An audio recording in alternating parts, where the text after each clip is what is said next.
It's time for Maxwell St. Pat's Baseball on Husker Radio. Today's game can be heard on KODY 1240 AM and 1061 FM, HuskerRadio.com, or the KODY mobile app. Now let's send it to the diamond for all the action. Here's Tanner Struckman.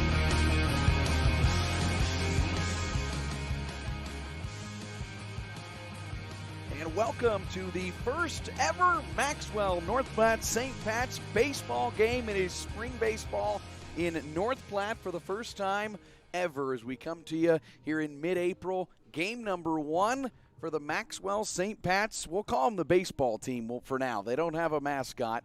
It's kind of like the Washington football team. We'll just call them the Maxwell St. Pat's baseball team here today as we get things underway from Billwood Field. Good afternoon. I am Tanner Struckman. Glad to be with you. Back in the saddle and something brand new. This is a familiar place for me. Done a lot of Legion games here, but this is something certainly that I didn't anticipate until it started rumoring about a year ago that maybe Maxwell St. Pat's could collaborate and form a baseball program, and here we are now a year later. In spring baseball canceled a year ago, but now here it's ready to go here in 2020-21, and the first opponent of the season is Central City Fullerton Centura. You're going to see a few of those collaborated names, this one being CCFC, so I apologize for those Centura folks. I did not realize. I knew that was on there, but I didn't see it on some of the materials I was given, and so I'll get that corrected, but I'll certainly not exclude Centura on anything from here on out. I don't know if CCFC works for you, but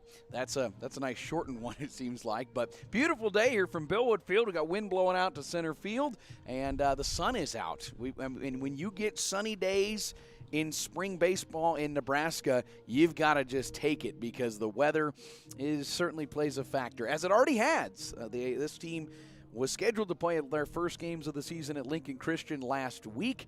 That was, of course, postponed to Friday. Then they had to push it to then they basically postponed it. I'm not sure if that game has been made up at all. I'm not sure if it will be or not, but hopefully they can get that one rescheduled. So this is now the season opener. It's a big night. They've got a check presentation coming up from a nice supporter of the program. They've got a grill out presented by Nebraska Land National Bank, and the folks are ready. It's the green and the orange. They put two together. They don't have a mascot yet, but that's something Coach Ryan Jones, who is the Maxwell Athletic Director, he told me, we've got to have one come district time, so we'll come up with one. Their opponent today, the Colonels of Central City, Fullerton, and Centura. That's a program that started just 4 years ago in their co-op. They added Centura 2 years ago. They didn't get a play last year, so this is the first year that they'll have Centura on the schedule here with them, and so it's a nice collaboration. I think this is something that, I think they were maybe just 4 years ahead of what this Maxwell St. Pat's collaboration was, hoping to add more baseball teams in western Nebraska. And the rosters are good. You see good-sized rosters. There's plenty of kids out on both sides, and I guess that's what you want to see. You want to see people interested. And I think we're going to have a good turnout for the crowd. We've got a pretty nice day. Can't complain about that at all. So we're getting ready for action here again from Billwood Field. Glad you're with us here on Husker Radio. If you're watching on the video, you're thinking anything goes to left field, what's going to happen? He doesn't have that on the camera. Once Trey Furmansky, set to be here today, he had some things until a little bit later on. So I'll do my best to dial that up in left field if we get a home run ball to left. But if not, I'll just tell you what happens. How's that? This is the first time for me doing video up here, too. This is quite a change for me. There's a lot of differences here.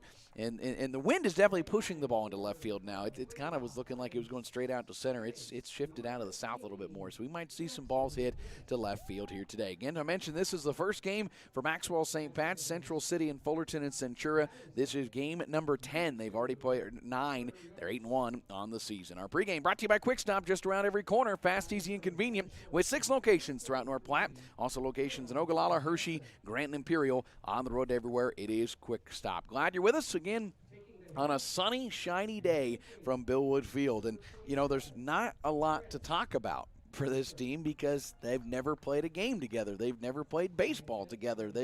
A lot of these guys haven't played baseball in a couple years, but there are some kids that have played certainly some ball in just a little bit younger than this, and there's some that are going to be on the Juniors Legion baseball team this coming summer, and so they'll transition right into baseball. And I think they're just thrilled to have a 12-game schedule scheduled. And then districts, of course, it's a quick month. It's basically April, and then boom, we get to May and we have districts, and then you're on. Then it's win or go home. And so I don't know what expectations there are for this Maxwell St. Pat's team, other than we're glad we're playing baseball, trying something new. I think both programs have been really good to work with and get together. And I talked with Coach Jones about how well these two teams will mesh, and he said, they all know each other pretty well. In the days of social media, it's pretty easy. They all know each other very, very well. So I think you didn't have any problem with that. And it was kind of funny. I was reading a story that was written for the Central City, then Fullerton collaboration co-op, and they had said that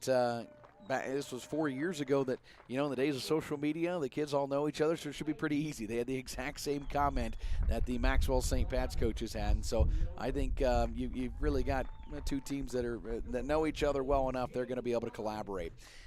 Maxwell St. Pat's, again, the green and orange, getting ready here for game number 1. It is a doubleheader, so you can come on out if you're getting out of work at 5. There'll be a second one at 5. Otherwise, we'll have them both here on Husker Radio's KODY and also broadcasting on our Husker Radio Sports YouTube page.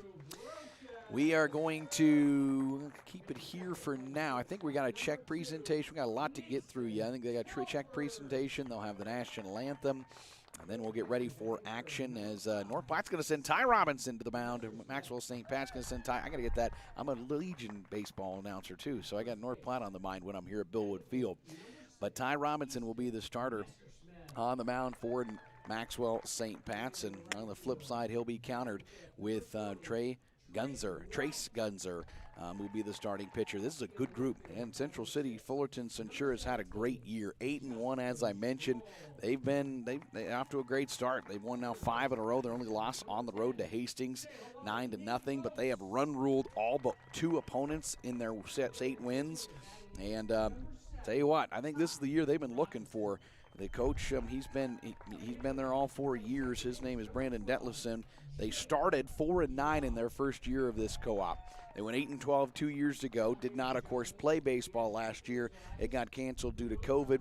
And here we go. We're getting ready, and I think they're off to an 8-1 start. Should be a good one. We're going to pause for national anthem. We'll come back. Starting lineups and first pitch coming up from Billwood Field right after this on Husker Radio.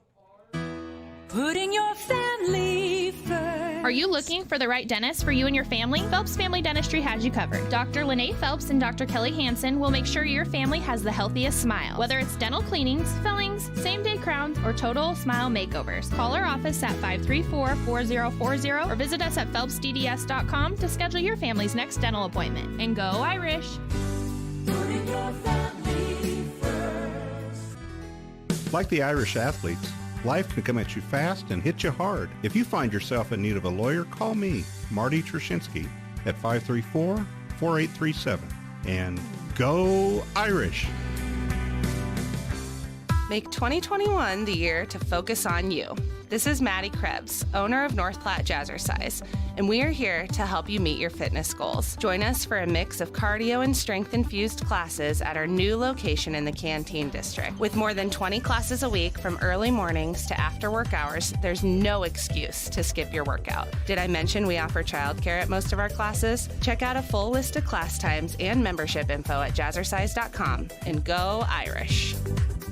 The Cedar Room in North Platte is the restaurant and lounge to match any occasion that deserves to be remembered or brunch meetings that need to impress. Come sit in the wonderfully unique cocktail bar or the perfectly lighted dining room with the family, colleagues, and loved ones. Wine and dine your company with elegance at the Cedar Room in North Platte. The bricks are open and the atmosphere is always warm and inviting. Coming back will be your first thought when leaving. The Cedar Room, downtown North Platte. Hosting a get-together, event, or party? The last thing you want is to turn your house upside down to get ready for one. Use Occasions in North Platte instead. Occasions is the area's event venue for gatherings of up to 55 people inside with a beautiful outdoor patio as well. With tables and chairs included and a full kitchen for your use, all you need to do is show up. Meetings, parties, or simple get-togethers. Occasions is where you want your event held. Call Allison at 534-2533 or Mike at 227-2602 to book today. It's 3 o'clock Central Time. You're listening to the voice of MSP Baseball, KODY North Platte with translator K291BW North Platte and 106.1 FM. CT Computer Services, just north of Walmart in North Platte, offers Tune-Up Tuesdays, where all in-shop services are half price. That's CT Computer Services, technology solved. Let's take a look at the lineup here for Central City Fullerton Centura, who starts 8-1 on the season. Here's how they'll bat. It'll be started by Jackson McGinnis, a senior, number 13, followed by a sophomore. That's number 2, Carter Noakes. Batting in the 3-hole, Kel Jensen, one of the best players I think this team will play. He's a junior, and he can light it up. 4 homers, 18 runs batted in already. Trace Gunzer, a senior, bats 4th, number 27. He'll be the starting pitcher today, followed by the 3rd baseman, number 22, Aiden Nelson. Batting in the 6th spot is the center fielder, Kellen Freeze. Batting 7th is the right fielder, a sophomore, Justice Peterson. Batting in the 8-hole is the left fielder, Tanner Schneiderhines. And rounding out the lineup will be the first baseman today, Jake Twiss. In the lineup for Central City Fullerton Centura, McGinnis, Noakes, Jensen, Gunzer, Nelson, Freeze, Peterson, Schneiderhines, and Twiss. And again, Ty Robinson will be the pitcher. He'll be a left-handed throwing pitcher for North Platte on the mound here today. Defensively for Maxwell St. Pat's is Cy Messersmith. He'll be catching today. In for first baseman for Maxwell, I got to get my order in front of me here. The first baseman is Easton Messersmith, his brother. In the second base position will be a freshman out of Maxwell, Jacob Young. Mason Tilford, a senior, and he'll be one of the more experienced guys on the roster. Will play shortstop, and Nate Motes will play third base. In the outfield, it is a St. Pat's outfield today. Justin Schroll in left field, a junior. Andrew Brocious in center field, the sophomore. And in right field, it's Trayton White, a senior at North Platte St. Pat's. It's a good mix in the first game. You've got 4 St. Pat's kids, 5 Maxwell kids, and it's a good mix of a good co-op. They've been able to, and really a pretty short time. They waited to start practicing until state basketball was over, which wasn't too long ago. So, I mean, that's less than a month ago. They really got about 3.5 weeks, and then you threw in some nasty days where you weren't getting a lot of good action outside that you were not able to get great weather for some of those days. And so, needless to say, you had to do what you could, and they did the best I think they could. Batting first will be Jackson McGinnis to get us started here. Our first game ever at Billwood Field. That is a high school baseball game. And the Maxwell St. Pat's era will start with Ty Robinson on the mound. The lefty will face Jackson McGinnis, a senior, number 13 in the catcher. And the first pitch comes low and inside for ball 1. And here we are. Maxwell St. Pat's era is underway. It is gorgeous outside today. The wind blowing a little bit straight out to center field. Lefty Robinson delivers, and that pitch gets away from Messersmith behind home plate. 2-0 count as it came in up high here for Central City. Fullerton Centura. I'll do my best to say that every time. 2-0 count here on the leadoff batter, Jackson McGinnis. First pitch, this one, ground ball. This one to Motes in third. He can't cut it off. It's knocked down by Tilford at short. That would have been a heck of a throw across the diamond. He got a stop on it. Hat came flying off, so he dirties that up. But an infield single for Jackson McGinnis to get it started for Central City Fullerton Centura. And that brings up now Carter Noakes, the sophomore. Noakes, a lefty. Second baseman steps in. He leads the team. This is his 39th plate appearance. 1 hit this year, but he's walked 14 times. He takes a strike 1 for strike of the Maxwell St. Pat's era. Comes from Robinson, lefty on lefty. Runner on first, nobody out. Top of the first to get this one underway here from Billwood Field. Robinson able to stare down the first baseman. He'll throw over there and make the base runner McGinnis walk back over to first. And now he'll turn his attention back to home plate in Carter Noakes. Lefty, runner going. It's popped up. This one to right, or center field hat, rather. Andrew Broch's hat flies off. Able to record the out. He'll throw to first, but not in time. Back in there was McGinnis, who had been taken off, but there's the first out of the era. Nice job by Andrew Brochus in center field charging, and we've seen a couple hats fly off with the bat, with the ball on bat.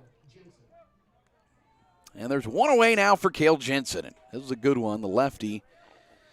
His numbers are scary. .577 average, 15 out of 26 this season at the plate. Runners on the move. First pitch comes in for a strike. There will be a throw. It won't be in time. There's a stolen bag for McGinnis, who moves on to second base with a steal. McGinnis this season 4 for 4 now. This is a team that's stolen 27 bags, so they're averaging about 3 a game. They got one right away. Runner in scoring position for Jensen. I got to imagine that's happened a whole bunch. Getting one of the first 2 guys on for him. That pitch low and outside from Robinson, 1-1 count.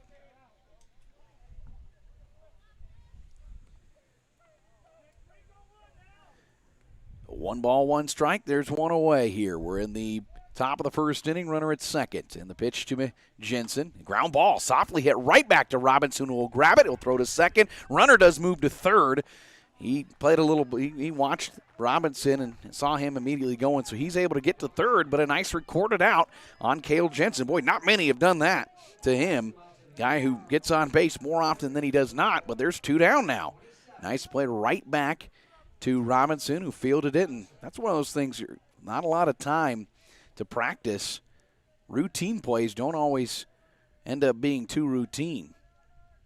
But for the opponent, does move along the base runner on to third base. McGinnis with a nice play. There's a strike one issued to Trez Gunzer, the senior, a righty into the lineup with a runner at third, but 2 down. .435 average for Gunzer. And the 0-1 comes home. This is ripped to left field. This is a fair ball, just by about a foot. It's picked up and left by Stroll, but Gunzer's going to get into second with a double, and he'll drive in the game's first run.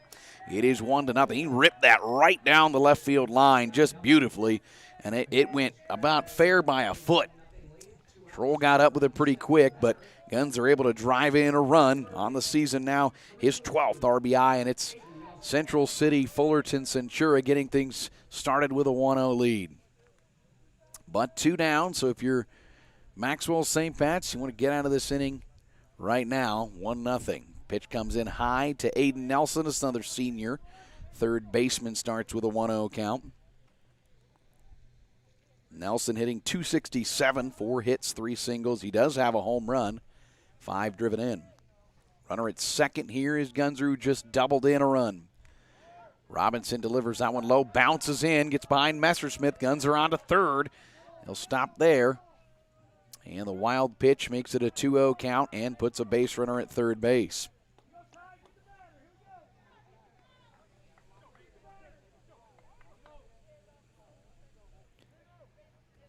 Robinson will recollect himself on the mound here, facing Aiden Nelson.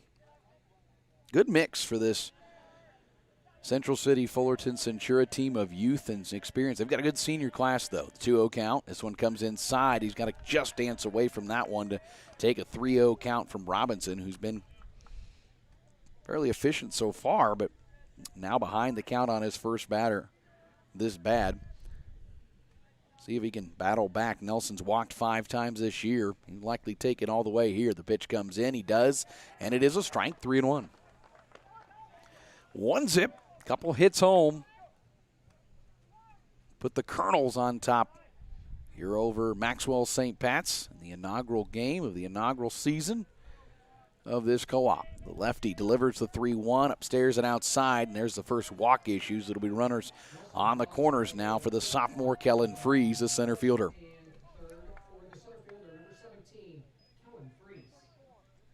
We'd really like to just get one here, get a quick out, get it to 1-0, get to the bottom half, settle into this game. See if Robinson can deliver as Freeze steps in, hitting .321, 9 hits. In his 27 at-bats, he's driven in 10.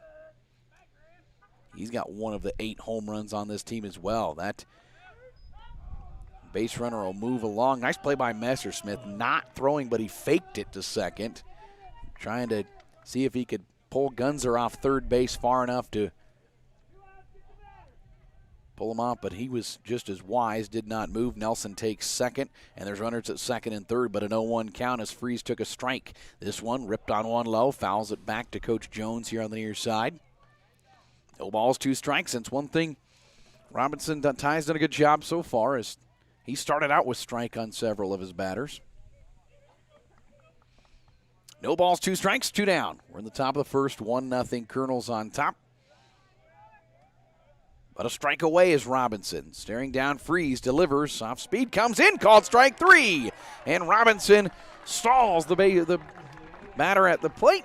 And Central City Fullerton Centura gets 1. There was 2 hits, no errors on 18 pitches, and ultimately 1 left on base. We have played now a half of an inning of this co-op. We're coming back with Maxwell St. Pat's batting for the first time when we return right after this on Husker Radio.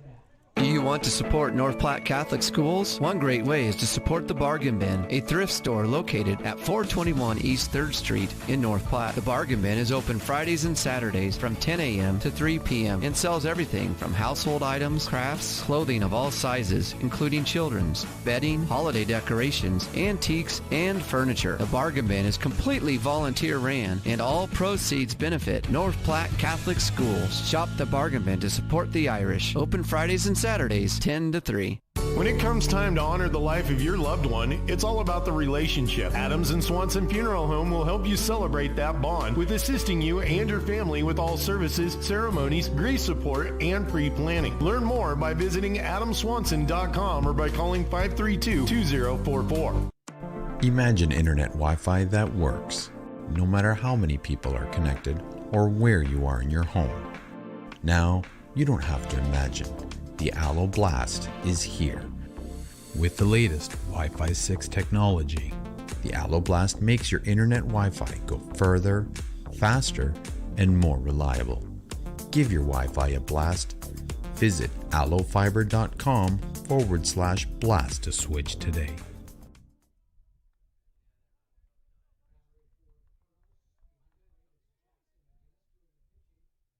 All right, we're back here to Billwood Field. We have a half inning complete. Maxwell St. Pat's trailing Central City Fullerton Centura by a score of 1-0. But here comes the first plate. Batter at the plate for Maxwell St. Pat's, and it'll be Andrew Brocious, the center fielder, to get things underway. He'll face Trey Gunzer on the mound here. And the first pitch comes home, a hard throwing strike into Brocious, 0-1, and bringing the heat home. To start it off 0-1. The North Platte lineup will be like this. The pitch comes in. That's wide. 1 ball, 1 strike to Brocious. Andrews leads it off. Mason Tilford bats second. Batting third is the freshman Cy Messersmith. His brother will bat fourth, Easton Messersmith. He'll play first base. The 1-1 is swung on and missed. Brocious at 1-2.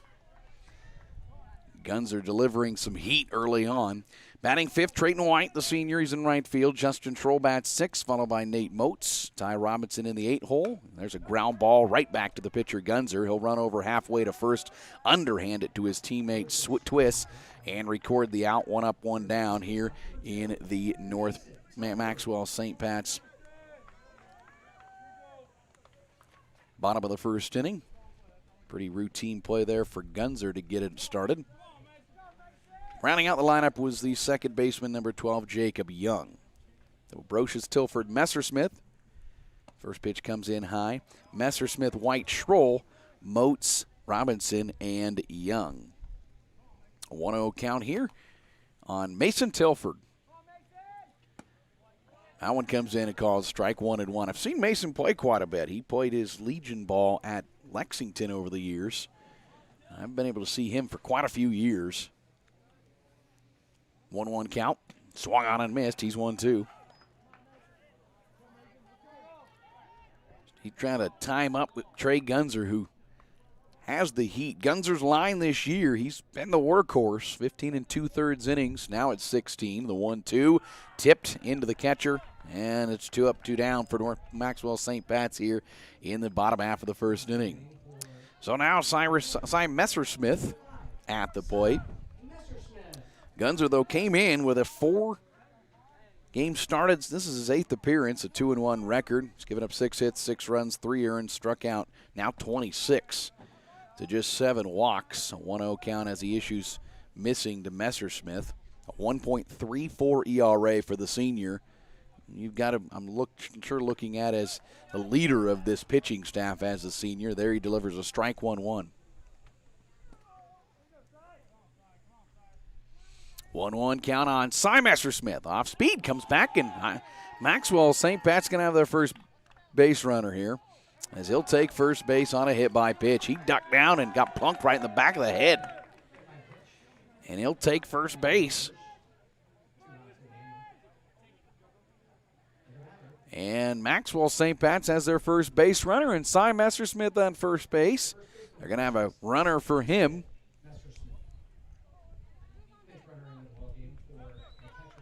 It'll be Gavin Nutter. Nutter, certainly a speedy guy. He's probably one of the faster players on this team. We'll see. I don't know Coach Jones' style too much. We'll see how much he wants to run him. Got his first base runner now. We'll see if he elects to use him or not. At the plate is Easton Messersmith, Cy's brother, a sophomore at Maxwell High, steps in. First pitch, swung on and missed, 1-0. McGinnis, the catcher, pops that one quickly right back to Gunzer on the mound.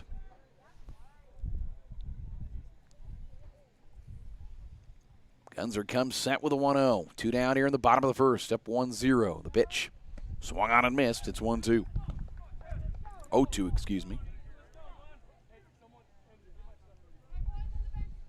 Nothing like your first bats of a brand new co-op, and you get to see some speed right away from Trey Gunzer. The 0-2.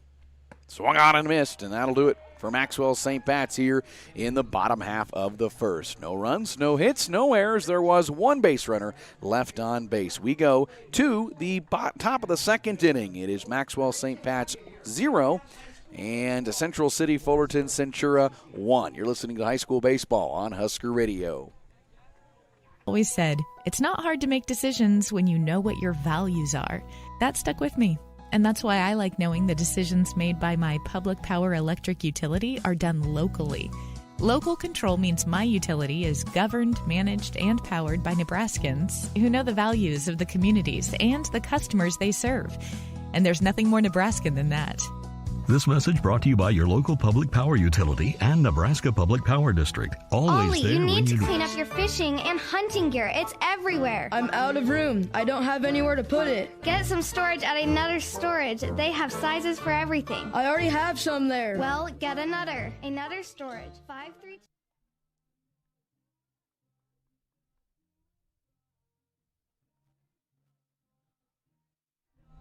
Welcome back here on Husker Radio's KODY 1240 AM 1061 FM. Tanner Struckman with you here from Bill Woodfield. We played an inning in the Maxwell St. Pat's co-op, and I think Coach Ryan Jones and Coach Brad Braithwaite probably not too disappointed with that. You got a base runner in the inning and able to get some nice defensive plays and get out of the inning, only one run given up. You got a strikeout from Ty Robinson to end that inning, 18 pitches, and he did a good job, and here in the second inning, he'll face the bottom of the order, 7, 8, 9. Peterson, Schneider, Hines, and Twiss at the plate for Central City Fullerton Centura. The Colonels, they play at Colonel Field. That's what the field was named. That's how the name for the Colonels came about. This is a co-op that's only in its fourth year, so it's a relatively new co-op, but boy, they've really, really grown. Mentioned their first year was in 2018. They went 4-9. 2 years ago, they went 8-12. They're already 8-1 this year. Of course, didn't play last year due to COVID, but I think they got to be thinking they like where they're at right now. And obviously, it has been a very successful co-op, which is what you want to see from a lot of these smaller schools, is be able to collaborate and get things done and offer another sport for kids to be playing here. And obviously, it's been talked about in this area for quite a while, and how Maxwell St. Pat's been able to put it together. I know there's been other schools talked about as well, and I think that, again, is what the hope is down the road, that maybe you're able to get other schools to make that happen as well. At the plate, Justice Peterson, a sophomore, steps in here, facing the lefty, Ty Robinson. And the first pitch comes in on the inside for a called strike one. Ty's done a good job of that, starting off with a strike one.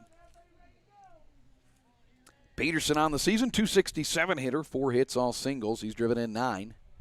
The 0-1 taken away outside, 1-1.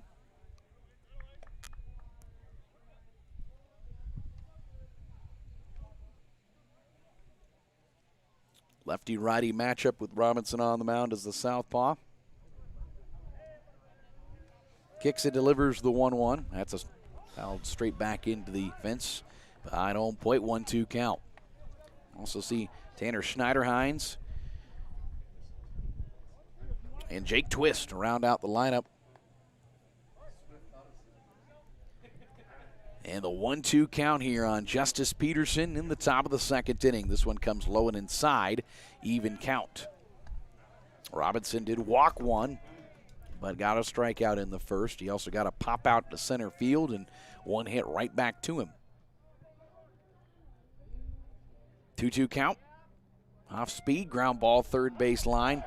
Foul ball. And it'll be picked up by Coach down the third base line. He'll throw it back to Robinson, who will step back up with a 2-2 count. 1-0. Colonels with the advantage here early on. Robinson comes home with a 2-2. Thought about it, held off, called strike three on the outside, and Ty Robinson has 2 strikeouts. Back-to-back dating back to the first inning. So he was able to stall out Freeze looking with a runner at third base in that first inning. Now he starts this one off with a strikeout. And here's Tanner Schneiderhines, the senior, hitting 136 on the year, 3 of 22. Couple singles and a double. He'll swing and miss, strike one.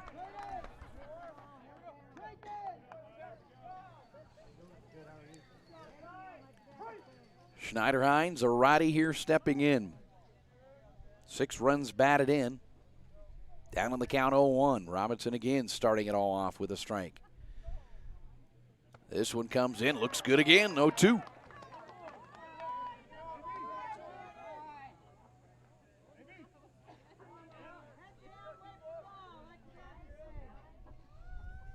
No balls, 2 strikes, 1 away. Robinson coming home. Ground ball, this one to third. Moats on a 2-hopper has it. Across the diamond, low, and couldn't get cleaned up at my Messersmith. He nearly had it. He kept it right by him, but it's officially was in the dirt. I thought he had it in his glove, but he did not. And it will be a base runner on first base with 1 away here on the E5. And that'll bring up Jake Twist now, the bottom of the order, the senior first baseman stepping in. He's hitting 188 on the season. Runner at first, and Robinson delivers. Runner going. Messersmith up throwing, and Tilford able to clean it up, but not in time. Another stolen bag, and they've been aggressive. That was a strike issued.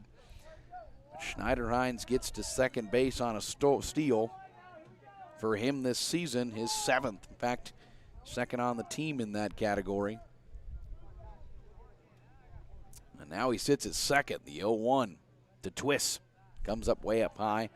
Robinson loses that one, even count.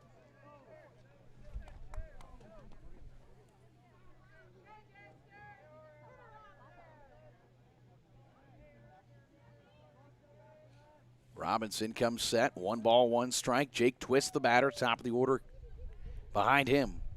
Ground ball to Moats. He goes under his glove into left field, and that's probably a stroll up with it. He will come home. Now the base runner will hold up at third. So at first base is Jake Twist, and on the air, Schroll got up with it pretty quick, and he had a decent throw home. And now runners at the corners. Top of the order, Jackson McGinnis steps up to the plate now to look to open up a 1-0 lead. Coach Jones directing catcher here, Easton Messersmith, to direct where he wants things to go.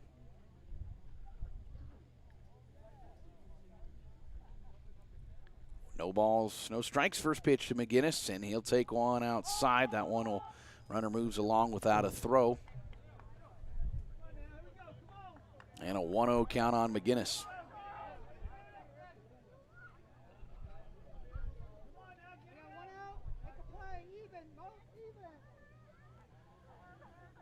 Robinson comes home with runners at second and third. It's a ground ball. This one to Tilford. He'll scoop it up. He'll tag the base runner, I think. He throws to first. Not in time. Maybe he didn't get the base runner. Thought it looked like he kind of reached out, but guess not. And that puts a base runner on. That makes it 2-0. So give him a single. Nice play, though, by Tilford. He had to kind of dance around the base runner, which good base running there from Twist to make it difficult.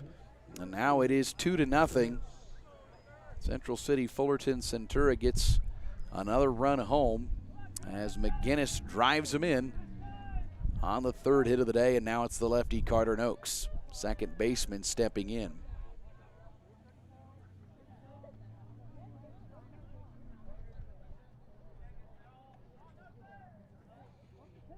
Messersmith, that's Cy. I think I called him Easton. Easton's over at first base. Cy catching, directing out to his defense.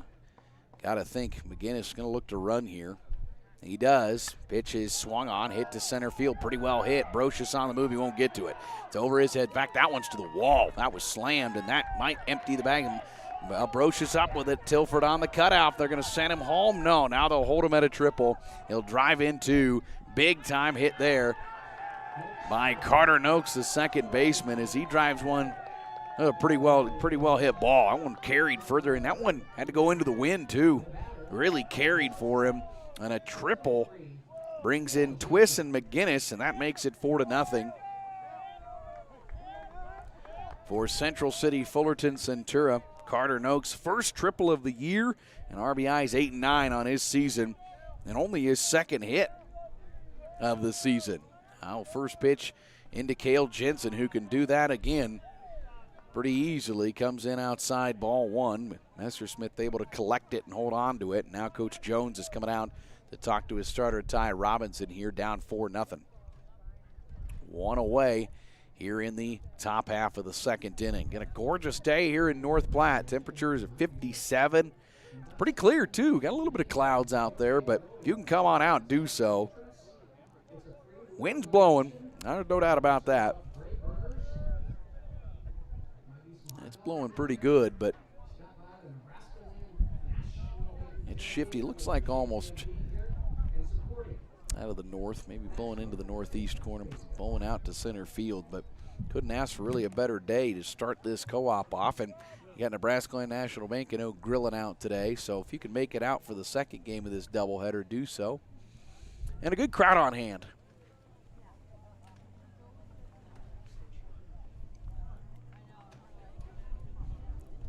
Glad KODY can be the home here for MSP baseball. We'll have pretty much all the games. We're kind of subject to, well, I certainly have all the home games on the air. And either on air or YouTube fashion, one of the two. Kind of, you have a little bit of a dilemma of, obviously, if you're on the road, but I think in Kearney we'll be good to go. St. Paul, I've never been there for a baseball game, but we'll see if we'll do our best. Conversation's over with Robinson, and the pitch comes in a strike to Cale Jensen, and it's a 1-1 count.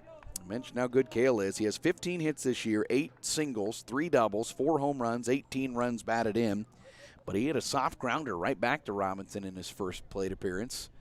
He's 0 for 1. He's got a runner at third. 1-1 low and outside. That might bring a run home as Messersmith couldn't quite reach out and grab it. Coming home is Noakes to score on the wild pitch, and it's 5-0.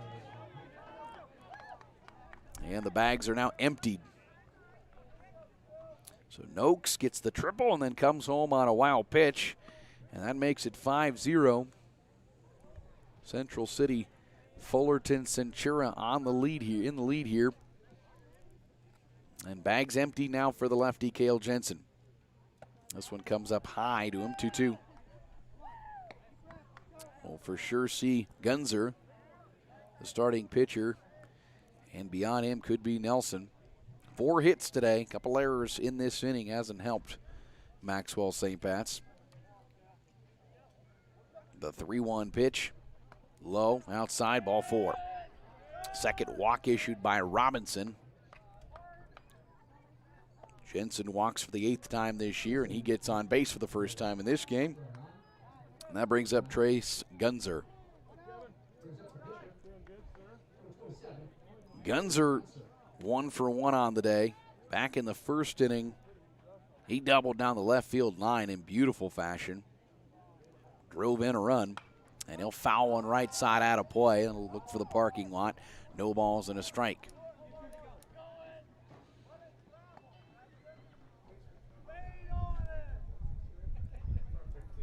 Four seniors on this roster. Gunzer, one of them, hitting .435. Collected his second double against Robinson earlier. No balls and a strike. The pitch home. That misses wide, 1-1.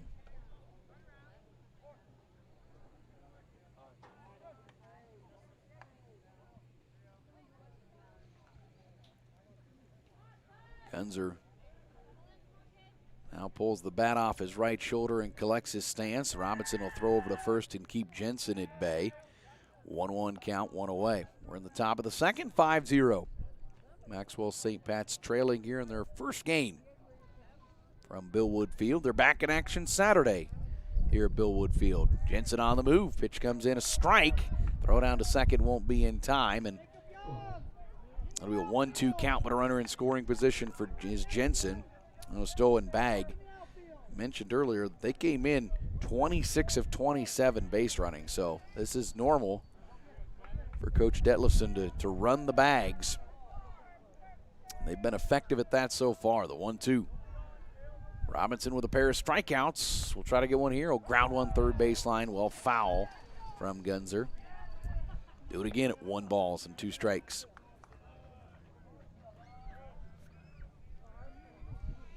Maxwell St. Pat's wearing the orange tops. There's some green on the shoulder, arms, into the arms. White pants today. They've got white hats with a bright orange on it. This one's skied to left field. Justin Schroll getting underneath it, shielding the sun, records the out. Nice play by Schroll. Runner will move along to third. Tilford on the relay kind of bobbled it. It would have been a close play, but Jensen's going to get in there safely on the tag up. But if you're Maxwell St. Pat's, you say, you got the ball, you got the out recorded out there and left. Those are the plays you got to make.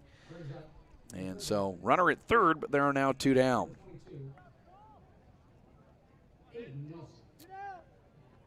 So a nice play there by Justin Schroll to hang in there. That one was real well hit high.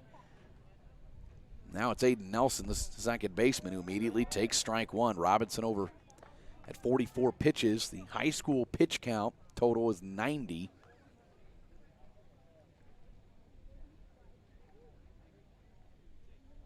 We'll have to keep our eye on that. No balls and a strike here to Nelson. He'll ground one into the hole in left field. That'll drive in a run. Diving is Tilford. He can't get it. And it's a single here for Aiden Nelson, making it 6-0. Tilford with a good effort there. He's dirtying up the new white pants. And a runner on first now for Kellen Freeze, center fielder who is 0 for 1. Freeze ended the first inning with a strikeout looking. We'll see if Robinson can do the same. Down 6-0. Couple hits in this inning, couple errors. Ground ball, this one on a 1-hop to Tilford. He'll collect it. His play to first, records the out. Nice job on the 6-3 putout. That'll end the damage for Central City, Fullerton, Centura, but they get 5 home off 3 hits. There were 2 errors and ultimately 1 left on base for the Colonels. We go to the bottom half of the second inning. It is Colonel 6, Maxwell St. Pat's 0 on Husker Radio. At Sandhill State Bank, we pride ourselves by working as hard as the customers who walk through our doors. We know the communities, values, and the people of the Sandhills. This allows us to be a more understanding and trusted partner in your financial growth. We offer safe and secure digital solutions through our online and mobile banking. Visit us online at sandhillstate.com or in person at one of our 11 locations. Sandhill State Bank is the most committed brand in banking. Member FDIC. For thorough news reporting by experienced journalists, read the North Platte Bulletin. Each of our core staff has from 7 to 20 years of experience in news gathering, and our roots go all the way back to the letter to the bulletin that launched the renowned World War II canteen. It's affordable, colorful, and you can keep up with the commissioners, city council, schools, civic groups, sports, courts, and entertainment. Look for the bulletin's news bents in restaurants, too. Connecting with us is as simple as saying, "Hey, Google, the North Platte Bulletin."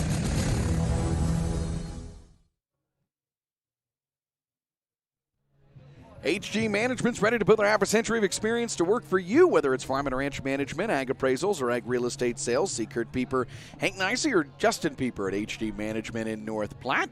As we're back to Billwood Field, Trace Gunzer back on the mound to face Maxwell St. Pat's here. Drayton White will lead it off. See Justin Schroll and Nate Motes as well.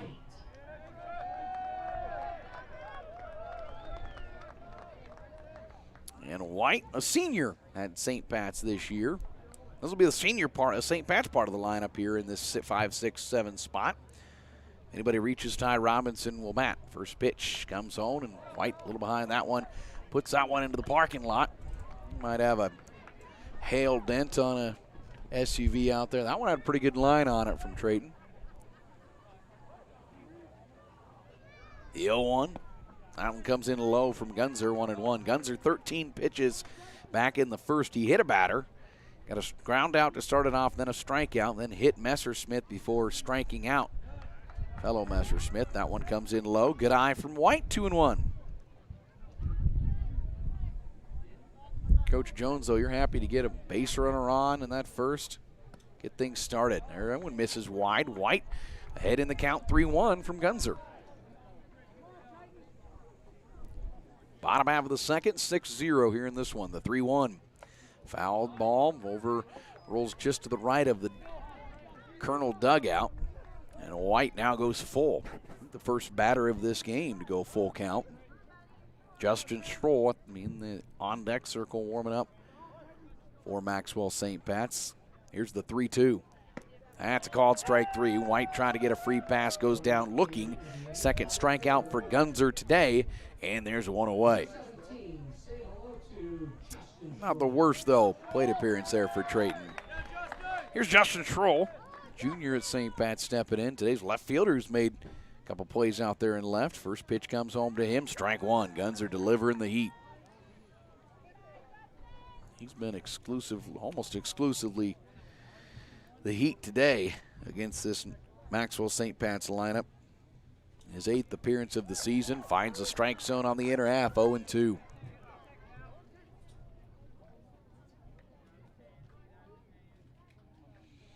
Gunzer, 0-2 pitch, swung on and missed, and Schroll behind that one goes down swinging, 2 up, 2 down for MSP, and that'll bring up now Nate Moats. That second time around, you maybe feel like you got a little bit of better beat on Gunzer's pitching, but right now it's trying to feel him out. Moats takes a strike. Gunzer got behind on White, 3-1, and he's delivered strikes since then, including a pair of strikeouts. Now has worked his way ahead on Moats. That pitch comes in, strike 2, and Gunzer exclusively strikes now, and he's a strike from getting out of this inning, 1-2-3. He'll kick, deliver the 0-2, and check swing. Home plate umpire says no. The appeal to first, no. 1-2 count. All right, call, I think. Well, the boys have a ways to go here. 6-0.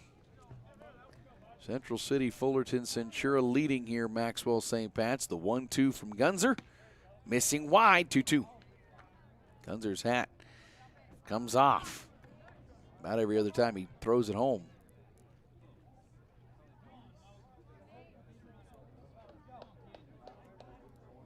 Senior collects himself here, a 2-2 count. Delivers to Moats, low, full count. Moats can reach.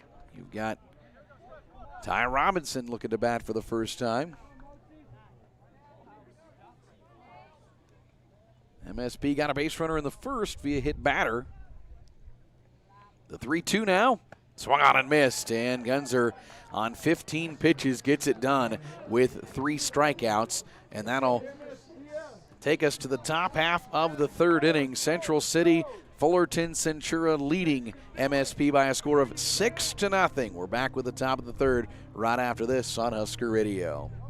Find your favorite beverages at Quick Stop with fountain machines with flavor fusion shots, alligator ice slushies, 8 varieties to choose from, gourmet 100% Arabica house blend, and exclusive Seattle Buzz coffee, and for real shakes and smoothies. Pick up your Quick Rewards card today and start saving. Members enjoy rollback prices at the pump every Tuesday and Thursday. Quick Stop with the lowest beer prices in town and happy hour twice daily, and we never close. Quick Stop with 27 locations open 24/7. No matter who you are and where you're going, Mid-Plains is here for you. The differences of our campuses make us stronger. Our shared mission propels us forward. You can't define us as one person, one town, one place. We are many, in pursuit of something bigger, together.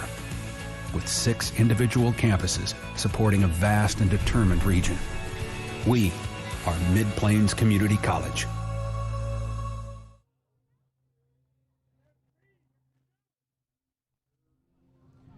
Our scoreboard today brought to you by Sandhill State Bank, your financial partner in the Sandhills and the most committed brand in banking. Find them at sandhillstate.com or stop in 803 South Dewey in North Platte. Tanner Struckman with you as we go back to the top of the third here from Billwood Field. 6-0.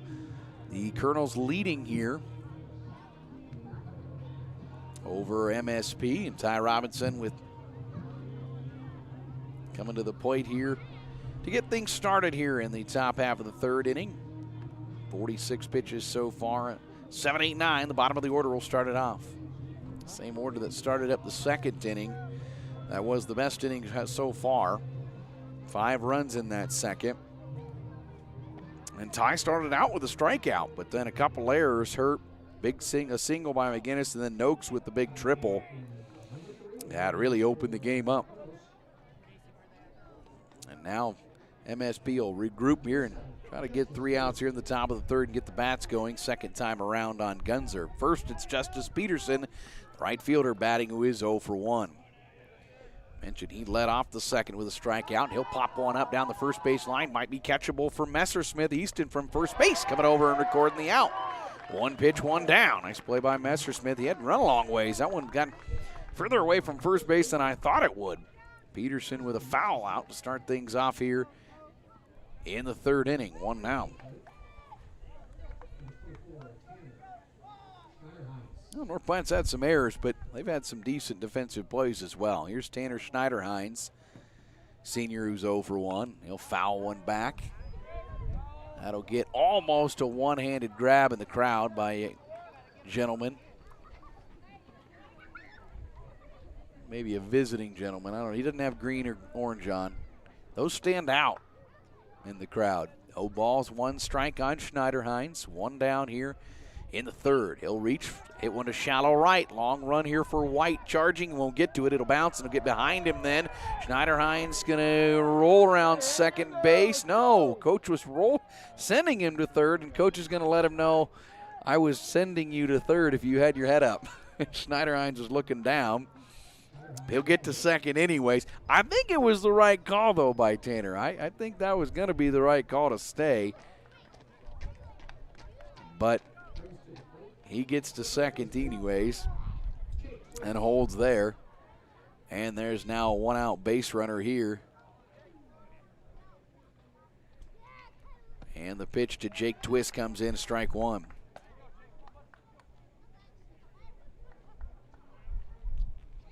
So Schneiderhines gets on base for the second time today, this time via hit. Just a shallow one into right field. Makes it all the way to second. Turning and throwing is Robinson. Young was there to catch it, but he wasn't close enough to the bag. Schneiderhines back in safely. 0-1 count on Twist, who is 0 for 1. Twist rounding out this Colonel lineup. Top of the order in the on-deck circle. Twist sees one bounce in. Messersmith behind home plate, can't find it. It's over. Robinson going to run and get it. In fact, Messersmith was looking for it, couldn't find it anywhere. And it had rolled all the way behind the backstop, or over by the backstop, near the Colonel dugout. Robinson recognized that and finally went and grabbed it. Schneiderhines will hold at third. And Robinson with a 1-1 count on Twist. Boy, you'd like to get this second out before the top of the order comes. Robinson comes set, delivers the 1-1 upstairs, 2-1. 6-0. A run in the first, 5 in the second for the Colonels. Off of 6 hits and a couple MSP errors. Maxwell St. Pat's still searching for their first hit. Robinson turns and scares the base runner back to first or third. That's Schneiderhines. 2 balls and a strike. Now Robinson delivers. Ground ball, this one up the middle, right up the middle. Tilford can't get to it, it'll drive in a run. Up with it is Brocious, but it's an RBI single for Jake Twist, and that makes it 7-0. 7th hit of the day for the Colonels, and that'll bring up now Jackson McGinnis, who's got a 2-for-2 day going. A leadoff man with a pair of singles. He's driven in a run, scored twice already. He started the game off with a single to short. He singled to short his second time around as well, so you got to think Tilford looking to be ready here. Twist, lead at first. Pitch comes in, ground ball, third baseline, foul ball. Close, very close play there for McGinnis. But an 0-1 count, and retreating back to first is Twist.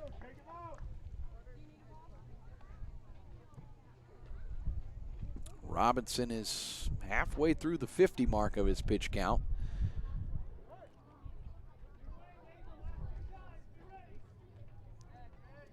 Seven to nothing here. Colonels with the advantage. Runner on the move. Pitch comes in high. Messersmith's throw, little high. Otherwise, that was going to be pretty close play. Just a little too high. 1-1 count now as Twist steals second for Jackson McGinnis at the plate. Colonels have been effective on the base paths today. Very aggressive, which you could expect a team to probably want to do that when you're facing somebody who hasn't played a game ever in the history, but also this year. They're 5 for 5 on the bag, stealing today. 1-1 count. Foul back 1-2. Robinson working ahead here on McGinnis.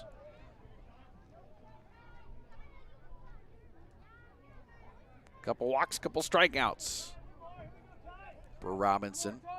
Climbs the mound again with a 1-2 count. The lefty comes set, looks to second twice, now delivers the 1-2 in the dirt. Messersmith loses it, and on to third base will go the base runner. Twists on the wild pitch and puts him 90 feet closer to scoring. There is one out. We're in the top of the third. It is 7-0.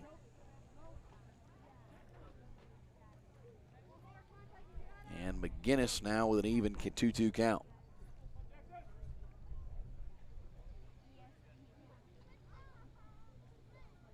Robinson needs a good one. See if he can find it here.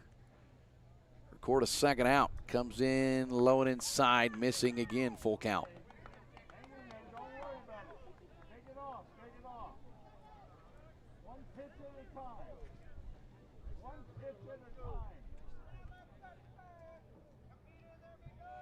Full count here on Jackson McGinnis, the team's leadoff batter in the lineup. Pitch comes home, popped up. This is an infield pop-up to Tilford at short. On the dirt, records the out. Runner holds at third, 2 down.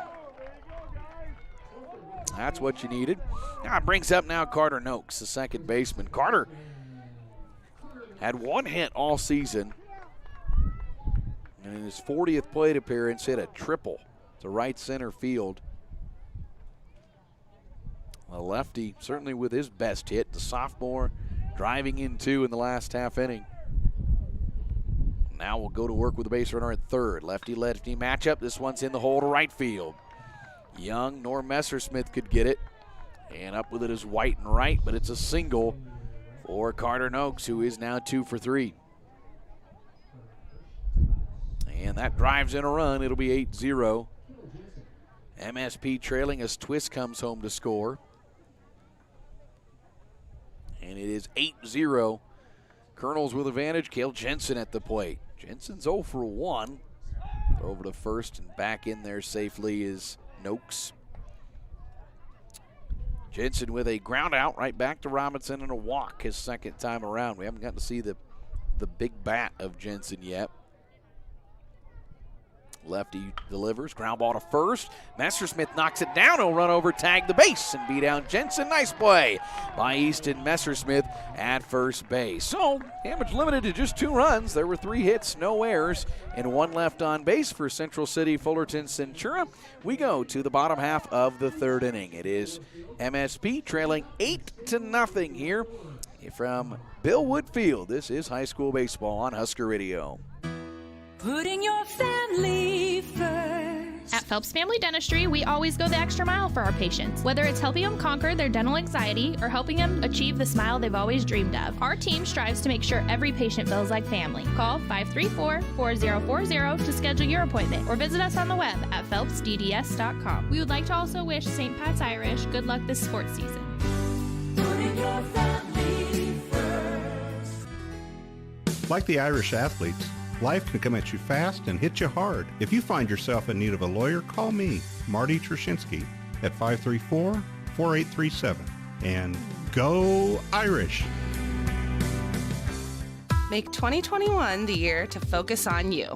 This is Maddie Krebs, owner of North Platte Jazzercise, and we are here to help you meet your fitness goals. Join us for a mix of cardio and strength-infused classes at our new location in the Canteen District. With more than 20 classes a week from early mornings to after work hours, there's no excuse to skip your workout. Did I mention we offer childcare at most of our classes? Check out a full list of class times and membership info at jazzercise.com, and go Irish!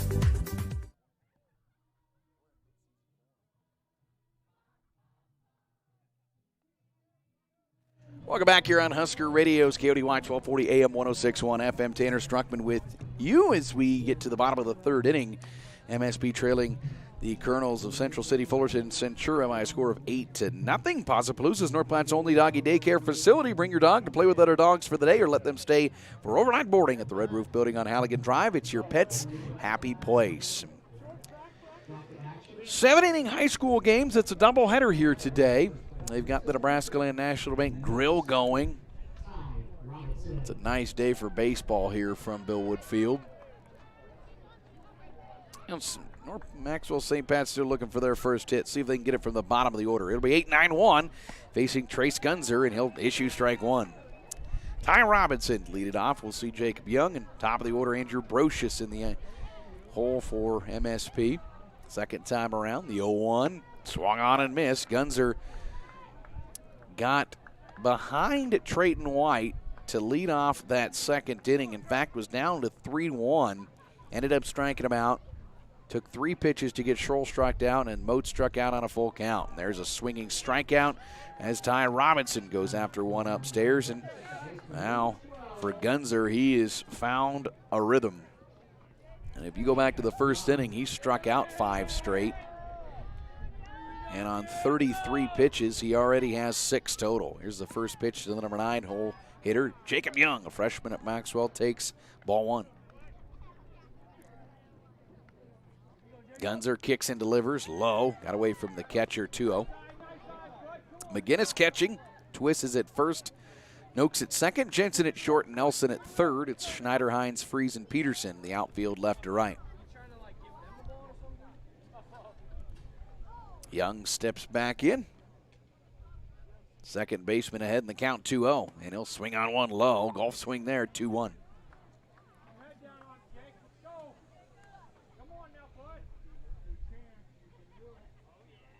Brocious again in the on-deck circle. He's the top of the order, 2-1. Young swings one low again, 2-2.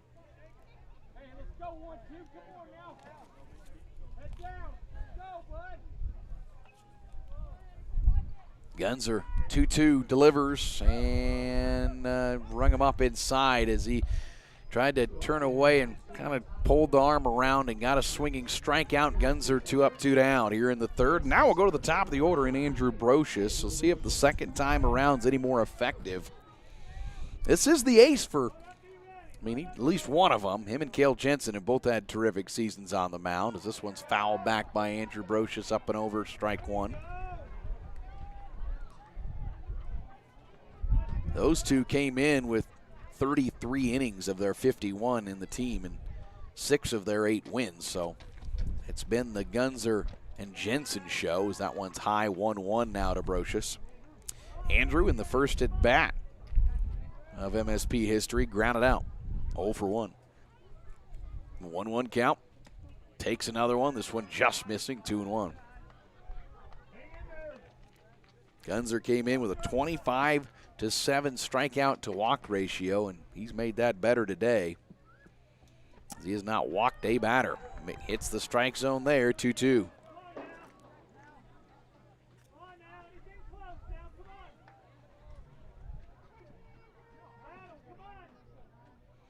2 balls, 2 strikes, 2 down. We're in the bottom of the third. The pitch. Ground ball, right field. That's a base hit. The first single of MSP history is in there. Brocious safe at first. It was a close play.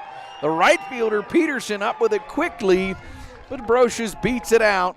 And there you might have your play of the game by the end of this one as Andrew Brocious gets the first hit of the program's history. A 2-out single. Peterson made it a play at first, though. There's no doubt. And Brocious on first base brings up now Mason Tilford. No balls, 1 strike, or no balls, no strikes. First pitch, strike 1. He is 0 for 1. That's what I was trying to say. Shortstop struck out swinging his first time up. Steps in with a base runner on. Second base runner, Gunzer's give it up today. The 0-1. Foul back, up and over, 0-2. Coach Braithwaite directing Brocious at first base.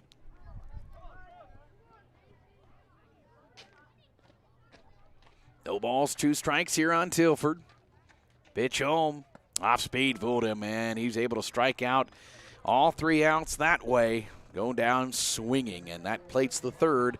Nothing for MSP, but they get a hit on no errors, 1 ultimately left on base. Let's go to the 4th inning. It is 8-0 MSP trailing the Colonels of Central City, Fullerton, Centura.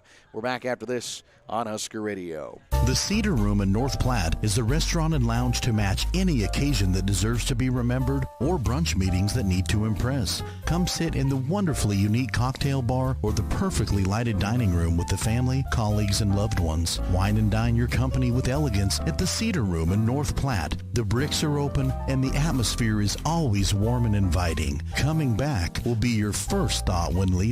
The Cedar Room, downtown North Platte. Hosting a get-together, event, or party? The last thing you want is to turn your house upside down to get ready for one. Use Occasions in North Platte instead. Occasions is the area's event venue for gatherings of up to 55 people inside with a beautiful outdoor patio as well. With tables and chairs included and a full kitchen for your use, all you need to do is show up. Meetings, parties, or simple get-togethers. Occasions is where you want your event held. Call Allison at 534-2533 or Mike at 227-2602 to book today. When it comes time to honor the life of your loved one, it's all about the relationship. Adams and Swanson Funeral Home will help you celebrate that bond with assisting you and your family with all services, ceremonies, grief support, and pre-planning. Learn more by visiting adamswanson.com or by calling 532-2044.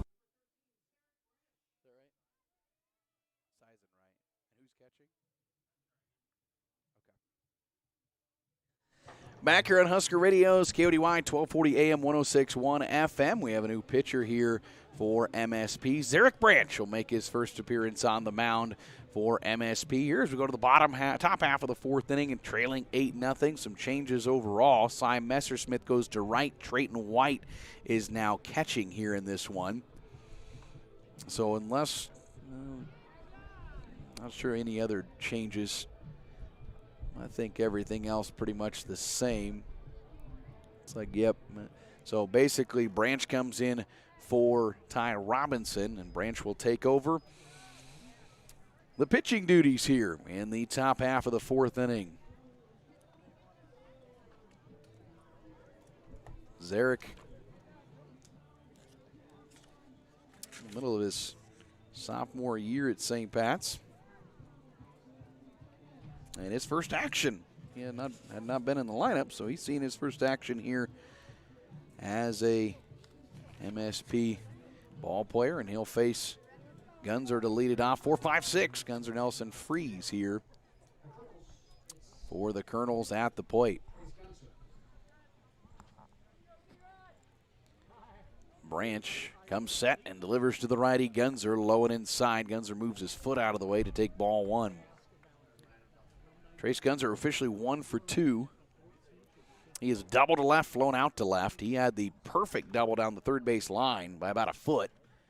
And then he had a high, well-hit ball as he turns away from that. It was up near his head, 2-0 count. But Schroll able to track down in left field to record the out his last time up. 2-0 now upstairs. Branch still yet to find the strike zone, now 3-0.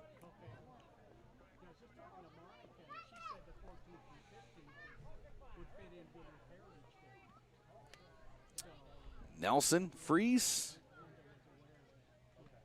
to come to plate here in this inning as well. And that's ball 4 as it's over the head that time of Gunzer. He reaches first base via base on balls, and that'll bring up now Aiden Nelson, the third baseman, who is 1 for 1.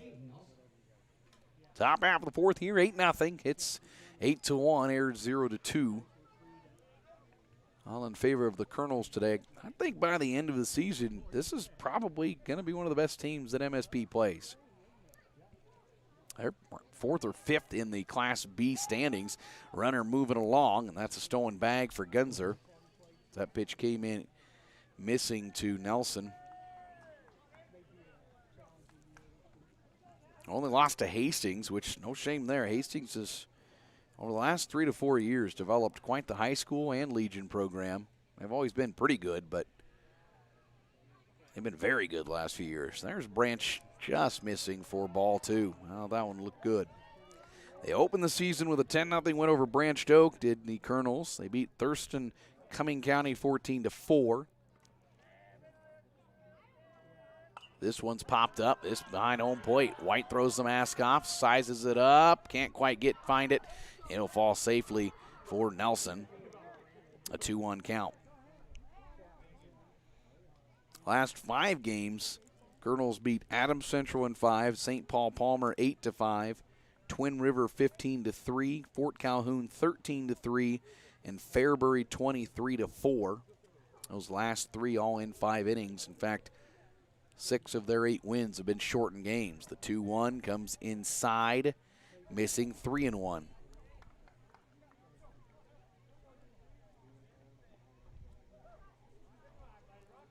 Three balls and 1 strike on Nelson. This one taken wide. White can't grab it. Runner moves along to third. Nobody covered home plate. Now Branch will come home. And Gunzer will hold at third. A walk issued to Nelson, and on to third goes Gunzer on the pass ball. Or wild pitch, I should say. And now runners at the corners. Nobody out here in the top of the 4th inning. Now for Kellen Freeze, the center fielder. Freeze officially 0 for 2 today on Ty Robinson. Struck out, grounded out.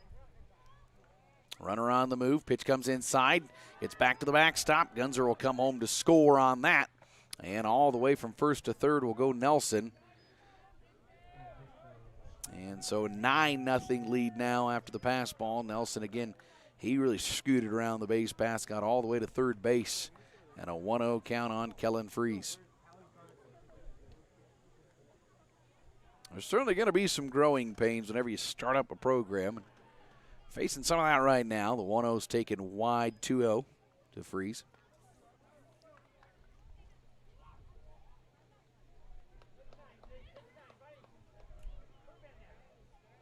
Two-0 count here on the lefty, Kellen Freeze, and he'll see one outside again, 3-0 from Branch. Hey, if you're heading out of town, take your dog to Pozzapalooza, the only doggy daycare facility in North Platte with doggy day camp and overnight boarding. It's your pet's happy place. Call in advance to book and visit pozzapaloozaplace.com for more information. Branch issues high, ball 4, and he puts runners at first and third again. And Justice Peterson was set to come in, but I think Coach is going to put a pinch hitter in there, and Coach Jones is going to take that time to come out and talk with Zarek Branch and his entire infield as well. Let's break in the action, brought to you by Fortify Group in North Platte. Rely on Fortify for all your insurance needs. See Kevin McGann under the bright green awning at 408 South Jeffers or call 221-6962. And so Justice Peterson's day is done. He will be pinched hit 4 here, and they'll bring in, looks like, no one hurt. Right fielder, or the sophomore. As Coach Jones continues to chat with Zarek Branch. No one hurt, playing in his 6th game now. Looking to get his first hit. 0 for 3 on the season, but he scored 3 runs. Home plate umpire, I think, going to break up the conversation for Coach Jones.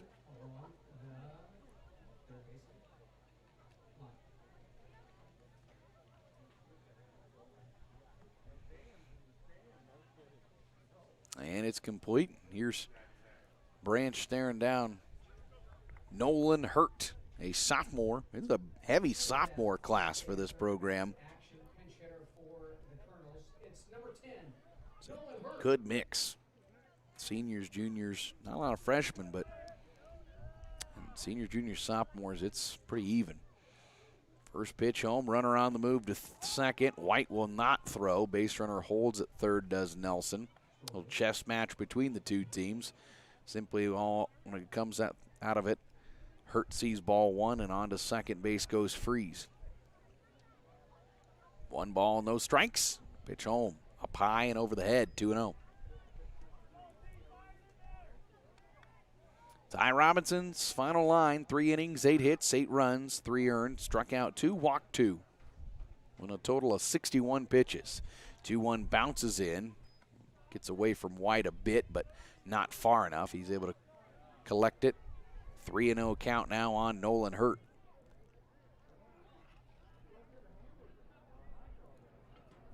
Zarek trying to find that strike zone here in his first outing.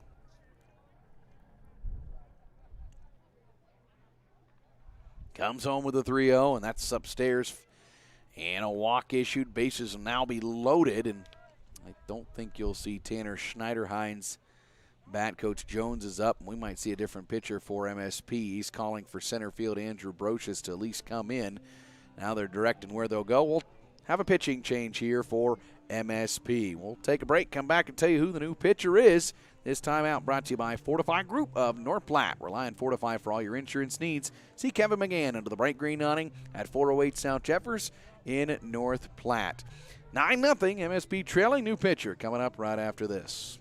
Do you want to support North Platte Catholic Schools? One great way is to support the Bargain Bin, a thrift store located at 421 East 3rd Street in North Platte. The Bargain Bin is open Fridays and Saturdays from 10 to 3 and sells everything from household items, crafts, clothing of all sizes, including children's, bedding, holiday decorations, antiques, and furniture. The Bargain Bin is completely volunteer ran, and all proceeds benefit the North Platte Catholic Schools. Shop the Bargain Bin to support the Irish. Open Fridays and Saturdays from 10 to 3. Go Irish. Imagine internet Wi-Fi that works, no matter how many people are connected or where you are in your home. Now, you don't have to imagine. The Allo Blast is here. With the latest Wi-Fi 6 technology, the Allo Blast makes your internet Wi-Fi go further, faster, and more reliable. Give your Wi-Fi a blast. Visit allofiber.com/blast to switch today.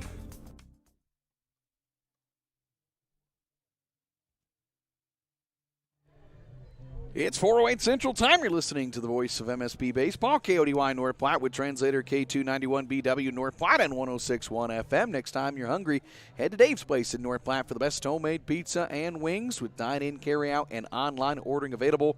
It's Dave's Place in North Platte. New pitcher for MSP here in the inning will be Andrew Brocious. Brocious is sophomore at St. Pat's, coming in here to relieve Zarek Branch with bases all occupied here for the Colonels of Central City, Fullerton, Centura. Defensively, you had Cy Master-Smith move from right to center as Eric Branch went from pitcher to right field. So those three kind of just in a triangle all shifted around, and Brocious taken over here for MSP here in the top of the fourth. 9-0 lead for the Colonels. This is game 1 of 2. So we'll have a second game coming up for you next. Got a good crowd on hand here at Billwood Field. It's been a good atmosphere.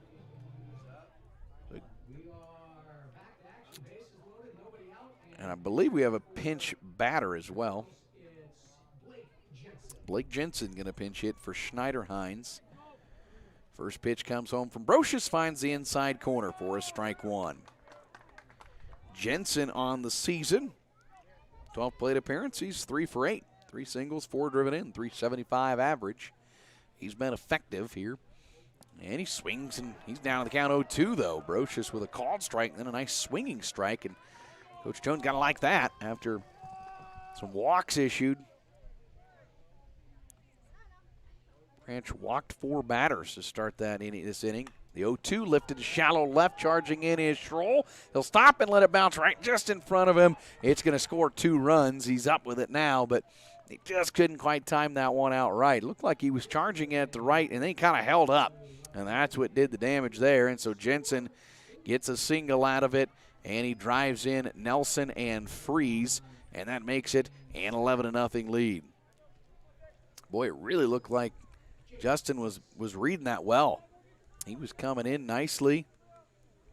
I think if he just kept coming in, he'd have had that one. Here's Jake Twist now, the first baseman who's 1 for 2. Brocious issues wide for ball 1.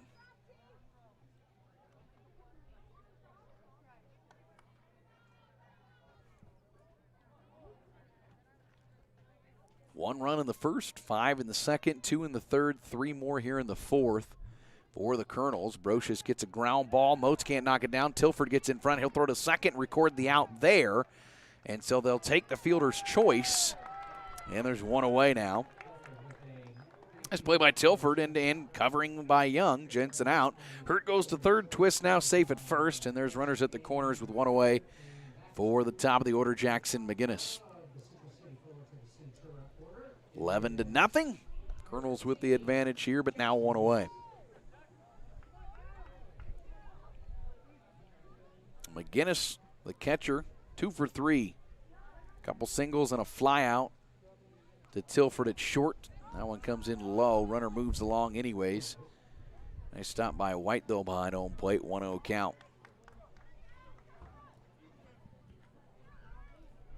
This is a team that really challenges you in game one. They've got some good power.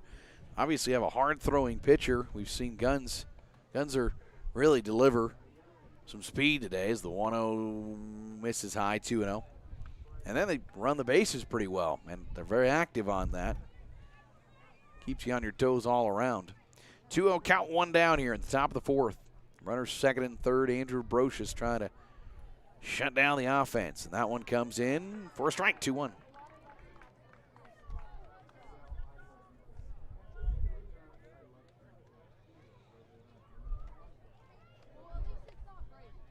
Brocious stares down his catcher, Trayton White. Trying to even the count up. He'll get a foul ball down the first base line. Coming over is Messersmith. Calls everyone off. Records the out. Runner tagging. White wasn't coming home. Now he comes home. White can't catch it, though. And coming home to score will be Hurt. Nice play by the sophomore to tag up there on the foul out. So the pop fly out in foul territory by Messersmith, but Hurt tags up, and I think he had recognized that White got away from home plate. And that's one of those growing pains, those things you learn in game action when you don't have a lot of time to practice, those things that can happen. But still almost had a play, really. And Messersmith put a good throw. Trayton just couldn't quite grab it as he knew he had Hurt bearing down on him on home plate. And it's 12-0. Now Brocious with 2 down issues the first pitch wide to Carter Noakes.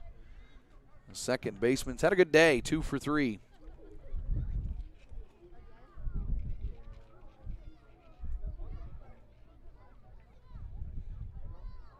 Single to triple, 3 runs batted in. He takes one wide, 2-0 from Brocious.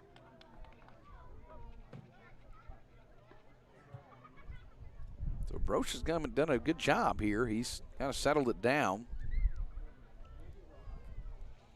2-0, swung on and missed, 2-1. We should put the final line on Zarek Branch as well. Faced 4 batters. Did not record an out, gave up 4 earned runs and 4 walks. That was the issue for him. Did not give up a hit. The 2-1 hit to right center. That's gapped beautifully. And MSP slow to go get it. And it's going to up with it finally. The cutoff throw comes in. It's going to be a stand-up triple for Carter Noakes, his second triple of the game. He's found that hole in right center field perfectly. And Twist comes home to score to make it 13-0. And on to third is Noakes with his second triple of the game. He's 3 for 4.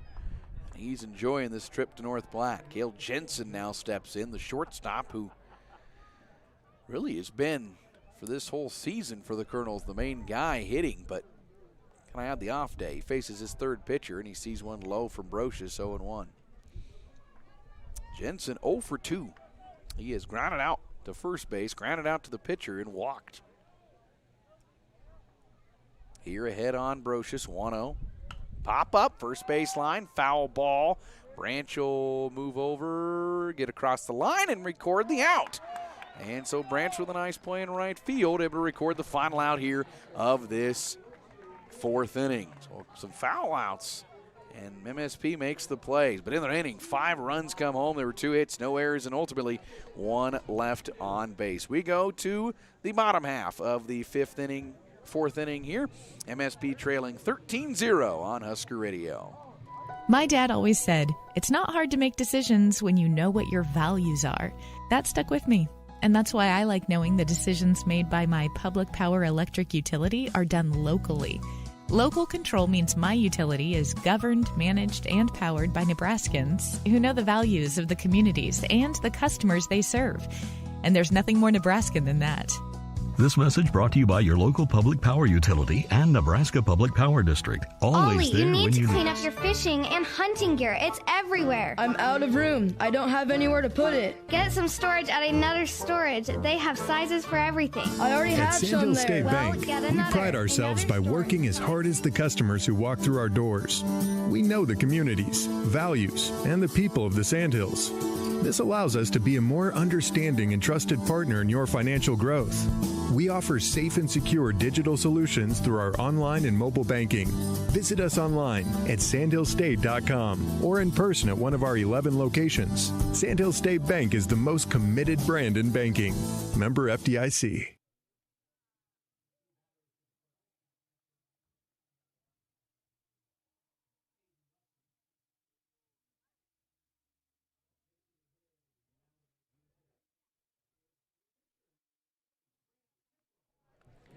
New pitcher is Grant Pickrell on the mound here in the bottom of the 4th inning for the Colonels of Central City, Fullerton, and Centura. And we've got some other changes defensively we'll try to catch here for you as soon as we can. But we do know Pickrell is definitely pitching here in this one. It looks like Jensen's still at short. Still have Nelson. No. Looks like Nelson's moved on to third, or excuse me, Jensen's moved to third. Maybe Gunzer is at second base, or shortstop now. Those two, I think. But Pickrell certainly pitching here. And here he'll face MSP's Simon Messersmith, who fouls that one back for a no ball, 1 strike count. MSP got their first hit of Gunzer in the last inning. Couple base runners today, but I don't know if it'll use them. The 0-1. Up high to Cy Messersmith, 1-1. First time around, hit by a pitch. He was the first base runner. 1-1 from Pickrell. Comes in for a called strike 2. He works ahead of 1-2. Pickrell's line, this is his 6th appearance, 7 innings, so 1-0 record, 6 hits, 4 runs all earned. Struck out 12, walked 3. Hit 2 batters, and even 4 ERA. The 1-2, way up high, good eye, 2-2. Bottom of the 4th inning here. There is a 10-run rule after 5.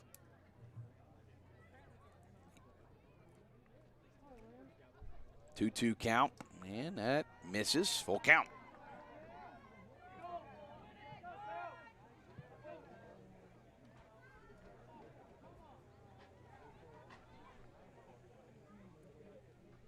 Three-two, fouled back. We'll do it again.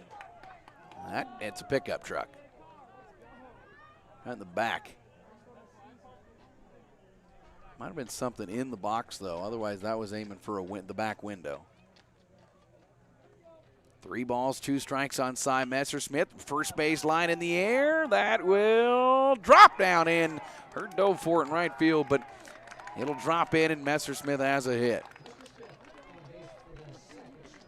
I think out there in right field was a different right fielder, maybe Rule, but he got a good effort on it. Just couldn't come down with it, and Messersmith has got a single. MSP has their 2nd hit of the ball game. See if Easton Messersmith can get something going. Nobody out here in the bottom of the 4th looking for their first run. See if they can get it here. Pickrell comes set, delivers, finds the inside half to Easton Messersmith, 0-1. Easton, first time around, struck out swinging on Gunzer.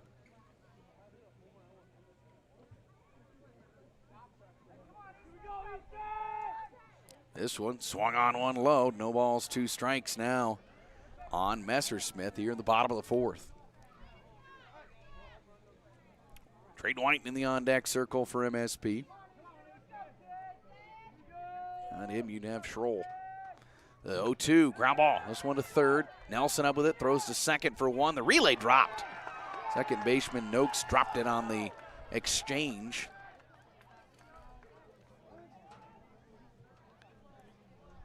So they'll record the out at second. Messersmith out on the fielder's choice on his brother's fielder's choice. And Jensen, who moved from short to third, made the nice play there, but second baseman unable to turn it with Noakes. And now here's Trayton White, 0 for 1. And he'll swing on one up high. Pop throw to first on their leadoff, and they coming back diving in is Messersmith. Back in time, but a nice throw by the catcher.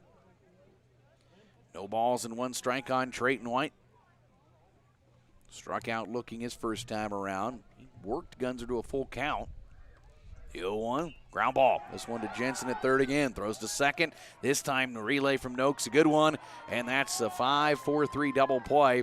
That'll end the threat for MSP here in the inning. So there was no runs, 1 hit, no errors. Ultimately nobody left on base. We go to the top half of the 5th inning. 13-0, Colonels with the lead. You're listening to high school basketball on Husker Radio.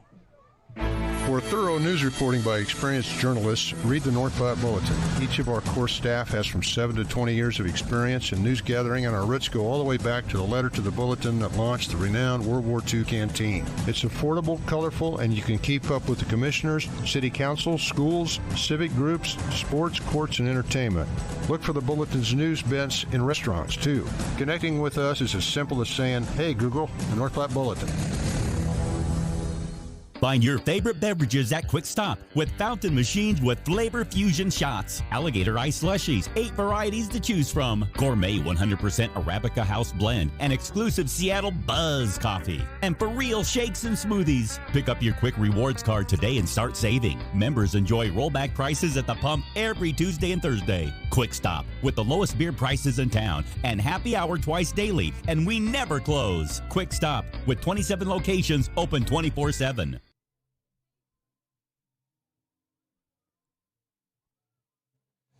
Going to the top of the 5th inning here from Bill Woodfield. Game 1 of 2. It's a doubleheader. Come on out for the second game right after this one. If you can get off work a little early, come on out.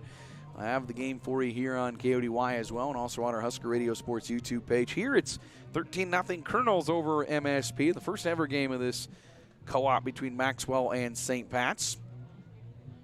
Andrew Brocious coming out for his started inning for the first time, but his second full inning, he worked all 3 outs of that 4th inning. Did a good job. Third pitcher for MSP here today. I don't think I got all the changes in the Colonels lineup. We'll have to see them as they come up. Who's going to be coming to the plate? But they'll face Brocious, who really settled it down. He gave up a couple hits and a run, but Branch coming in relief just couldn't find the strike zone today. And Brocious did a good job of doing so. Defensively, Trayton White catching. You have Easton Messersmith at first. Jacob Young at second. Mason Tilford at short. Nate Moats at third base. And in the outfield, Justin Schroll, Cy Messersmith, and Zarek Branch left to right. Brocious here in the top of the 5th will get it going. Trying to keep it 13-0. There is a 10-run rule after 5. And so obviously MSP will have to score some runs. Here's Gunzer. Batting here in the top of the 5th. He skies one to center field. Cy Messersmith looks up, moves to his left, and able to record the out over his head at the last second. Kind of just reached up and grabbed that one just in time. What a nice play. And Gunzer recorded on a high fly out to center field. Yeah, that makes 1 up, 1 down for the Colonels here in the inning. Messersmith with a nice play. That'll bring up now number 22, Nelson. Aiden Nelson takes a strike one from Andrew Brocious. I think a decent amount of this for Coach Jones and company is we got to figure out who we have, what our guys are capable of, and hard to do that. There's a swinging strike on Aiden Nelson. And you can only do so much of that within practice, and I think you learn a lot once you get to game time mode, and that's what they're just looking for reps here, getting them here. The 0-2, Brocious gets a ground ball to third, knocked down by Moats. Nice backhand. His throw across the diamond low and not picked up by Messersmith. It was a good play by Moats at third to knock that one down. He got a good backhand, but just unable to complete the throw across the diamond. And reaching first base, his single will be Nelson, and that'll bring up to the plate now number 6.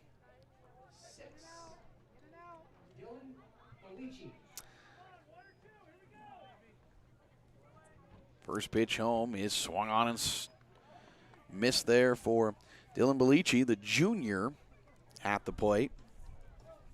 Down in the count 0-1. Bellici on the season making his 5th appearance in a game, 4th plate appearance. 0 for 2 officially, 4 runs scored. There he misses strike 2. One down here in the top half of the 5th inning. 13-0.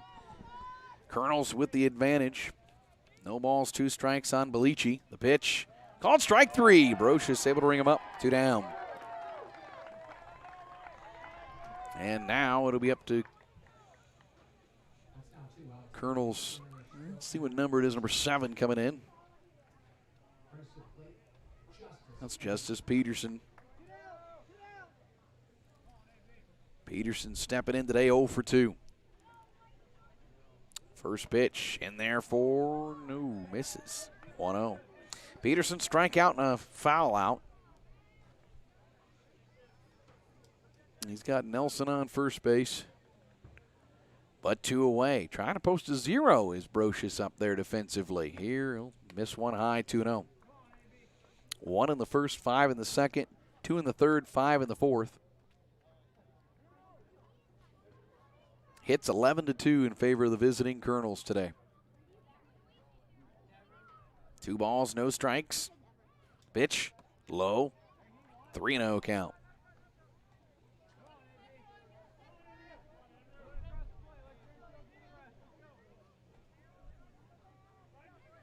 Waiting in the on-deck circle, I believe is, Schneider-Hines. 3 balls, no strikes. Ripped to third base. Nice play by Nate Moats. He goes up and grabs that one out of the air on a line from Peterson, and a line out ends it, and it is a 0 defensively for MSP. No runs, 1 hit, no errors, and 1 left on base. Go to the bottom half of the 5th inning. It is MSP trailing 13-0 on Oscar-Radio. No matter who you are and where you're going, Mid-Plains is here for you. The differences of our campuses make us stronger. Our shared mission propels us forward. You can't define us as one person, one town, one place. We are many, in pursuit of something bigger, together. With 6 individual campuses supporting a vast and determined region. We are Mid-Plains Community College. Putting your family first. Are you looking for the right dentist for you and your family? Phelps Family Dentistry has you covered. Dr. Lene Phelps and Dr. Kelly Hansen will make sure your family has the healthiest smile. Whether it's dental cleanings, fillings, same-day crowns, or total smile makeovers. Call our office at 534-4040 or visit us at phelpsdds.com to schedule your family's next dental appointment. And go Irish! Putting your family first. Like the Irish athletes, life can come at you fast and hit you hard. If you find yourself in need of a lawyer, call me, Marty Trushinsky, at 534-4837. And go Irish!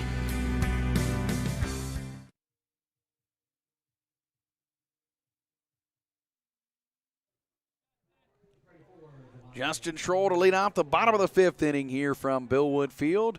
Game one of a doubleheader here. MSP trailing Central City, Fullerton, Centura 13-0. HD Management's ready to put their half a century of experience to work for you, whether it's farm and ranch management, ag appraisals, or ag real estate sales. See Kurt Pieper, Hank Nicely, or Justin Pieper at HD Management in North Platte. Grant Pickrell out for his second inning, and the lefty gets a swinging strike from Justin Stroll. No balls, one strike. On the junior who struck out swinging against Gunzer today. 0 for 1. Gunzer 3 innings. As this one comes in and hits Stroll in the back. He'll take a hit by pitch. Base runner on. Gunzer 3 innings, 1 hit. He struck out 8, did not walk any. He hit 1 batter. Pickrell hitting his first bat there. Brings up now Nate Moats, who had a really nice defensive play to end that 4th inning on the line outing. Moats 0 for 1. He also struck out looking. He'll hit a ground ball up the middle, cut off, bobbled though. And at second, now Stroll rounding second. He'll go to third. The throw coming in is offline. And now moving to second is Moats, and that one's going to be called out. He'll be thrown out at second, so Nate will get a single in it. Right up the middle, and Stroll with a nice turn to get to third. Then Moats thrown out at second base as he was trying to sneak one by there. Jensen with a nice flip back to Noakes to record that out. So now 1 away, but a runner in third for the first time for MSP. So that brings up Zarek Branch now.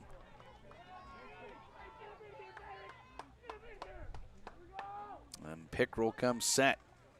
Facing Branch, delivers, foul back, up and over.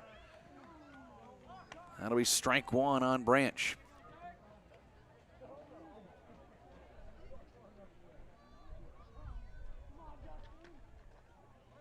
So 1 away.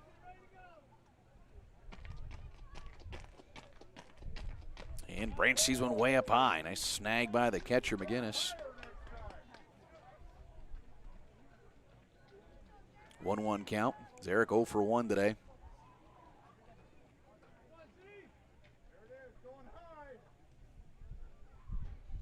And stepping off is the pitcher. Recollect here with a 1-1 count. Pickrell, 11 pitches in his first inning. Pitch is high, 2-1. 13-0. MSP will need some runs to extend this game. There's a 10-run rule after 5 innings. So they're down to their final 2 outs if they can't score. There's a strike issued. 2-2 on Branch. Jacob Young in the on-deck circle. Branch today, first plate appearance of his MSP history. 2-2. He'll just get a piece of it. It'll bounce off home plate. Stay at 2-2 again. Today's scoreboard brought to you by Sandhills State Bank, your financial partner in the Sandhills and the most committed brand in banking. Find them at sandhillsstate.com or stop in at 803 South Dewey in North Platte. 2 balls, 2 strikes. The pitch. Branch grounds one right back to the pitcher. Goes over his glove to second base. Branch at first is going to be out, but it'll drive in a run. And MSP has their first run in history. Justin Stroll comes home. So Justin Stroll scoring the first run in program history.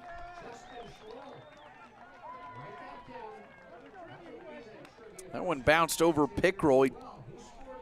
And they were able to get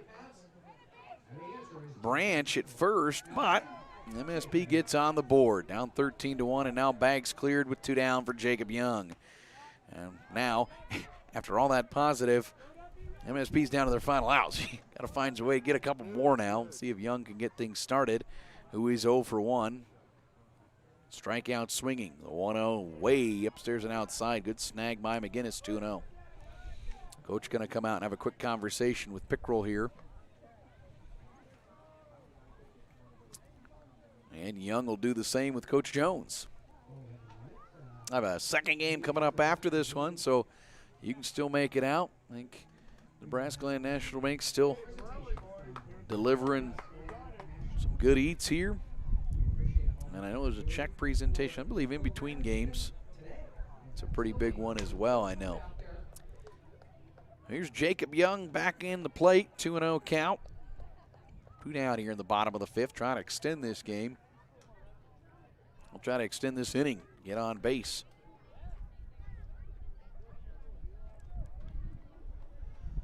Pickrell likes the pitch, delivers the 2-0, swung on and missed, 2-1. 13-1 here in the first game. 2 relatively new baseball teams. The 2-1 went up high, went around, they say. Check swing, but did go around. 2-2 on Young. MSP down to their final out. Final strike here unless Young can deliver something. The 2-2 with 2 down here in the 5th. Pickrell delivers inside. Young shakes out of the way, takes a full count. Brocious in the on-deck circle. He got the first hit in program history earlier today. Now a 3-2 count to Jacob Young. Pickrell delivers. That's a called. No, it's a ball 4. Well, that didn't look too far off, but Young gets a full count walk, and he will extend the game. Now that'll bring up top of the order, and Andrew Brocious, who is 1 for 2 today. A single and a ground out. Had the single to right field. See if he can deliver something else off Pickrell. The junior delivers to Brocious. There's a swinging strike 1.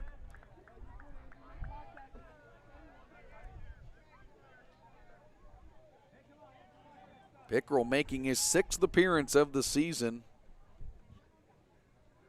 Been a reliever primarily. The 0-1 comes in, called strike 2. And down on the count is Brocious. No balls, 2 strikes, 2 outs here in the bottom of the 5th. If Bryant Brocious can extend this game. Pickrell delivers 0-2. Swung on, just got a piece of it. Foul ball. And it remains 0-2. Boy, we can just extend the game and get a few more at-bats. You're just looking for reps here. In-game live reps. You gotta like that. If just like there, Jacob Young extending the game. The 0-2, Brocious just gets a piece of it again. Stays right at home plate, but he stays alive at 0-2. Brocious can get on. Tilford looking for an opportunity to bat again. Young just walked. MSP scored their first run in this inning. Pickrell delivers the 0-2. Missing. Good eye. 1-2.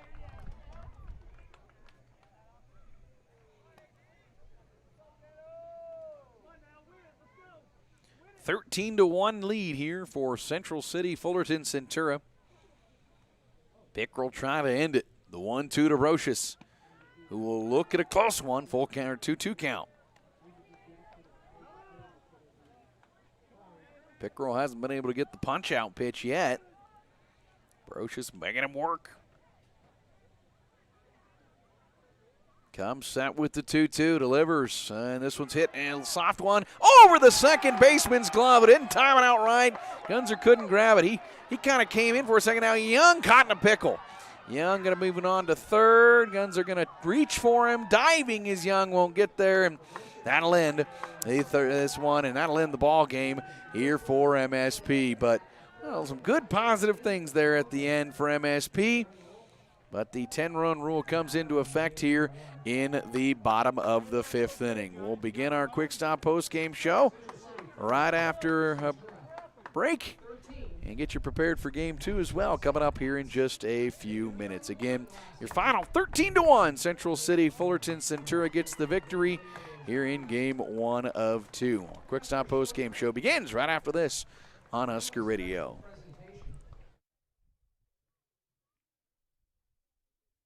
Make 2021 the year to focus on you. This is Maddie Krebs, owner of North Platte Jazzercise, and we are here to help you meet your fitness goals. Join us for a mix of cardio and strength-infused classes at our new location in the Canteen District. With more than 20 classes a week from early mornings to after work hours, there's no excuse to skip your workout. Did I mention we offer childcare at most of our classes? Check out a full list of class times and membership info at jazzercise.com, and go Irish.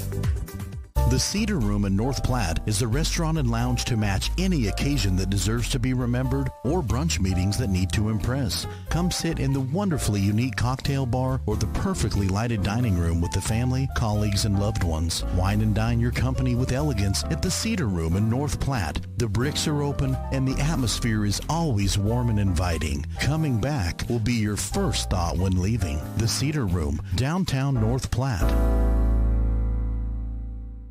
Hosting a get-together, event, or party? The last thing you want is to turn your house upside down to get ready for one. Use Occasions in North Platte instead. Occasions is the area's event venue for gatherings of up to 55 people inside with a beautiful outdoor patio as well. With tables and chairs included and a full kitchen for your use, all you need to do is show up. Meetings, parties, or simple get-togethers. Occasions is where you want your event held. Call Allison at 534-2533 or Mike at 227-2602 to book today.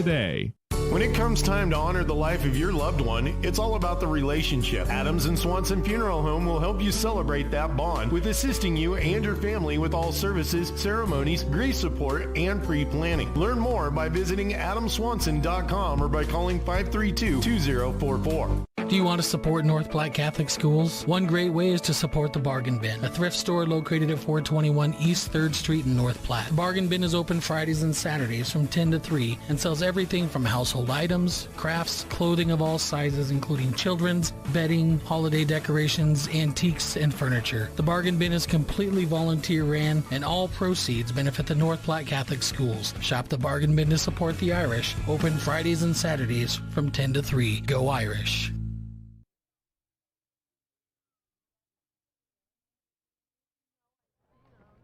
Welcome back to Billwood Field here. It is our Quick Stop post-game show. Just around every corner, fast, easy, and convenient with 6 locations throughout North Platte. Also locations in Ogallala, Hershey, Grant, and Imperial. On the road to everywhere, it is Quick Stop. A final here in Game 1 of the doubleheader between Maxwell, St. Pat's, and Central City, Fullerton, Centura. It goes to the visiting Colonels today, 13-1 in Game 1 of this co-op. But overall, that was just it was fun to see some baseball here in the spring. I think everybody kind of just wanted to see some baseball, saw some good things. You got some hits there. I felt like momentum was starting to pick up a little bit and starting to get a little more comfortable with the game as it wore on. Had some mistakes in the second inning and just a little slow to get the offense going. But really, I mean, you were facing one of the top 2 pitchers on this team who's 9-1 now on the season are the Colonels. So that's a quality team in Class B. I think they'll be a contender in Class B. It's tough baseball. There's only 2 classes, so you can see some pretty darn good Class B teams. But for some of the smaller schools that are co-op, that's probably one of the better ones you're going to see this season if you're Maxwell St. Pat's. And also get a first run on the board. There were some nice defensive plays made today. You had to. There wasn't a lot of strikeouts. You had to go make some plays, and I thought they were able to do some of that here today.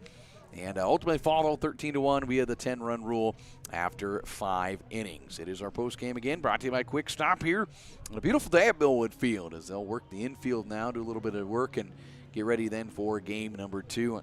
Coach Jones had told me probably about 20 minutes in between. They do have a check presentation here today from Nebraska Land National Bank they're doing as well, so it might be a little bit longer than 20 minutes. We'll see, but there will be for sure, I would say close to 5 o'clock, we'll have game number 2 getting underway here from beautiful Billwood Field. Let's run through the end-of-game stats. They're brought to you by Condon Signs. Condon is North Platte's only locally owned full-service sign company, creating custom monument signs, pylon signs, commercial awnings, and they'll service your existing sign. Going into their 30th year of business serving the North Platte area, visit them on the corner of 8th and Vine or at condonsigns.com. For scoring, MSP gets their lone run scored in the 5th inning. They had 3 hits and a total of 2 errors in this one. Meanwhile, Central City, Fullerton, Centura scores 1 in the 1st, 2 in the 5th. No, let's reverse that. 5 in the 2nd, 2 in the 3rd, and 5 in the 4th. 13 runs off 11 hits and 1 error.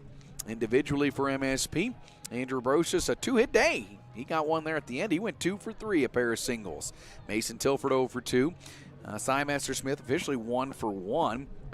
He got on base via hit by pitch, and he also had a single. Easton Messersmith goes 0 for 2 in this one. Trayton White 0 for 2. Justin Troll 0 for 1 and scored the lone run today. Nate Moats 0 for 2. Ty Robinson 0 for 1. Jacob Young 0 for 1. Did draw a walk. Zarek Branch 0 for 1 with a run batted in. And Gavin Nutter, he did not bat. He came in to run, though, at one point. Ty Robinson in this one goes 3 innings, 8 hits, gave up 8 runs, 3 of them earned, struck out 2 and walked 2. Robinson gets tabbed with the loss. He threw a total of 61 pitches. Zarek Branch didn't record an out, came in and pitched, gave up 4 runs, all earned. He walked 4, and that was the main issue for Zarek in that one. And Andrew Brocious, the final 2 innings, 3 hits, 1 run. It was earned, struck out 1, but good job from Andrew Brocious. He really settled that down. Got the first 0 in the half inning there in the 5th inning. Meanwhile, for the Colonels, 2 a day for McGinnis. He had a couple runs batted in today. Noakes with the big day, 3 for 4. He had 2 triples and 4 runs batted in. Cale Jensen goes 0 for 3, did score a run, drew a walk. Gunzer goes 1 for 3 with a run batted in. Nelson 2 for 2 day with an RBI. Freeze 0 for 2. Peterson goes 0 for 3. Schneider-Hines 1 for 2 on the day. Twist goes 1 for 3 with 3 runs scored. Hurt came in and ran and scored a run. Jensen 1 for 1 with a couple runs batted in. And Belici goes 0 for 1 overall. 3 extra base hits for the Colonels today. Trace Gunzer got the start. 3 innings pitched.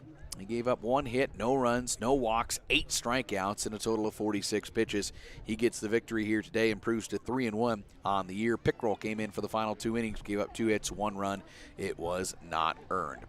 Now improving to 9-1 is Central City, Fullerton, Centura on the season.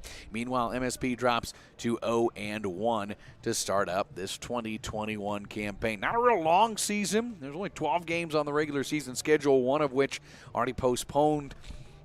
Hopefully to be rescheduled, that road trip to Lincoln Christian that was supposed to be last week. They have Twin River coming up on Saturday here at home. There are 3 home games. You know, in the first season, you wonder if you're going to get any home games. You're able to get 3, which is nice to see. You didn't really know what you'd get. But Twin River will come this Saturday for a doubleheader here at Billwood Field. Then the following Thursday, they'll host Hastings Adams Central and finish off the regular season with road trips to St. Paul and Kearney. Here again, our final in Game 1, 13-1. Those end-of-game stats brought to you by Condon Signs of North Platte. We'll take another break, come back, and get you more post-game here from Billwood Field. Right after this, you're listening to High School Baseball on Husker Radio.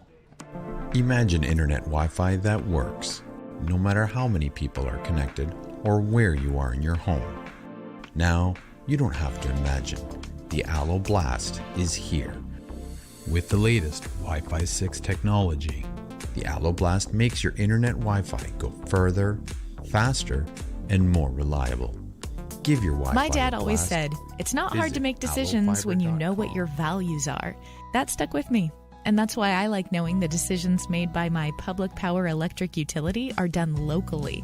Local control means my utility is governed, managed, and powered by Nebraskans who know the values of the communities and the customers they serve. And there's nothing more Nebraskan than that. This message brought to you by your local public power utility and Nebraska Public Power District. Always there when you need us. Ollie, you need to clean up your fishing and hunting gear. It's everywhere. I'm out of room. I don't have anywhere to put it. Get some storage at Another Storage. They have sizes for everything. I already have some there. Well, get another. Another Storage, 532-1332. At Sandhill State Bank, we pride ourselves by working as hard as the customers who walk through our doors. We know the communities, values, and the people of the Sandhills. This allows us to be a more understanding and trusted partner in your financial growth. We offer safe and secure digital solutions through our online and mobile banking. Visit us online at sandhillstate.com or in person at one of our 11 locations. Sandhill State Bank is the most committed brand in banking. Member FDIC.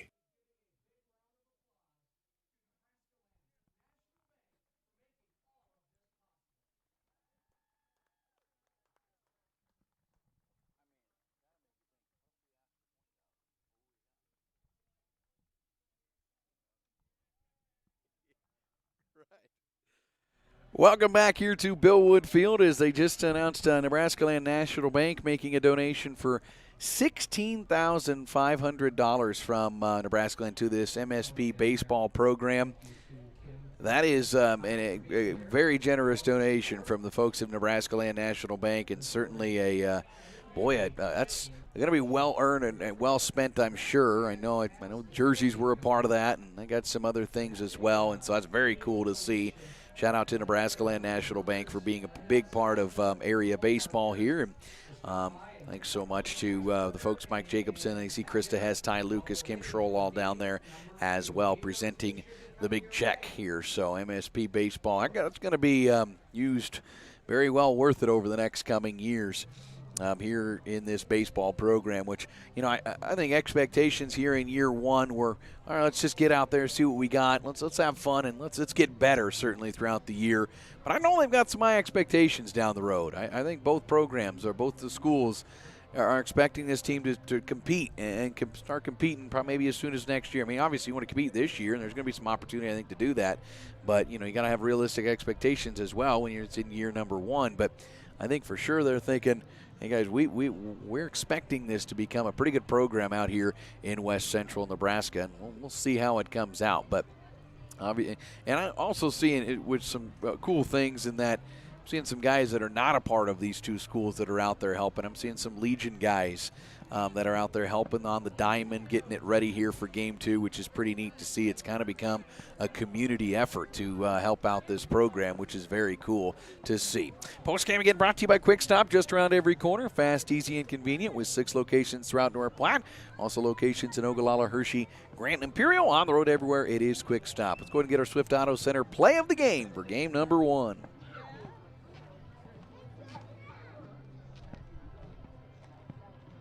But Brocious beats it out, and there you might have your play of the game by the end of the. All right, that was just the end of the play of the game. Let me get you the start of the play of the game here for this one. 2 balls, 2 strikes, 2 down. We're at the bottom of the third. The pitch, ground ball, right field. That's a base hit. The first single of MSP history is in there. Brocious save it first. It was a close play. The right fielder Peterson up with it quickly, but Brocious beats it out. And there you might have your play of the game by the end of this one as Andrew Brocious gets the first hit of the program's history. There you have it. Andrew Brocious with the hit to right field. Peterson about spoiled that. He really got up with that pretty quickly and nearly made the play to beat it out. But Andrew able to leg it out down the first baseline and get, again, the first hit in program history, which is cool to see. And now we'll see if he can follow that up with some Game 2, and he had a really good Game 1. That leads us into our player of the game. It's brought to you by Allo Communications, the telecom home team. Allo taking tech to the next level with products and services that provide its fiber fans with an all-star experience. If you're ready to up your internet game, go to allocommunications.com and get Allo today. It's got to be Andrew Brocious. He had a 2 for 3 day. 2 for 3, a couple hits. He had 2 of the 3 hits, and I thought he pitched well. 2 innings here today. Gave up 3 hits, 1 run. It was earned, 1 strikeout, but a lot of good game from Andrew Brocious. And there were several players around that I thought had some good moments in this, and certainly some things to build on if you're Coach Jones and Braithwaite, I think, down the road here. And I think you're saying, hey, let's build on that right now. You got another game coming up here in a little bit. And so I think they're going to try to do that for sure. So that's your Allo Fiber player of the game here as they work the infield here on a pretty nice day for baseball. Spring baseball in Nebraska, if you look at the schedules of teams that are playing, you'll see a lot of canceled. You'll see a lot of postponed. A lot of time, some bad seasons, you can count on maybe half the games, and that's about it. So if you can get, if they can get them all in, that'd be great this season. And if you can get them in weather like this, you're going to be really happy throughout the rest of this one. So we'll see how lucky we are when Saturday rolls around and coming weeks roll around as well. In Game 1 goes to the visiting Colonels of Central City Fullerton Centura as they improve again to 9-1. MSP falls to 0-1. And we'll take a quick break here on KODY. I'll tell you what we're going to do. We're going to send it back to regular programming for a little bit. I was hoping to have a couple player interviews, but I was unable to catch up with them in between games. So we'll take a short break. We'll come back and get you set up for Game 2, maybe right at the top of the hour here for this one here from Billwood Field. So, again, we'll have a short break. We'll send it back to regular programming, and then we'll come back to Billwood Field to get you set up for Game number 2 here from Billwood Field. Again, your final in Game 1, 13-1, a 5-inning winner for Central City Fullerton Centura. Game 2 coming up in, I'd say, around 10 minutes here on Husker Radio. We'll come on back.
And welcome back to Bill Wood Field here on Husker Radio's KODY 1240 AM 1061 FM as we get ready for Game 2 here of the doubleheader between Maxwell St. Pat's and Central City Fullerton and Centura.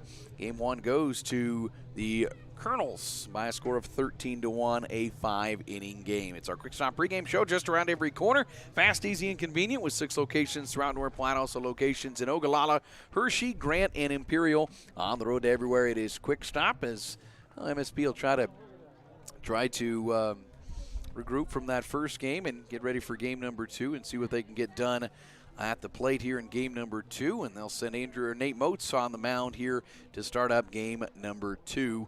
On what has turned into a gorgeous day. It's a good crowd, too, and they just did the check presentation. A big thank you to Nebraska Land National Bank, and a shout-out to really both of these administrations for being creative, putting something together here that hadn't been done in this area in a long time. And so certainly a shout-out to the administration for doing this and getting us some Western Nebraska high school baseball, and we'll see what it leads to here for MSP in their season that's just getting underway.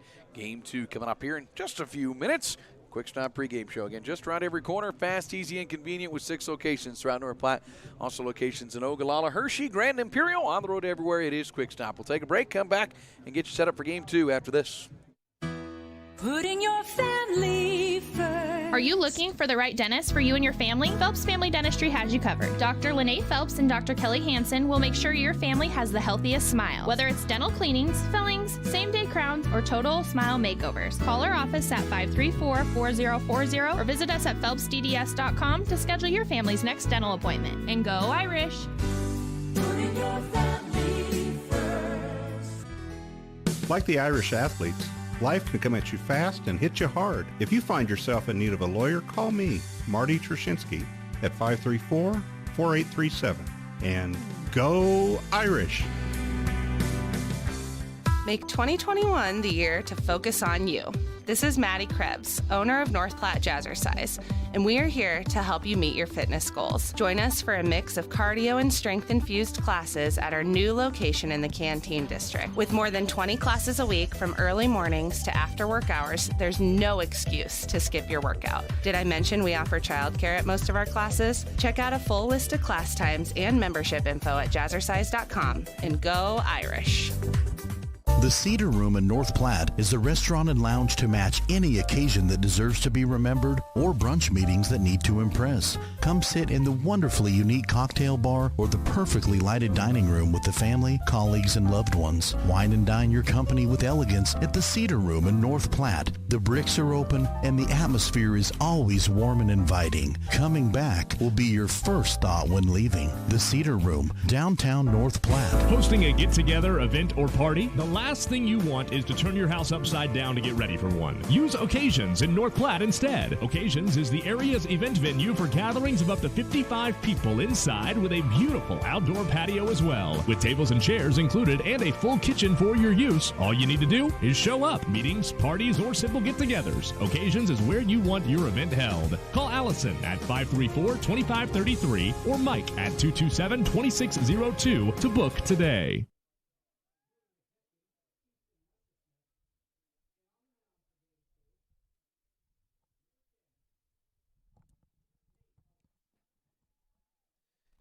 Welcome back to Bill Wood Field here on KODY 1240 AM 1061 FM. Tanner Struckman with you. We're on KODY AM. We're also on the Husker Radio Sports YouTube page to get up game number 2, and we welcome back into our broadcast Trey Fermansky, video technician. He made it. You have track practice, so Jan? Yeah, all right. So we'll get him a few times yet this year. He'll help us out. He might help us catch left field when this game's getting underway in game number 2. Let's get the lineups as our Quick Stop pregame showtime is running up. Let's run through Central City Fullerton Centura batting first. It's a different lineup. The shortstop, number 6, Dylan Belici. Batting second is the freshman, number 9, Blake Jensen. Saw a little bit of both of them in game 1. No one hurt. Matt's third. He is the third baseman. Batting fourth is left fielder, Connor Broman. Batting in the 5 holes, the catcher, number 25, that's Bryce Sutton. Batting 6 is the center fielder today, a junior, Blaine Buller. Batting in the 7th spot, it's Tolliver Scholl, just like Justin Troll, just without the R. He'll play second base. Batting 8th is the freshman Caden Rule, and rounding out The Colonels lineup is number 7, Justice Peterson. And that's your lineup. Here's the first pitch from Nate Moats. It comes home just a little bit high. Ball 1 to get game 2 underway here from Billwood Field. Dylan Belici starting it off the shortstop to get game 1 underway. Again, a beautiful day here at Billwood for baseball. Moats delivers the 0-1-0, missing 2-0. Ty Robinson got the start in game 1. And one thing he did pretty good of was throw a lot of first pitch strikes or get strikes early in the pitch count. As the 2-0 swung on and missed, 2-1 on Belici. I'm sure if you're Coach Jones, that's what you want to see here in game 2 is throw some strikes. Trust your defense. They did some decent things in game 1. 2-1 pitch from Moats. Pop foul behind home plate. Messersmith throws the mask off, and it will fall in playable, catchable area, but I think he thought it was over and didn't go after it, and it falls safely. And back in now with a 2-2 count is Belici. Belici, a junior, playing shortstop here in game number 2. 2-2, taken high, your eye level, full count. Belici did come in a bit. We said his name in game 1. 3 balls, 2 strikes. Moats delivers. Called strike 3. Going down looking is Belici, and there's 1 up, 1 down for MSP here in the first inning. Brings up now Blake Jensen, the freshman. Jensen came in to bat. He went 1 for 1. He had a 2 RBI single in that first game. Jensen on the season now 4 for 9. He's been hitting well, and he'll take a strike 1. Just a freshman, but off to a hot start with 6 runs batted in with those 4 hits. Down on the count here, 0-1. Yeah, we got some wind blowing the flag out in center field. Pretty good. As the sun hides behind a cloud or two. A pitch missing 1-1 to Blake Jensen. Started game 1 at 57 degrees. Game 2, 57 degrees as well. 1-1 count. Low, 2-1.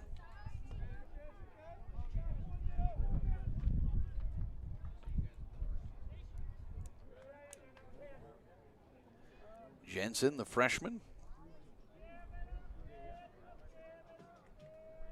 Off the Moats kick and delivery. Takes a good one there, 2-2. See Nolan Hurt bat next, the third baseman.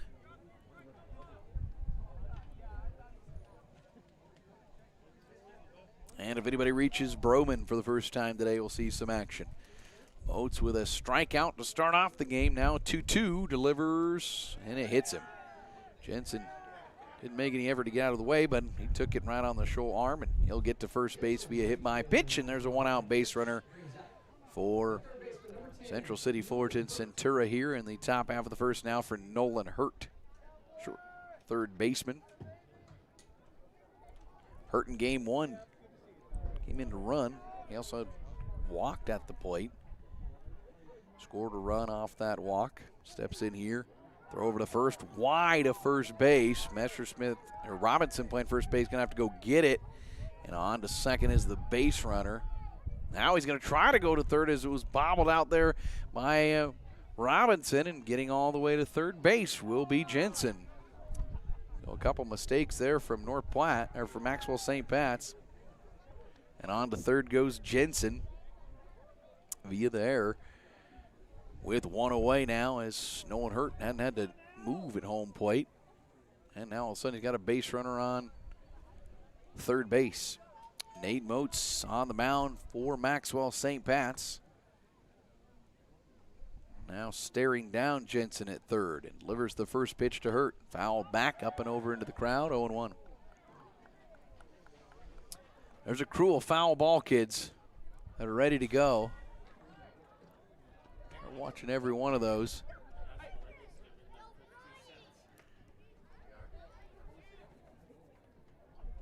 No balls, one strike here on Nolan Hurt. We're in the top half of the first inning of game two here of this doubleheader. The pitch from Moats, that's low, 1-1. Talking with Coach Jones in between games, said, not too bad game one. We did some things wrong, but he said, he didn't know what to expect, but I think he saw some things he can at least work on.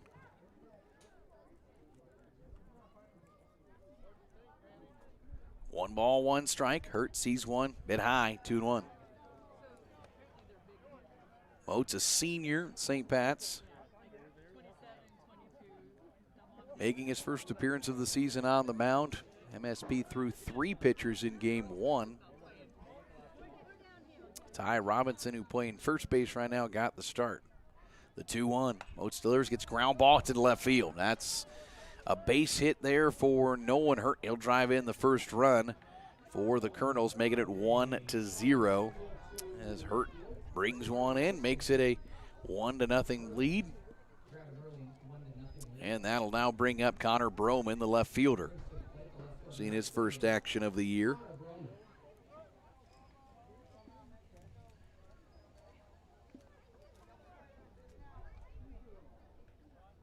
Broman talking to coach down the third base line. Now steps back into the box. A righty-righty matchup here. One away here in the top of the first inning. Moats comes set, pays attention to first, delivers the first pitch. In there for a call, strike one. I think one thing Coach Jones wanted to see is holding base runners on a little bit better from the pitching staff. It was a game one. Colonels ran all over Maxwell St. Pat's. 6 stolen bags in game one.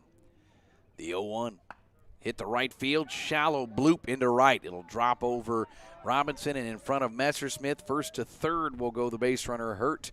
It's a single for Connor Broman, and now there's first and third on the base pass here for the Colonels here in the top of the first inning, getting things going right away off Nate Moats. Now it'll be Bryce Sutton stepping in, catcher, junior. Played one varsity game, only one at bat, 0 for 1 officially on the season.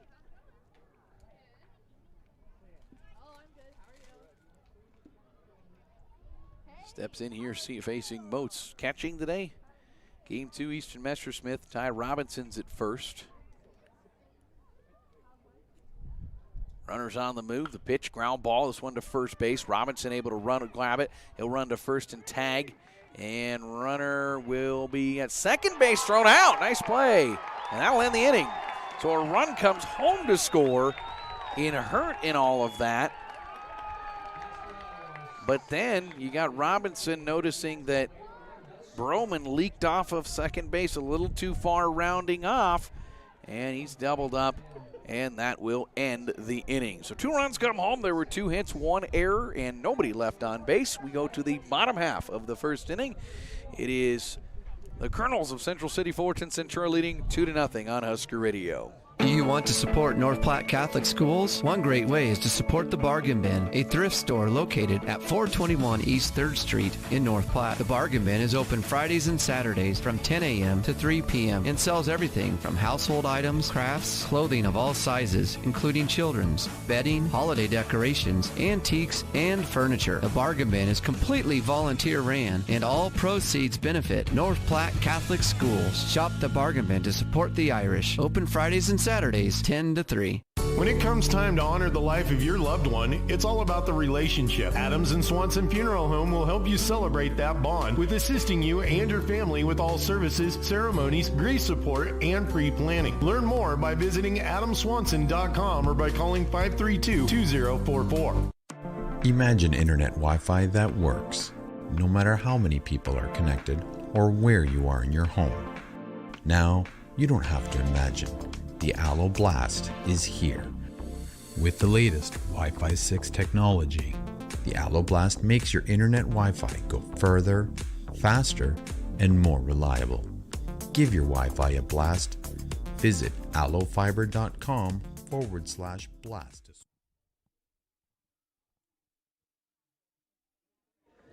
Back here on Husker Radio's KODY 1240 AM 106.1 FM. Tanner Struckman with you as we go to the bottom half of the first inning. We'll see MSP bat for the first time here against Justice Peterson, the starter here in game number 2 of this doubleheader here from Billwood Field. Our scoreboard today brought to you by Sandhill State Bank, your financial partner in the Sandhills and the most committed brand in banking. Find them online at sandhillstate.com or stop in at 803 South Dewey in North Platte. 2-0 the lead for the Colonels. They get a couple home. Nice double play, though, there to end that first inning. And nice job by Ty Robinson at first base. And now we'll see Andrew Brocious to lead off. Let's go through the North Platte, or the Maxwell St. Pat's lineup. It'll be Andrew Brocious leading off. Mason Tilford bats second. He's at short. Followed by the freshman Cy Messersmith. He'll be in right field. Zarek Branch bats fourth. He's at third base. Easton Messersmith bats in the 5-hole. He'll catch today in game 2. Justin Stroll bats sixth. He's in left field. Ty Robinson batting seventh. He's at first base. Gavin Nutter DHing. He'll be in the 8-hole. He'll bat for the starting pitcher, Nate Moats. And rounding out the MSP lineup is number 8, Braxton Williams. Entered into the lineup for the first time here this year. He'll play second base. Again, Brocious, Tilford, Messersmith, Branch, Messersmith, Schroll, Robinson, Nutter, and Williams for MSP in the green and orange. Justice Peterson on the mound. It is a JV game considered for Central City Fullerton Centura here in game 2. It is technically for them a JV game, but Coach Jones' line drive into right field. Andrew Brocious has a hit on the first pitch at the bottom of the first to get things started. So Brocious gets it going for MSP with his third hit of the day. And he started off the season 3 for 4.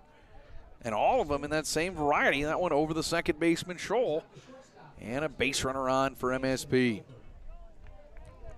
Coach Ryan Jones will tell me this is a varsity game on MSP's side, a JV game for them. The season's at the end. Games at the end of the season against Kearney will be the same way, JV games. Here's a ground ball into left field. Base hit. That's for Mason Tilford. And back-to-back hits for MSP gets things underway here in the bottom of the first inning. Tilford gets his first hit of the year. And the MSP has back-to-back singles to start it off. And now it brings up Cy Messersmith. Freshman going to step in here. 2 on. Nobody out here in the first.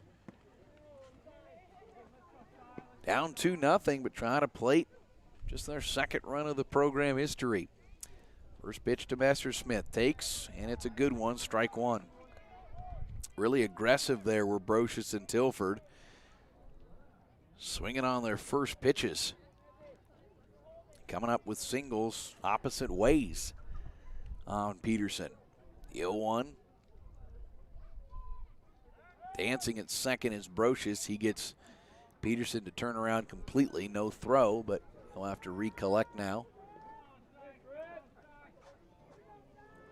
And the 0-1. Messersmith shows bunt. He'll put it down the first base line. It'll roll foul. Right idea, right spot. Just rolled foul. And it'll be an 0-2 count on Messersmith. Likely won't see that again. Branch in the on-deck circle. Easton Messersmith behind him here.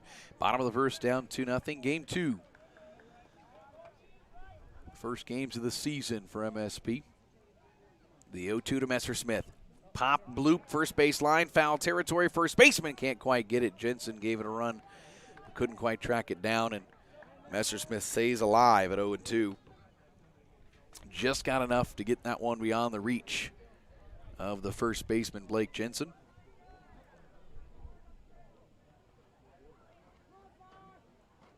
Back at it now. Here's Peterson issuing. Messersmith swings, ground ball to third short. Scooped up, flipped to second for one. Relay throw is going to be way high and offline. That should bring a run home. It will. Andrew Brocious will come home to score on the play. So the fielder's choice from Hurt to Scholl will get Tilford out. But then Brocious is going to come home on the throwing error and make it a 2-1 ball game.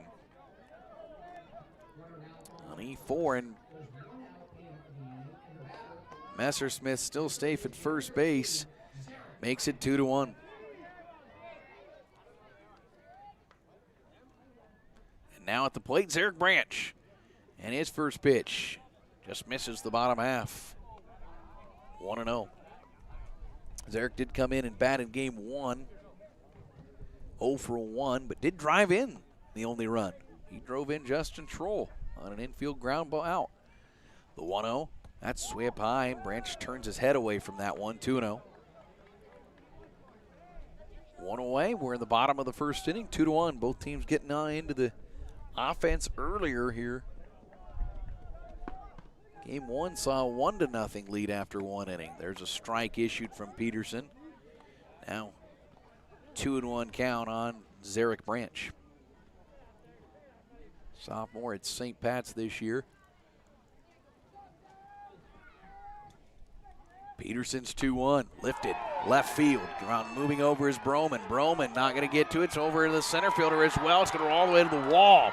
Rounding second, going to third is Messersmith. He'll hold there. Branch will retreat back to second. And a stand-up double for Zarek Branch, the biggest hit of the season so far for MSP. Well, that one was Broman's ball, but Buller in center was playing in quite a ways, and he had no chance of it either. Messersmith hadn't really taken off at first, otherwise he'd be home. I think that's what Coach Jones is indicating to him right now. Probably should be at home, but see if his brother Easton can drive him in. Easton's first appearance. Third hit of the day, and he'll take a good one right down the pipe, 0-1. Only 11 pitches thrown by Peterson. 3 hits and a run, and 2 base runners on. The 0-1. Messersmith takes it high, even count. Easton game 1, 0 for 2. He had a strikeout. Even 1-1 count with 1 away. The pitch reached on one low. Got fooled there. 2-1-2. Justin Stroll in the on-deck circle. Still 1 away. You want to get something here, tie this game up. With runners at scoring position, 2 of them. This is where you got to deliver the 1-2. Way up high, reached for it, slaps it up and over us. Attaboy, 2-2.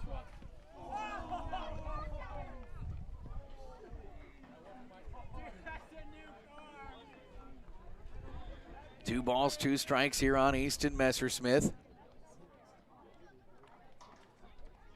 Pitch, swung on and missed, and the 2 down now here in the MSP first inning. Will now bring up Justin Schroll.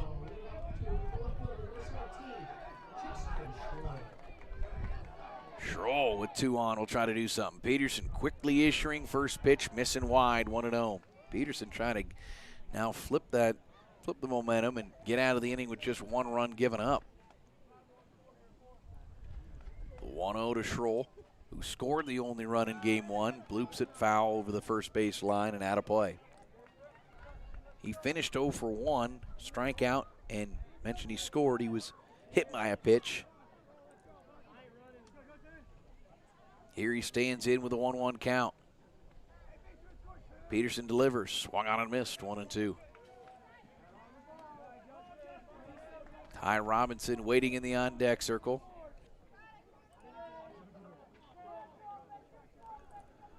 The 1-2 to Justin Schroll with 2 down and 2 on. Takes, close, misses, 2-2.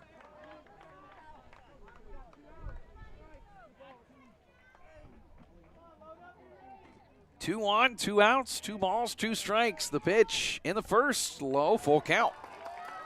Schroll with a good eye there. Boy, he's held off on 2 close ones. He'll step back in, looking for his first hit of the year. He's got Messersmith at third, Branch at second, 2 down. Here's the payoff. Peterson delivers high, ball 4. Bases loaded now for Ty Robinson. So base on balls for 17, and here's 7. Robinson pitched game 1, but he did bat once. So for 1, he struck out. Time he was around the second time, Zarek Branch had taken over pitching duties.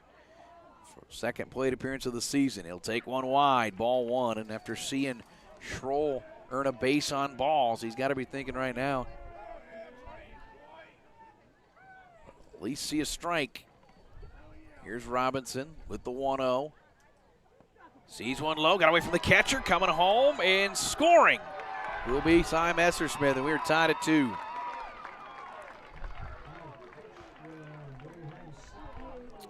Messersmith scores, Branch to third.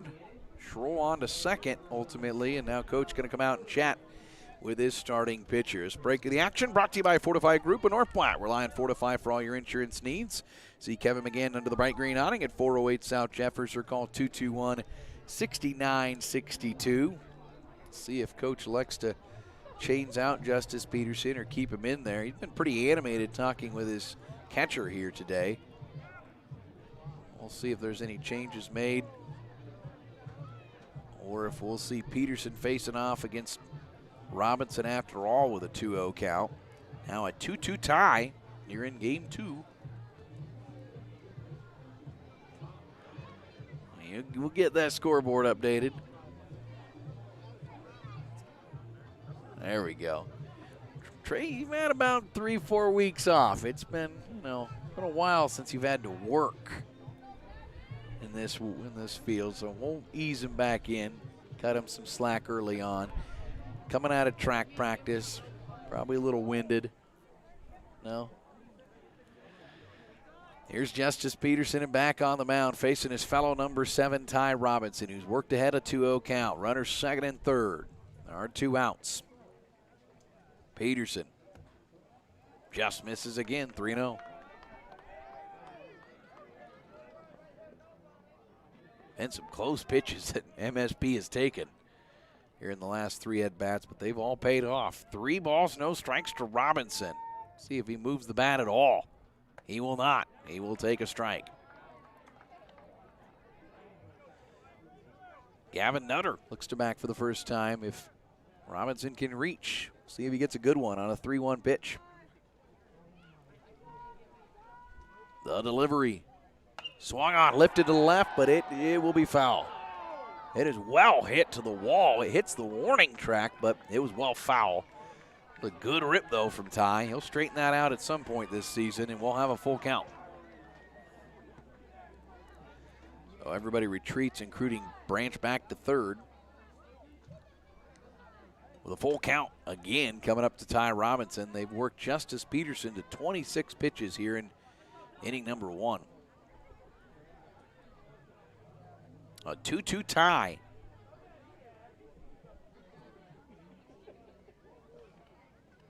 Here he comes, the 3-2 from Peterson again.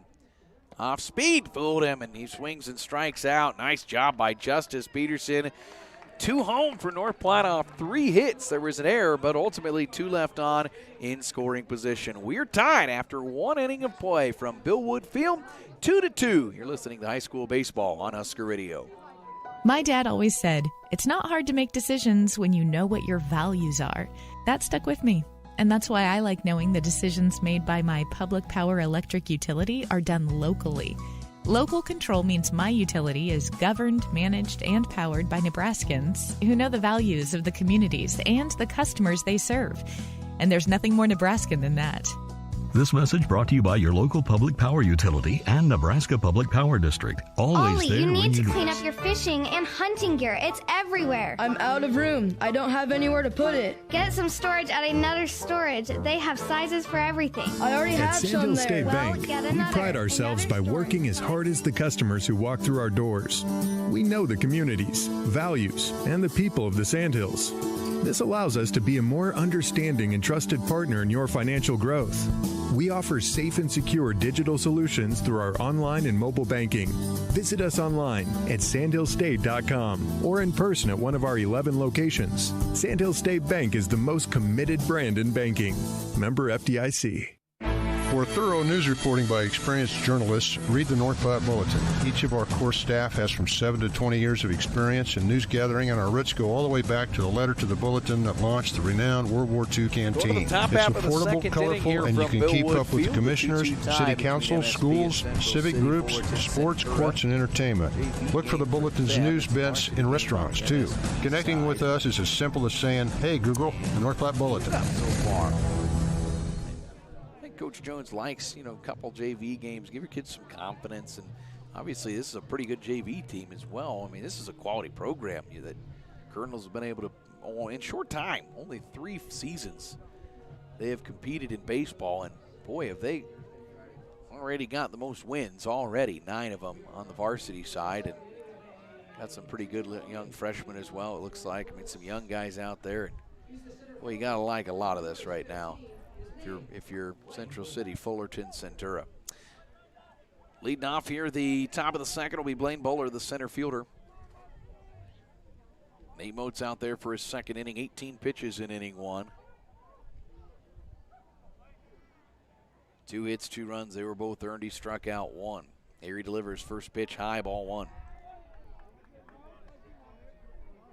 Didn't walk a batter, did hit a batter in that first inning.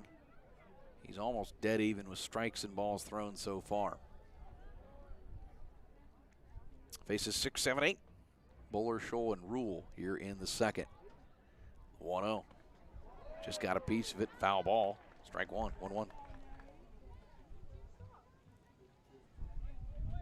Bowler a junior. Moats a senior.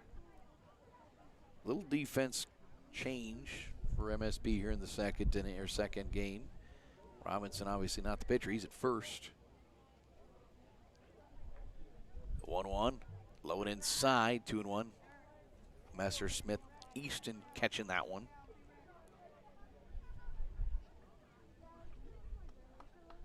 Wind blowing out, kind of shifty, but at times it looks like it's straight to center field. The 2-1. Swung out and missed. Even count. They won that battle. MSP wearing the orange tops today. They have an alternate that has green with some orange accents. The 2-2.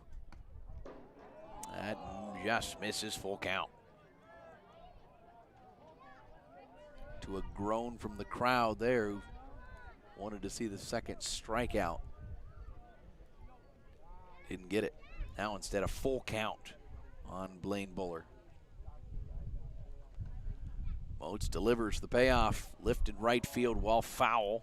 Out of play. Ty Robinson gave it a short look, but knew he wasn't going to get to that one. 3-2 again.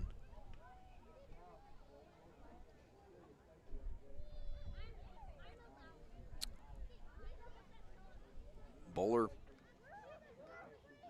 hasn't played in any varsity games this season.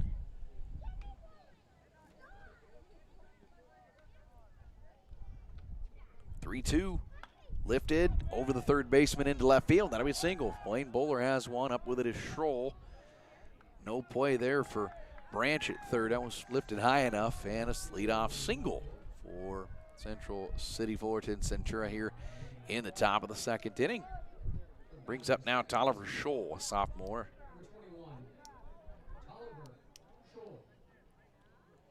Scholl digs in here at home plate with a base runner on, and a 2-2 tie. Offenses have come alive here. Hits are now 3 apiece. Moats issues the first pitch and misses low, ball 1.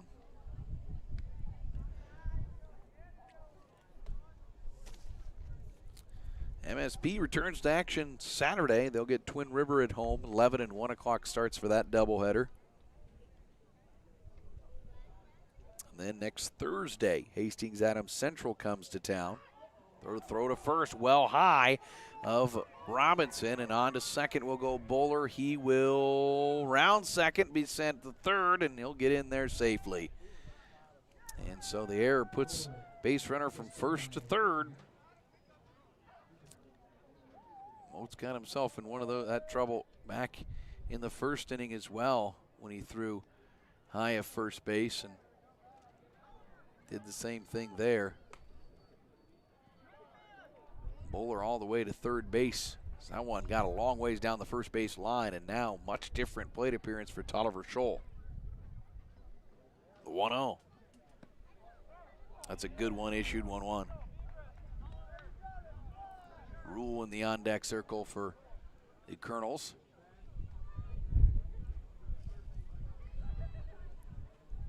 The 1-1 for Moats. Missing outside, 2-1. Kind of like the Colonels nickname. play at Colonel Field. I like it. MSB's got to come up with something. They have to have it by district time. I don't know why. That one's low, 3-1. But I guess by the time you get to districts, you got to have something. And as of last week, Coach Jones had no idea what that was going to be. 3 balls and a strike here on Tolliver Scholl. Runner at third. The pitch comes in and a strike issued. Full count. Oates, that's his 30th pitch already. Nobody out here in the top of the second inning. 2-2 tie, but Bowler represents the go-ahead run here. He's sitting at third base. The 3-2 to Scholl. Swung on, just kept alive as it rolls back to the backstop. Another full count.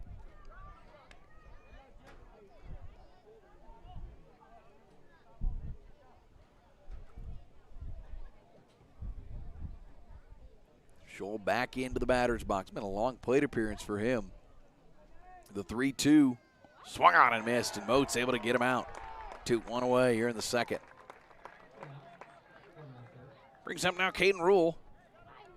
Bottom of the order. Number 8 hitter, Peterson in the on-deck circle. Rule, a freshman. Seeing his first action today. He's got a runner at third. Would like to bring him home and give the lead back to his team. First pitch issued by Oates. Low, good stop by Messersmith behind home plate. Bounced into him, 1-0.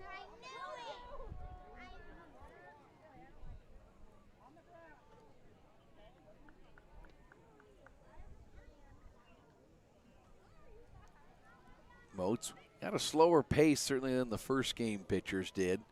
The 1-0 showing bunt, bunted on the third base line. A little squeeze play. Moats up with it. He won't have a play at first. He'll throw it or at home. He'll throw it to first and get the out there. That's a pretty nice throw after he realized he wasn't going to get the ball home. And a nice bunt squeeze play there. And Bowler comes home to score on the sack bunt.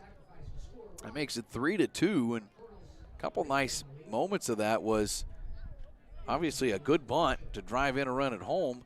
But then a pretty good throw from Moats to get him out at first. He kind of had to just turn and throw that quickly, and he put it right on the mark. There's 2 down now for Justice Peterson. Bags erased, and the lead is 3-2. The first pitch in there for a strike.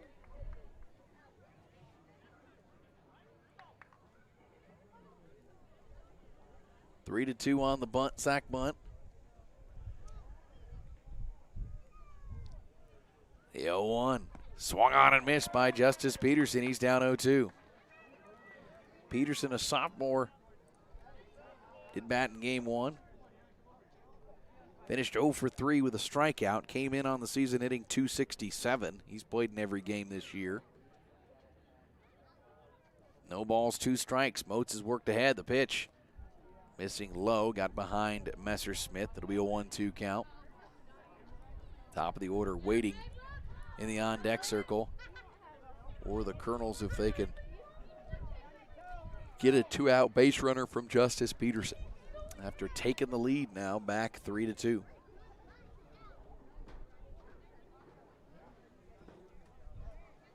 The 1-2, ground ball to third. Branch can't knock it down. It's in left field. It'll be a base hit for Justice Peterson. They'll hold him at a single. That was a pretty nice hit around all down the third base line, and Branch not quite hugging the line, couldn't get to it. And the top of the order will come to plate here in the second inning. Belici will come with a base runner on first base. Pretty good one at Duncan Field. Hastings leading Kearney after 4-2-0. A couple of really good programs in high school baseball in central Nebraska are those two. They've had some battles.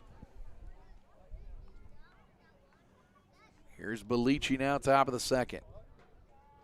First pitch to him, ground ball. This one hit to Tilford, and Two-Hopper eats him up. Into center fielder to go. Rounding second, going all the way to third is Peterson. And now nobody backs up the second baseman, and on to second will get the base runner, Peterson. So the error, E6. Peterson gets all the way to third. And Belici gets to second. Things kind of just broke down there for North Platte. That was Fairly tough play for Tilford, but throw from center wasn't great. And it wasn't caught by a second baseman. And pretty soon now you got second and third and 2 down. What looked like an inning might get shut down after the 1 run has now worked itself into some trouble. Coach Jones out to visit. This time break in the action brought to you by Fortify Group of North Platte. Rely on Fortify for all your insurance needs. See Kevin McGann under the bright green awning at 408 South Jeffers or call 221-6962. Quick conversation for Coach Jones.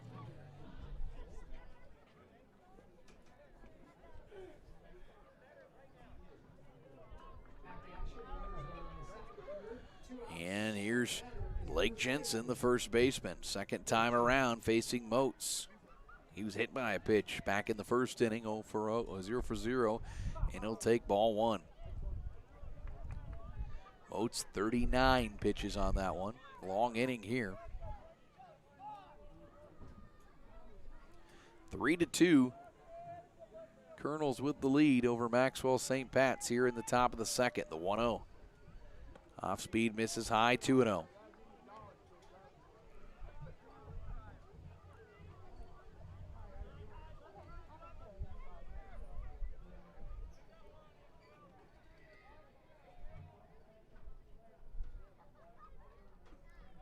Coming set is Moats, the 2-0. Ground line drive into center field, and that's going to score a pair of runs. Holding up at third was the second base runner. He was stopping. Now he still has time to come home. He will score, does Belici, and a 2 RBI single for Blake Jensen. He did the same thing in game 1. Had a 2 RBI single, so he's had a good day, and that ups the lead to 5-2 here for the Colonels here in the top of the second inning. Still 2 outs, and Moats,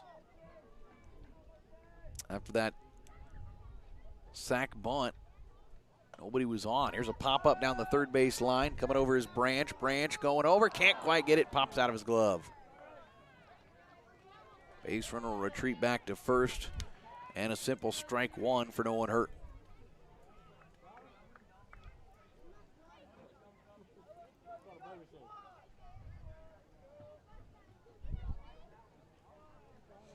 Moats will climb back on the mound, facing Hurt, who's 1 for 1, the third baseman, singling his first time around.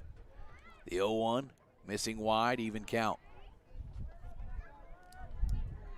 Twin River, the opponent on Saturday. This team's played Twin River. They will play them again. They beat them back on April 6th, 15-3. They'll play them again at the end of the season.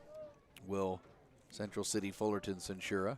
The 1-1, lifted left field line, foul ball. 1-2 count on Hurt. Home game for MSP again then next Thursday against Hastings Adams Central. Then that Saturday at St. Paul. Then the following Thursday at Kearney for a couple JV games against Kearney JV. And then it's the Class B district tournament. It's pretty quickly over, just as quickly as it starts. At least the regular season. Here's a foul ball, third base line again, but nobody will get to that one, 1-2. Hurt ahead of everything right now. Moats trying to get one final strike to end this long second inning. That is turned into a 3-run inning and is now 5-2.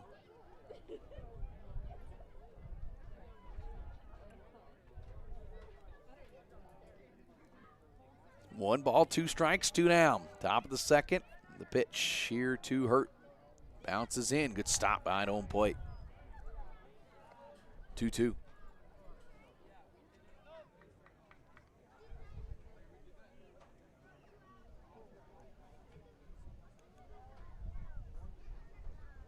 Moats gets the sign, pays attention to first, comes set, and issues the 2-2. High, full count.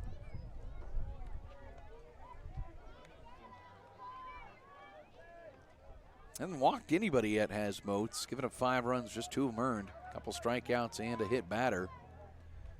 He's getting close to 50 pitches. Curious to see if Coach Jones keeps him out in the 3rd inning, depending on how this one ends. The 3-2, runner on the move. It's fouled well off left side, even further out of play. Hurt way ahead there. Keeps it at 3-2 again. That one was crowd alert. Sharply way ahead of that one. Here's another 3-2 pitch. Delivering, low and inside, ball 4, and base runners will be at first and second. A lot of this damage done with 2 outs here for the Colonels, and they'll go to Connor Broman, the left fielder, who is 1 for 1. Now runners at first and second, still 2 away.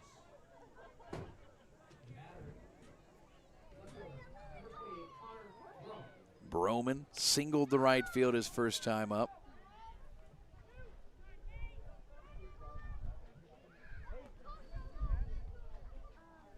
First pitch home. Low and inside. No, got the strike zone. Right in the corner. 0-1. 2 down. We're still in the second. This has been a long half inning. The 0-1 from Moats. Held off. Missing. Broman sees it. 1-1. Game 1 to the Colonels 13-1. They get to 9-1 on the year. Hot start. They only lost to Hastings. 1-1 upstairs, 2-1. They'll be back in action at Crete quickly tomorrow. It's about 2 days off and back to a game. Not much of a break at Crete tomorrow. They still have Auburn and Wayne on the schedule yet this week. They squeeze in a lot of games, about a month and a half. That pitch hits the inside, 2-2. Not even halfway through their season at 9, now 10 games in.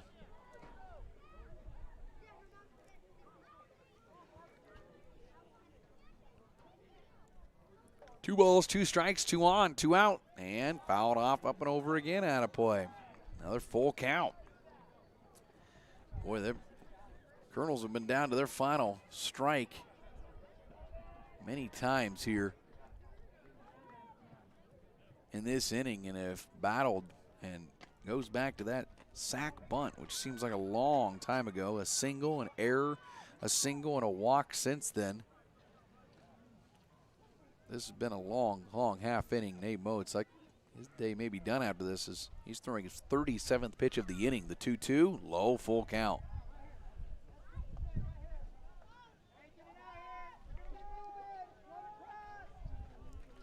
Another full count pitch, this time to Connor Broman. Moats comes set, delivers the 3-2, ground ball into left field, and that score should be 1. Roll up with it pretty quick, but it's an RBI single for Connor Broman. It's 6-2. Jensen comes home to score, and of course with 2 outs, everybody's, especially on a full count, everybody's getting a pretty good jump. They're running no matter what. Boy, some big full counts. Last 2 batters have gone full count. Hurt walked and Broman singled, and now it's 6-2. It's Bryce Sutton. Sutton 0 for 1. He's got runners at first and second. He'll nub one down the third base line. Charging his Branch. He'll grab it, run over to third, tag the base, get a fielder's choice, and he will end the inning here for Central City Fullerton Centura. They get 4 runs home, though, off 4 hits. There were 2 errors and ultimately 2 left on base. Our score, 6-2. Colonels with the lead over MSP on Husker Radio. No matter who you are and where you're going, Mid-Plains is here for you. The differences of our campuses make us stronger. Our shared mission propels us forward.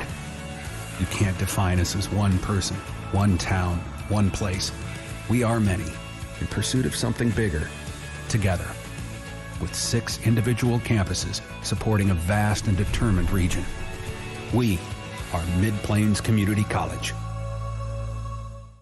For thorough news reporting by experienced journalists, read the North Platte Bulletin. Each of our core staff has from 7 to 20 years of experience in news gathering, and our roots go all the way back to the letter to the bulletin that launched the renowned World War II canteen. It's affordable, colorful, and you can keep up with the commissioners, city council, schools, civic groups, sports, courts, and entertainment.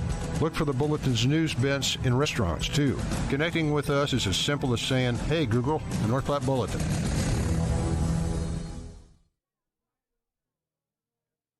HD Management's ready to put their half a century of experience to work for you, whether it's farm and ranch management, ag appraisals, or ag real estate sales. See Kurt Pieper, Hank Nicely, or Justin Pieper at HD Management in North Platte. We go to the bottom half of the second, 6-2, the lead here for the Colonels of Central City, Fullerton, Centura. And here in the bottom of the second, we'll see Nutter, Williams in the top of the order, Brocious come to plate. As they face Justice Peterson, who threw 27 pitches in the first inning, gave up a couple runs, but stranded a couple in scoring position. And we'll see Gavin Nutter bat for the first time. Nutter's a speedster. We'll see if they might see a little small ball here from Gavin. Curious to see if they see anything like a quick bunt and try to get him on base. He will show bunt. He'll miss it. Strike one. I thought maybe with his speed you might see him looking to steal one on a quick bunt. Now the element of surprise may be gone. First 0-1 missing. Takes that one even count. Hurt was kind of leaking up from third base. 1 ball, 1 strike on Gavin Nutter. DHing for Nate Moats today. He'll take one wide, 2-1.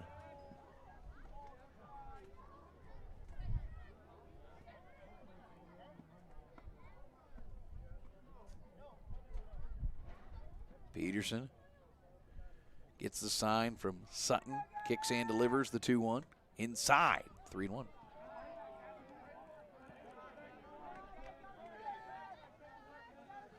Nutter trying to get on base here. Showed bunt initially, now hasn't looked to swing. The 3-1.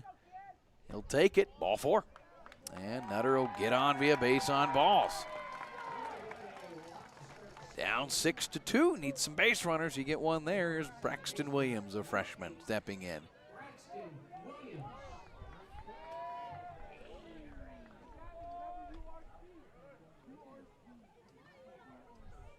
Braxton Williams seeing his first action.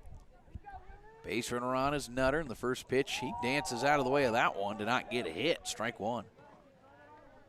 Good moves by number 8 there to get out of the way. Do-si-do and doesn't get hit. 1-0 count, top of the order is waiting in the on-deck circle. The 1-0 to Williams, taken all the way again. That one, a strike. Even count.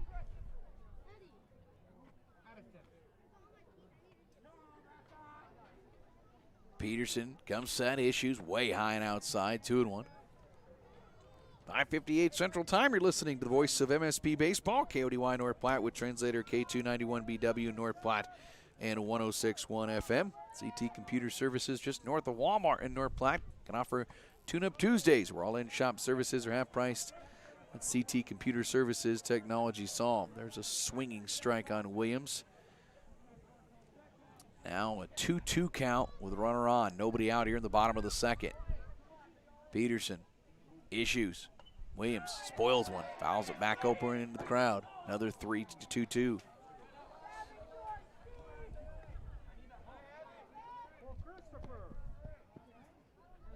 Do it again this time at 2-2. Nutter just walked a moment ago. He's on first.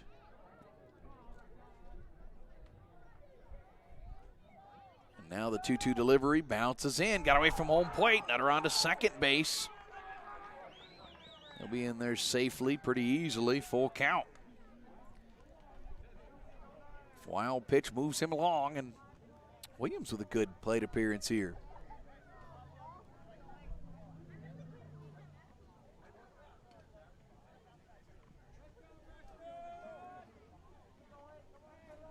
Here's the 3-2. Kick and deliver. Misses. Ball 4, back-to-back walks. Peterson to start off the inning. And runners first and second now for the top of the order. This game started out for MSP with single from this top of the order. Brocious and Tilford both singled. See if Andrew can do it again. He's 3 for 4 today. First pitch home. Brocious takes it. Lulled, ball 1.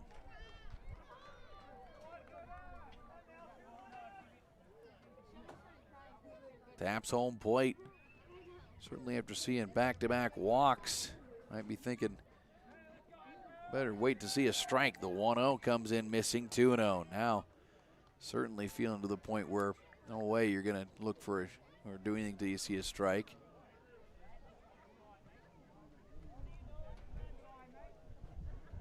Two aboard, nobody out, bottom of the second. Would have been an offensive second game. That pitch looks good and does hit. DeBrocious 2-1.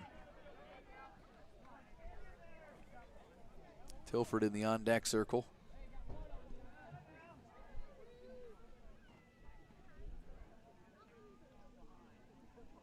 Here's the 2-1.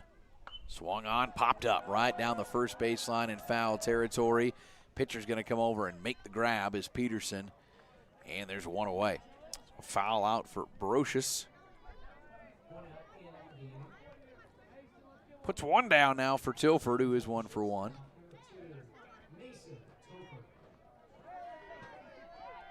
Tilford 1 for 1. He did not get a hit in game 1, but singled his first time up. And they'll wait for the home catcher to get his gear corrected here. He's good to go now.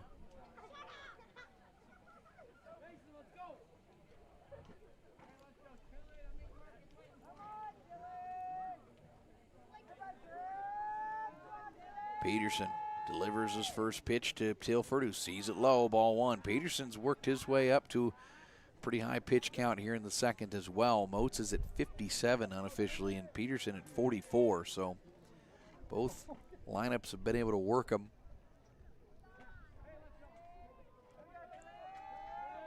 This one, ground ball, third base, goes onto the glove of Hurt into left field. Nutter rounding third, and with his speed, the throw will not even come home.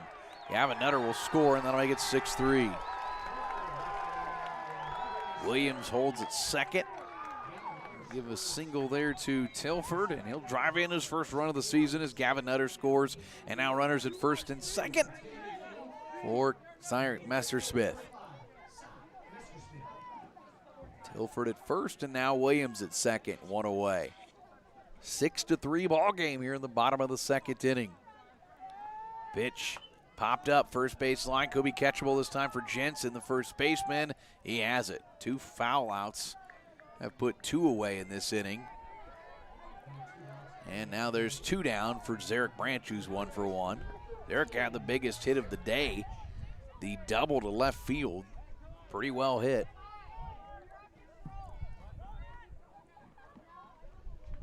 See if he can deliver one of those here. First pitch home. Upstairs, 1-0.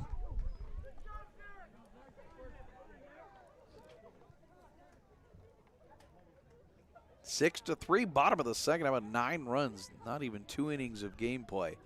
The 1-0 swung on, ripped and missed by Branch, 1-1.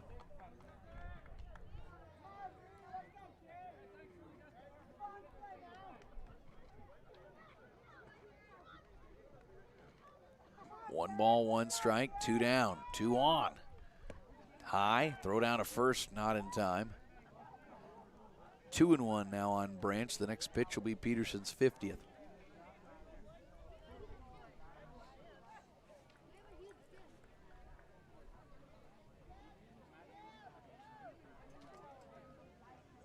Two and one here on Zarek Branch. Runners first and second. He dances out of the way of that one.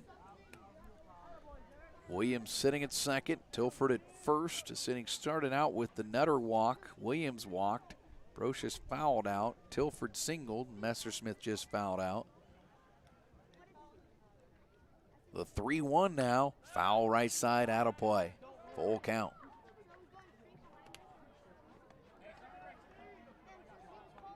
Do it again at 3-2.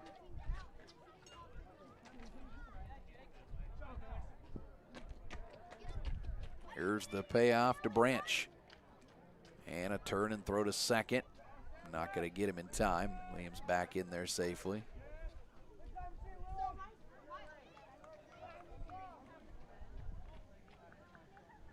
Full count.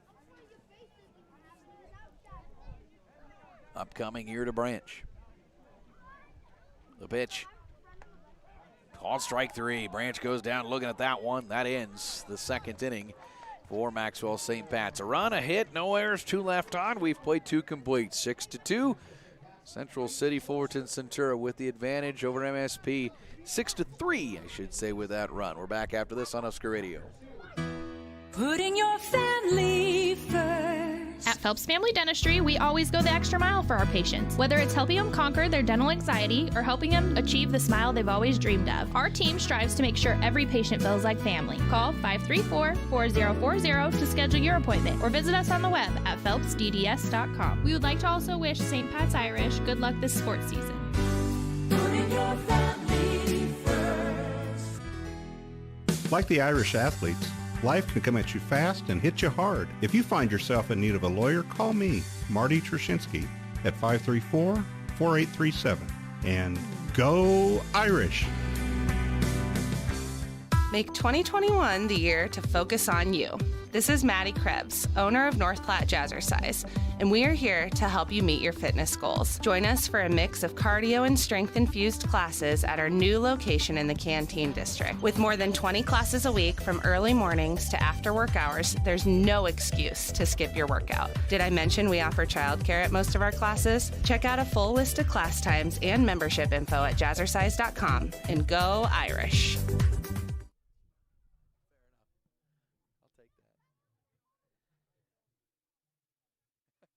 Mazapalooza's North Platte's only doggy daycare facility. Bring your dog to play with other dogs for the day or let them stay for overnight boarding at the Red Roof Building on Halligan Drive. It's your pet's happy place.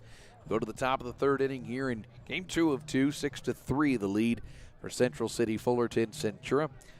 Here as we pass 6 o'clock and get into our third inning. Nate Moats out there for his third inning of work. 58 pitches officially through 2 innings here today. Usually you see somebody in 2 innings throwing that many pitches, you're thinking, how many walks thrown? He's only thrown 1 walk. He's just worked a lot of them pretty deep. Only 2 earned runs, though, out of the 6.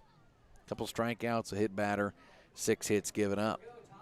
Here, old face in the third, 6, 7, 8, Buller, Scholl, and Rule for the Colonels. First ever games for Maxwell St. Pat's Baseball Co-op here. Been a good day for baseball. And I think the area pretty happy about the baseball in hopes of what it can do down the road. Bring more baseball teams to the area. That pitch way behind Buller. 1-0. Good snag by Messersmith to grab that one out.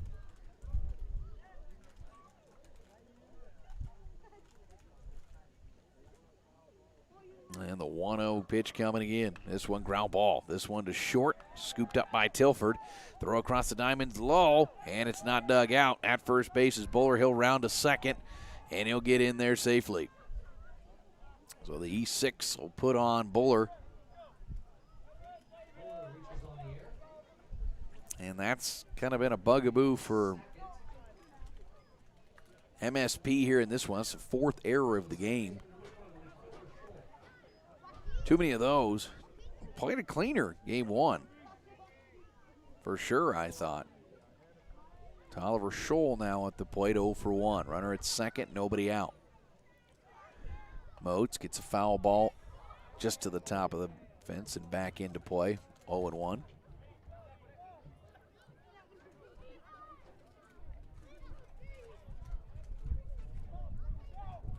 Maxwell St. Pat's will play Twin River Saturday, 11 and 1 o'clock games there.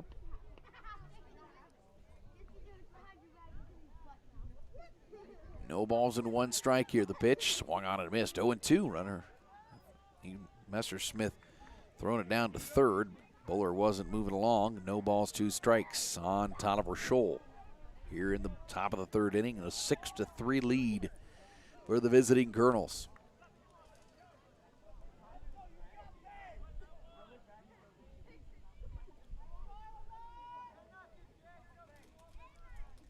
Scholl stands back in, down 0-2. Moats taking his time, looks to second. The runner dancing a bunch. Nate will look that way and just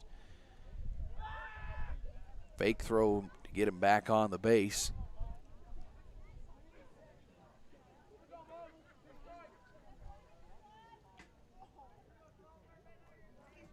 Now Moats back, ready to go. Comes set with an 0-2. Turns and throws, gets a pickle now. Throw down to third is not going to be there. And on to third will get Buller. After all that, he gets on to third.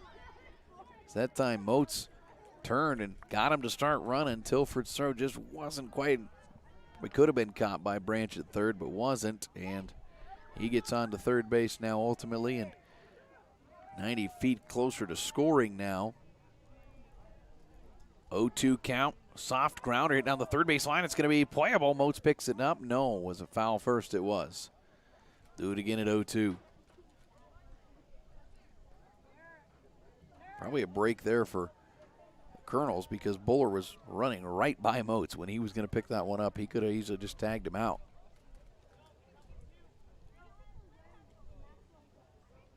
Scholl will try again with an 0-2 count. Moats comes set, delivers the 0-2. Jumping out of the way is Scholl, 1-2.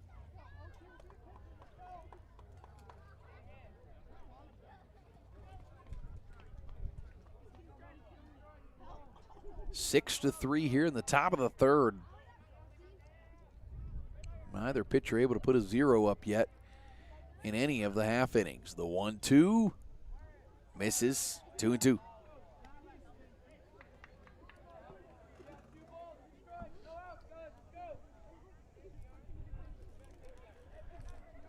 Moats is one pitch away from going again to a full count. So he's worked over 60-some pitches. The 2-2 bounces in, got away. Back to the backstop. Coming home will be Buller to score. And it's now 7-3 on the wild pitch. And now a full count to Tolliver Scholl.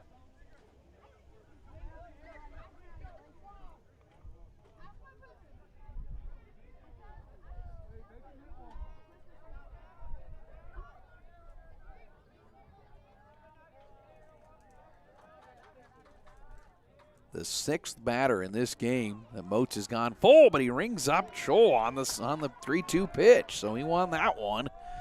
And that makes it one away here in the third for Nate Moats. Brings up Caden Rule. That's how you get to say almost 70 pitches in the third. A lot of full counts. First pitch, ground ball, that's up the middle. That'll be a base hit. Caden Rule drives one right up the gut, and he's got a single with one away. Here's what he really had to play on that one. Moats kind of moved his foot out of the way, trying to hit it. Couldn't get it, and it's a one-out single for Rule. Brings up Justice Peterson, the bottom of the order. Peterson 1 for 1 in this game. He batted in game one, went 0 for 3. Comes set with a 7-3 lead. The pitch taken. That's a good strike.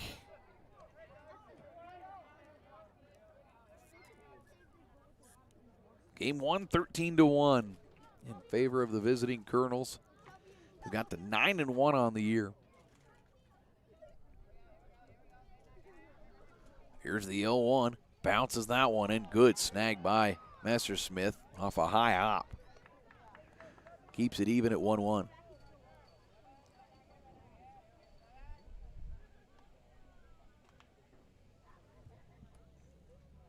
Moats on the mound, over 70 now. Pitch count in high school baseball is 90. That pitch gets up high, 2-1. Coach Jones maybe trying to see if Nate can work through this third inning and pass the ball on to somebody else. One away, one at home. The 2-1 bounces in again, 3-1.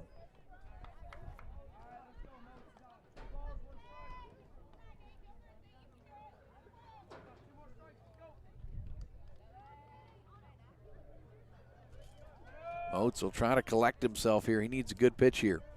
Peterson standing in, the right-hander for the Colonels. The pitch. Swung on, ground ball, foul, third base on the ground, nothing there. And we'll do it at full count again. Seventh batter that has gone full.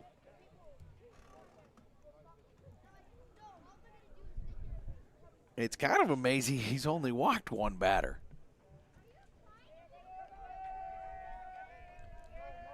The 3-2 here to Peterson.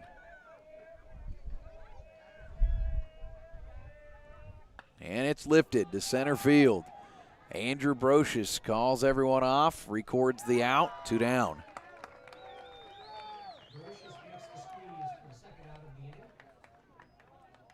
So now 2 down for Dylan Belici. The shortstop who is 0 for 2. A strikeout looking and a reach on an error. There's a pitcher that just got done warming up.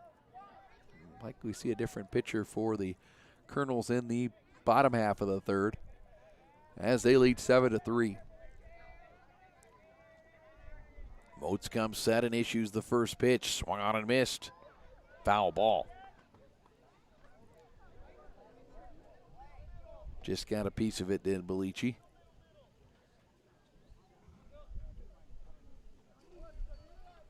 7-3, slow-moving game, 7-4 in hits.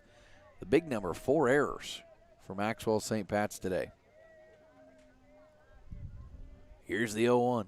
Foul back, 0-2, and Moats strike away from getting out of this third inning. Just 1 run given up.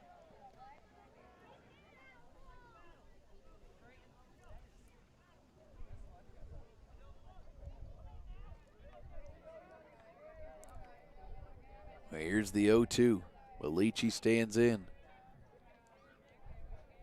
The kick and delivery. That one comes in. Here the dirt. Messersmith makes sure that Rule doesn't go anywhere at first. Now a 1-2 count.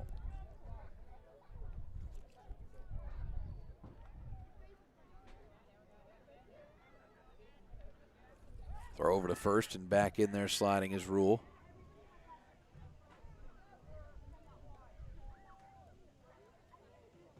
Moats on the mound over nearing 80 pitches here in this one.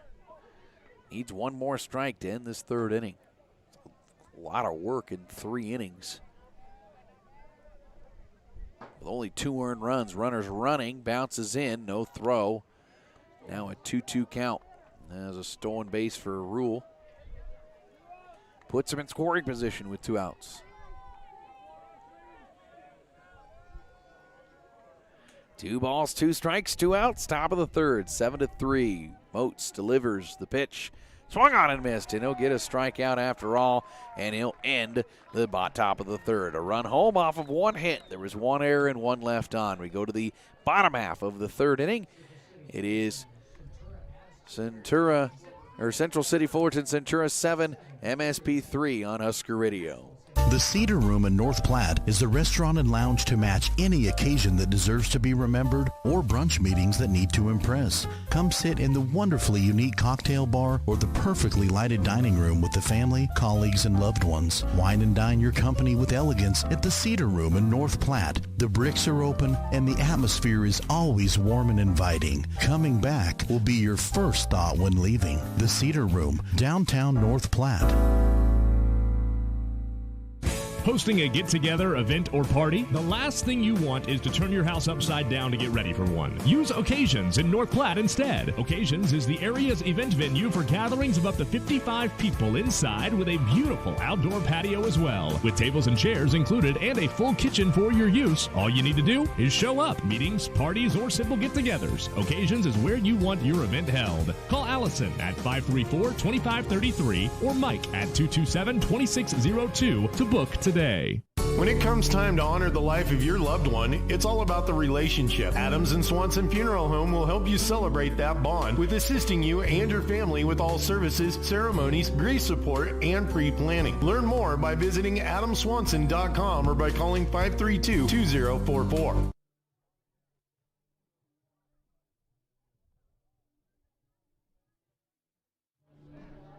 Welcome back on Husker Radio's KODY 1240 AM 106.1 FM.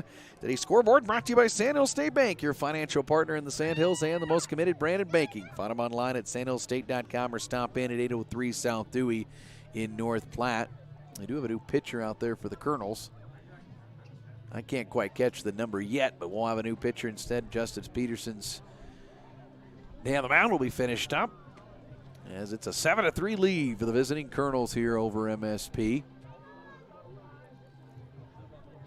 And here for MSP at the plate will be 5, 6, 7 Messerschmitt, Schroll, and Robinson. I believe it's number 10, all right? All right, we're going to go with that. No one hurt. He was playing third, so we'll see where he go, or who's at third or sec. But a 7-3 lead here for the Colonels. MSP trying to get their first win in program history. Would like a split here after losing game 1 13-1 in a 5-inning game. And have scored in both first 2 innings of this game. Been able to get a couple runs, 2 and 1 by the first 2 innings. See if they can get something going here. So Peterson basically just switched positions with no one hurt. Peterson to third, Hurt to pitch. And number 10 will take over here on the mound. And he'll face Easton Messerschmitt, the sophomore who's 0 for 1 to start it off. Messerschmitt, a strikeout victim first time around. And there's a strike 1 down the middle for Hurt. Been a long 2.5 inning game, hour and 10 minutes or so. Been a lot of offense. Haven't been any zeros. That one's low. 1 and 1 now on Messerschmitt. Easton 0 for 3 now combined today. Looking for his first hit.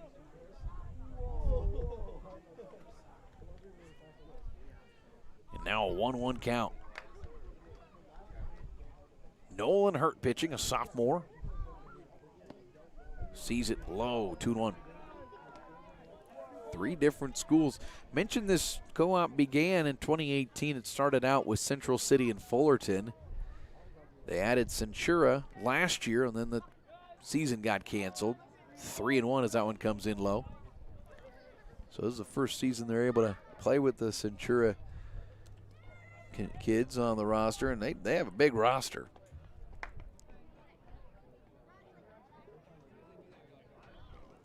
Three balls and a strike, nobody out. We're in the bottom of the third. The pitch swung on and missed, full count.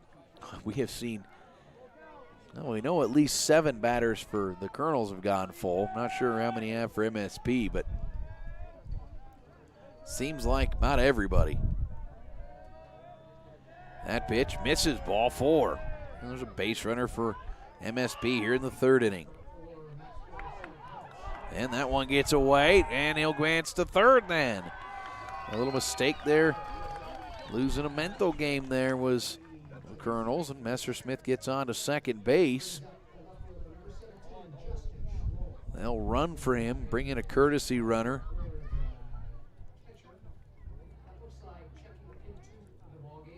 And freshman number 1, Jacob Layton, into the lineup. He'll run it 2nd base for Messerschmitt now. Justin Schroll at the plate for the first time.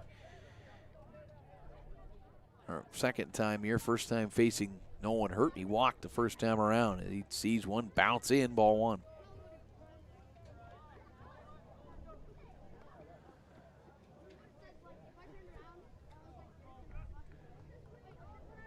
If you're curious, Messerschmitt there was the 5th batter that went full count for Maxwell St. Pat's. The 1-0. That one gets away wide and back to home backstop. And now on to 3rd. Moves the base runner, Layton. And coach will come out to talk to Nolan Hurt now to settle him down. After issuing a walk and a couple mistakes, moved the base runner on to 3rd. Now a 2-0 count on Justin Schroll. Starting to get to the point where now the Jackets need it up here. And it looks like we're going to have a pitching change here for the Colonels of Central City, Fullerton, and Centura. We'll tell you who the new pitcher is. This time out brought to you by Fortify Group in North Platte. Rely on Fortify for all your insurance needs. See Kevin McGann under the bright green awning at 408 South Jefferson or call 221-6962. You Want to support North Platte Catholic Schools? One great way is to support the Bargain Bin, a thrift store located at 421 East 3rd Street in North Platte. The Bargain Bin is open Fridays and Saturdays from 10 a.m. to 3 p.m. and sells everything from household items, crafts, clothing of all sizes, including children's, bedding, holiday decorations, antiques, and furniture. The Bargain Bin is completely volunteer ran, and all proceeds benefit North Platte Catholic Schools. Shop the Bargain Bin to support the Irish. Open Fridays and Saturdays, 10 to 3. Imagine internet Wi-Fi that works, no matter how many people are connected or where you are in your home. Now, you don't have to imagine. The Allo Blast is here. With the latest Wi-Fi 6 technology, the Allo Blast makes your internet Wi-Fi go further, faster, and more reliable. Give your Wi-Fi a blast. Visit allofiber.com/blast to switch today.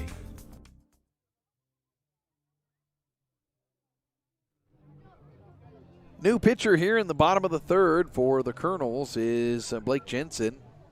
I believe came in from first base. Him and her just switched. Jensen, a freshman, taking over. He has had a good day at the plate today. In game one, he had a 2 RBI double, and he's had a 2 RBI double here in game two. And now he'll take over a lefty on the mound with a 7-3 lead and a runner at third. And nobody out. Justin Schroll at the plate already with a 2-0 count. So he'll come in the middle of this bat. Schroll today scored a run in game one. He's walked here in game two.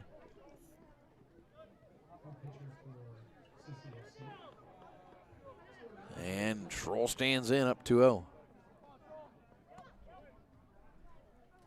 Jensen, the lefty, comes set, delivers the first pitch, and it's lifted, shallow left field. Broman coming in. Broman records the out, tagging up. Layton coming home. He'll be safe, and it'll be an sac fly for Justin Schroll. First sacrifice of the season. Sac fly at least, and coming home to score, making it 7-4 now. Here in the bottom of the third.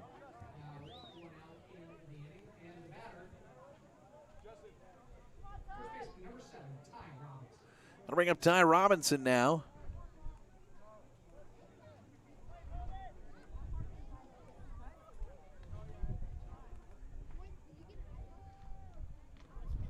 Robinson 0 for 1, and the first pitch comes in, strike one.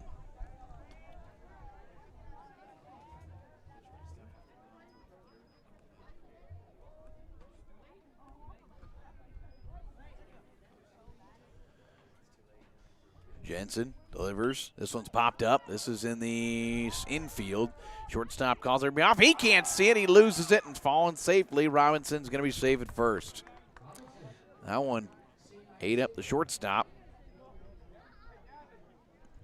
who had called everyone off. And now a base runner on at first base, and Gavin Nutter batting with one away here in a runner on. Down 7-4, excuse me. The pitch missing high, ball one.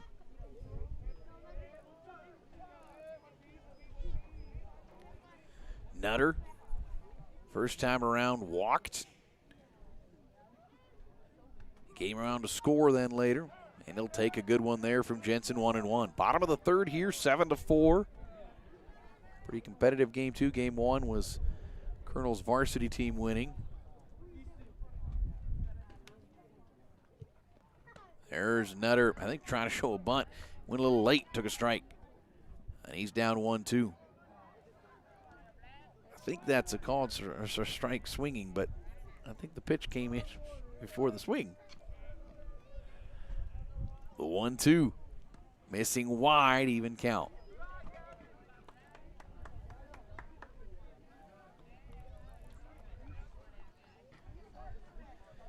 Nutter can get on base. Williams behind him. Should have a chance to bat with only one away, and Nutter sees ball three. Gavin will take a free pass again if he can. Guess what? Full count. Jensen comes home. called. Strike three. Nutter goes down looking at that one. And there's two down here in the MSP third. Bringing up Blake Braxton Williams, the freshman.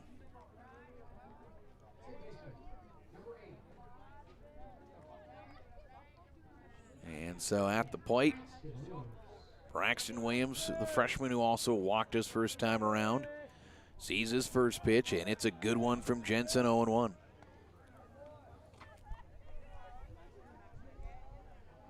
In the next games for MSP Saturday, Twin River comes to town. 11 and 1 o'clock starts here. The 0-1 high, even count. I'll follow that up with a home game Thursday next week. Hastings Adams Central.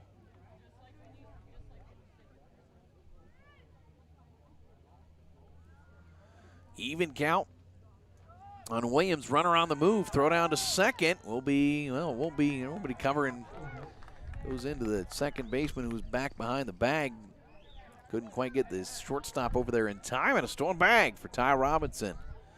First stolen base of the season for MSP. That makes it a 2-1 count with a runner at second for Williams. Jensen, third pitcher here this game. Swing and a miss. 2-2. Starter was Peterson, who went 2 innings, 52 pitches. Gave up 4 hits, 3 runs all earned. And then Hurt came in and didn't record an out, gave up a run. Here's a foul ball down the first baseline. Not far, but just can't quite get to it. Can Sutton. It'll fall safely. And we'll have it again at 2-2.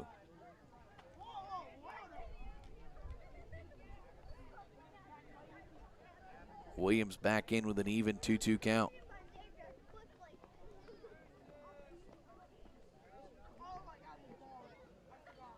Williams. Jensen on the mound, looks to second, delivers, and gets a swinging strikeout and gets out of the inning on his 15th pitch. Another run comes home, though, off 1 hit. There was an error and 1 left on. 3 complete.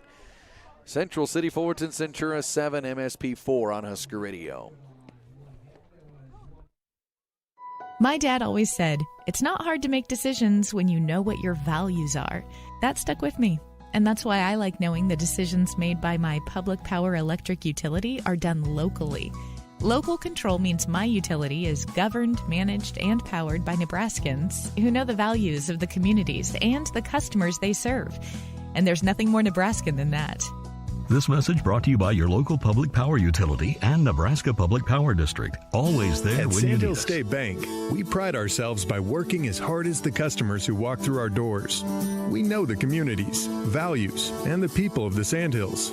This allows us to be a more understanding and trusted partner in your financial growth.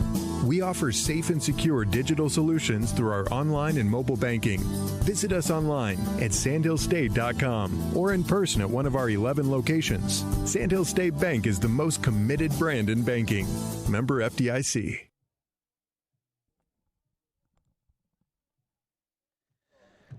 Going to the top of the 4th inning here for Bill Woodfield. 7-4 lead for Central City's Fullerton Centura over Maxwell St. Pat's. Game 2 of the inaugural season of this new co-op. And it's a couple changes defensively. Gavin Nutter's come off the DH. He's moved to right field. And Cy Messersmith takes over on the mound. He'll relieve Nathan Moats. Moats stayed down in 3 innings, 7 hits, 7 runs, 2 earned. He struck out 4, walked 1, hit 1. Finished with 78 pitches unofficially.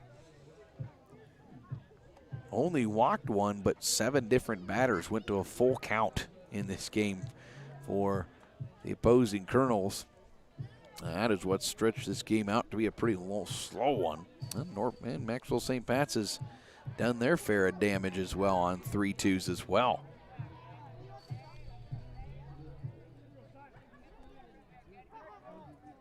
I believe they've had 6 batters go full count, 13 through 3 innings. That's what makes for this game to be kind of a slow pace. And even though we've had some pretty good offense, here's Blake Jensen, current pitcher, stepping in to lead off the top of the 4th for the Colonels. 2-3-4. Hurt and Broman as well if anybody reaches Sutton.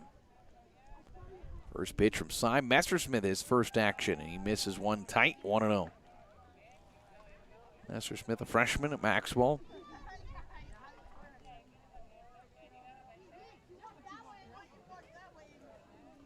1-0. Blowing outside, 2-0.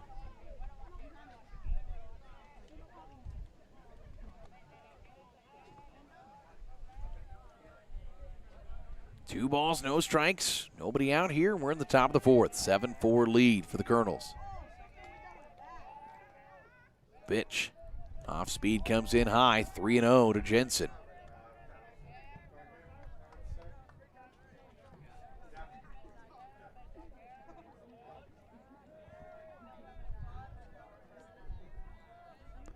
Three balls, no strikes. Pitch home, Messersmith. Called strike there, 3-1.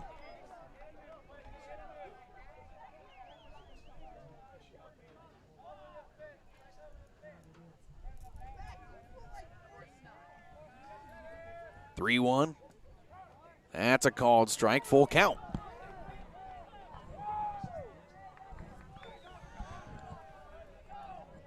Just got word they had agreed to a 90-minute time limit, so this will be the last inning of this one.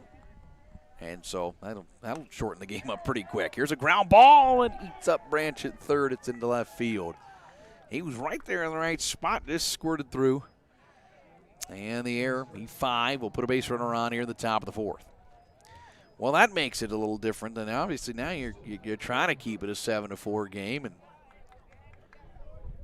battle back.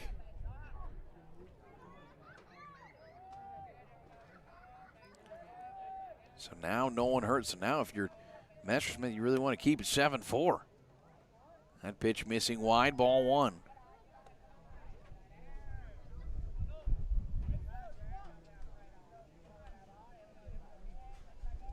One-0 count.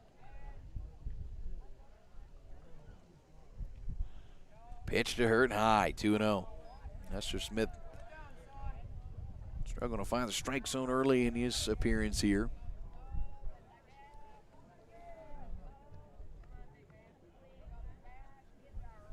2-0 count, delivers.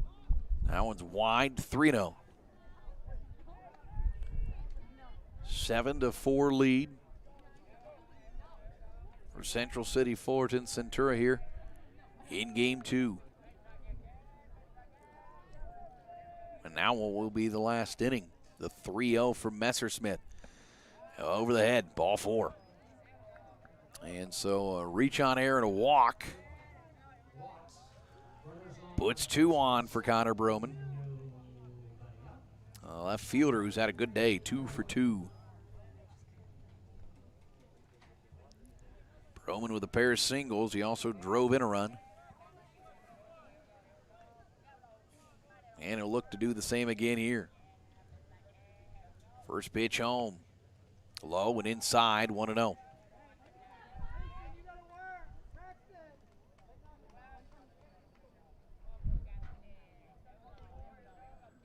First game had even though it was certainly a much bigger loss. It's a 1-0 is a ground ball. This one softly hit, but Tilford cuts it off. He'll tag the base, throw to first in time. Yes, double play, 6-3. No, they say no. Or did he say out? Okay, I thought that he signaled safe, but no, a double play. Nice play there by Mason Tilford to do it himself, 6-3. And there's two down now. Jensen on to third. So a big play there from Mason Tilford. The double play puts two away, and good to see some good defense here. And here's a fly ball to center field. Brocious charging, hat flies off. He dives, can't get it. It'll score a run. And Nutter now up with it. He'll throw in, but in there to second then on the throw is Sutton, who has this RBI single and ultimately drives in an 8-4 lead now. And so that's an insurance run for the Colonels here. Again, there's a 90-minute time limit, so this will be the final inning. MSP now down 4. Blaine Buller at the plate. First pitch swinging, strike one.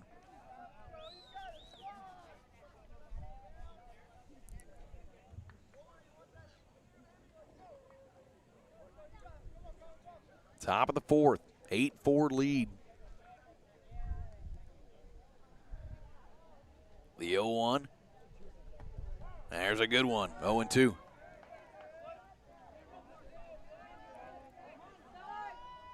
Messersmith trying to get out of this fourth. He needs to strike right here.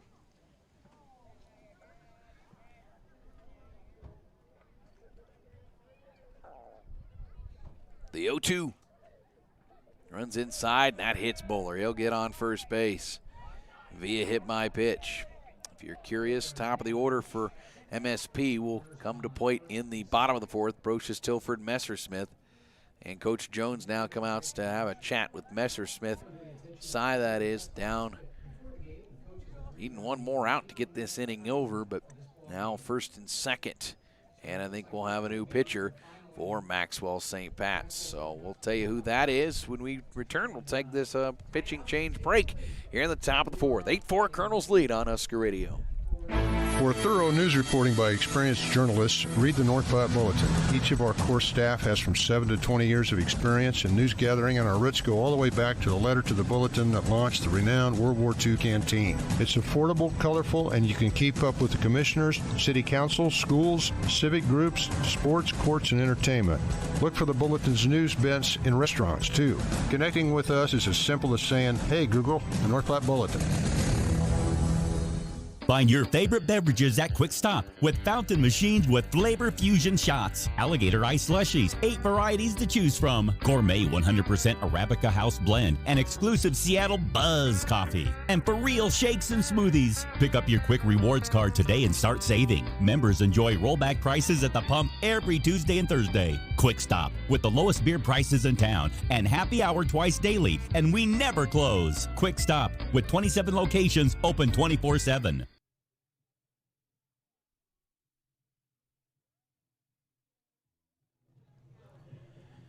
HG Management's ready to put their half a century of experience to work for you, whether it's farm and ranch management, ag appraisals, or ag real estate sales. See Kurt Pieper, Hank Nicely, or Justin Pieper at HG Management in North Platte. 8-4 lead here in the top of the fourth. New pitcher for Maxwell St. Pat's is Mason Tilford taking over, the senior. Moving from shortstop positions. Eric Branch goes to short now, and Cy Messersmith is now at third defensively for MSP.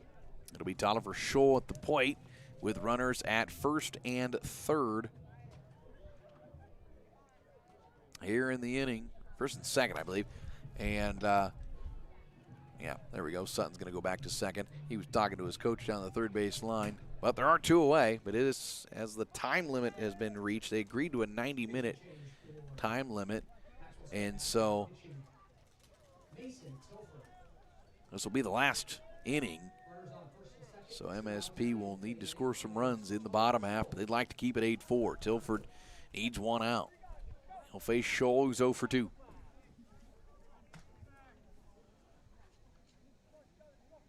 Tilford with several looks to second, delivers the first pitch up high, ball 1.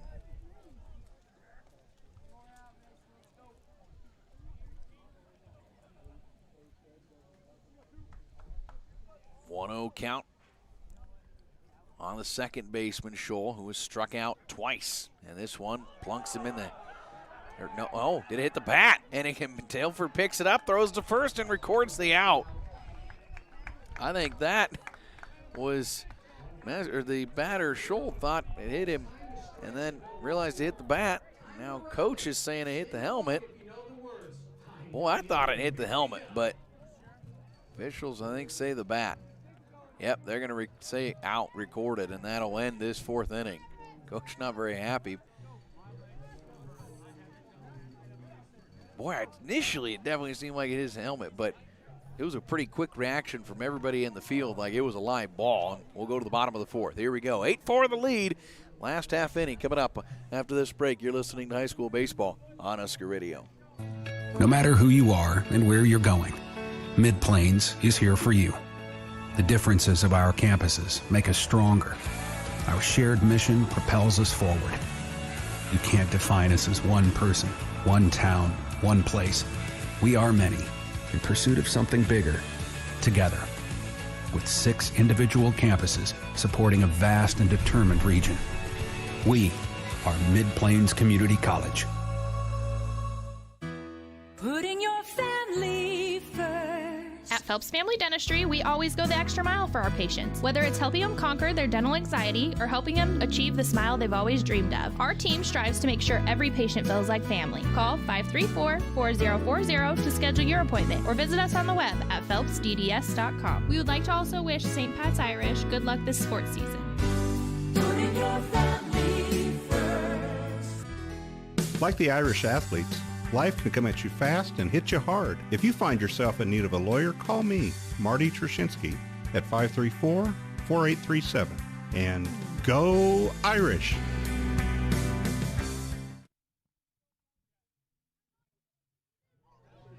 Hey, if you're heading out of town, take your dog to Paza-Palooza, the only doggy daycare facility in North Platte with doggy day camp and overnight boarding. Take your Paza-Palooza as your pet's happy place. Go in advance to book and visit PazaPaloozaPlace.com for more information. 8-4, we go to the bottom of the fourth. It's the last half inning. There's a time limit here in this game, and so it'll be MSP top of the order trying to come back, down 8-4. And we'll see Andrew Brocious getting it started against Blake Jensen, who's out there for his second inning of work. Jensen came in for relief of Peterson, the starter, who went 2 innings. Hurt came in, did not record an out. And Jensen worked the last inning, gave up just 1 hit. There's been a run scored in every half inning so far.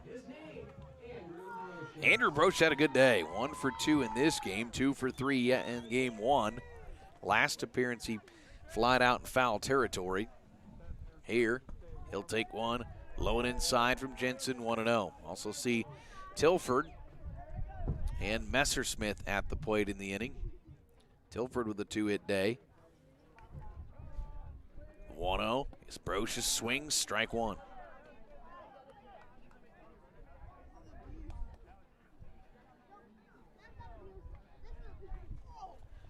One ball, one strike on Andrew Brocious.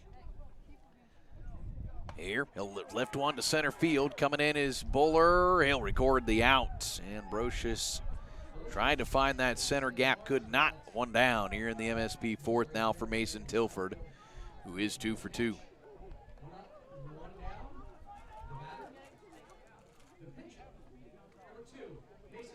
Tilford, pair of singles, both the left field on the ground. RBI today. First pitch swings, lifts one to center. This is pretty well hit. Buller, though, backing up underneath it, records the out on one knee. And quickly 2 up, 2 down for MSP here in the fourth, and what will be the final inning. And now it'll bring up Cy Messersmith, freshman who is 0 for 2. I think we'll have a pinch batter, actually. Pinch hitter here. Coach Jones going to the bench.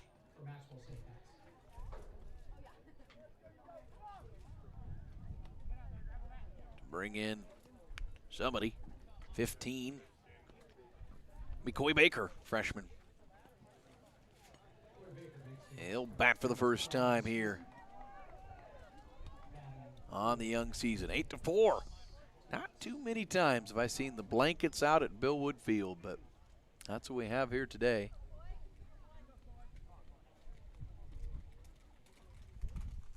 First pitch way up high. Baker sees that one easily. 1-0.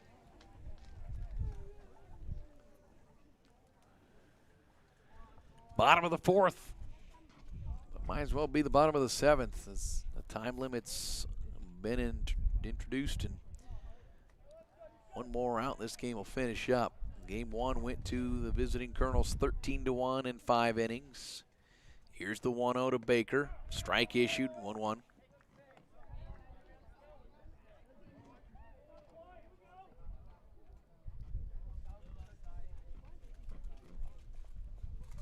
The 1-1. Baker sees it bounce in, 2-1.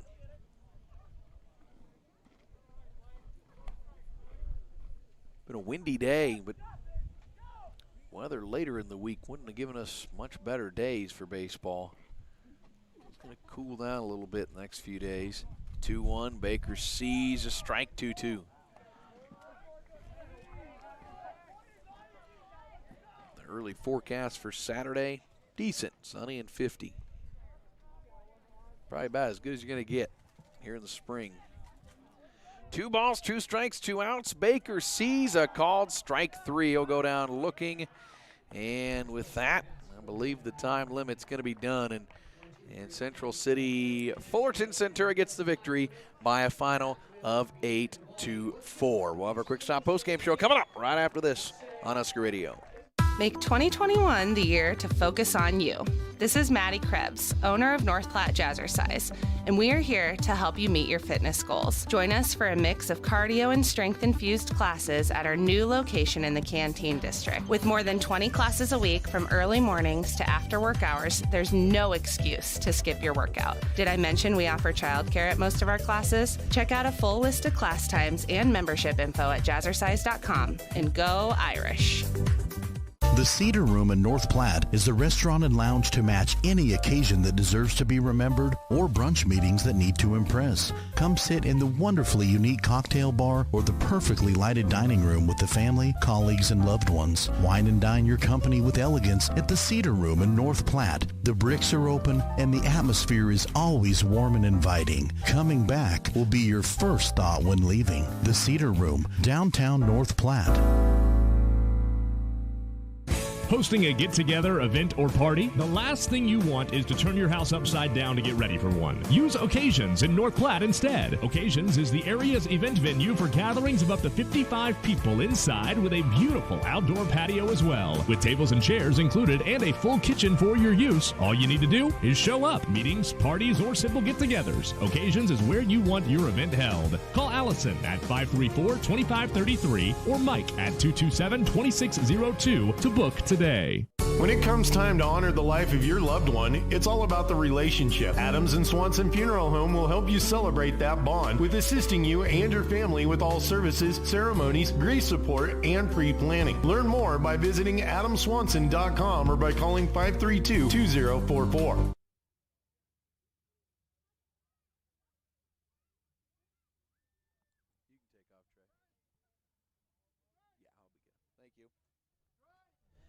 Welcome back here to Bill Wood Field here on Husker Radio's KODY 1240 AM 106.1 FM. A final here from Bill Wood Field. Maxwell St. Pat's falls in the second game by a final of 8-4 in a shortened time limit game.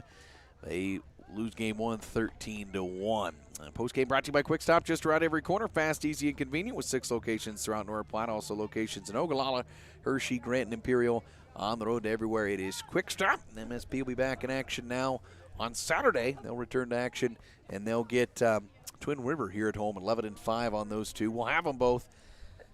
We'll have them only on YouTube, though. Husker Baseball is going to be on at the exact same time, and so we'll just have the YouTube broadcast for you Saturday for that doubleheader. Let's get the post-game, end-of-game stats numbers. They're brought to you by Condon Signs. Condon's is North Platte's only locally owned full-service sign company, creating custom monument signs, pylon signs, commercial awnings, and they'll service your existing sign going into their 30th year of business serving the North Platte area. Visit them on the corner of 8th and Vine or at condonsigns.com. Scores for Maxwell St. Pat's. They get 2 in the first, 1 in the second, 1 in the third. 4 runs off 5 hits. There were 5 Maxwell St. Pat's errors. Meanwhile, for the Colonels today, they go 2 in the first, 4 in the second, 1 in the third, 1 in the fourth. 8 runs off 8 hits, 2 errors. Individually, Brocious goes 1 for 3 with a run scored and a hit. A Tilford 2 for 3 day with an RBI. Cy Messersmith 0 for 2 with a run scored. Eric Branch 1 for 2. Easton Messersmith 0 for 1 with a walk. Justin Troll drove in a run, also had a walk. Ty Robinson 1 for 2 today. Gavin Nutter 0 for 1 with a run scored.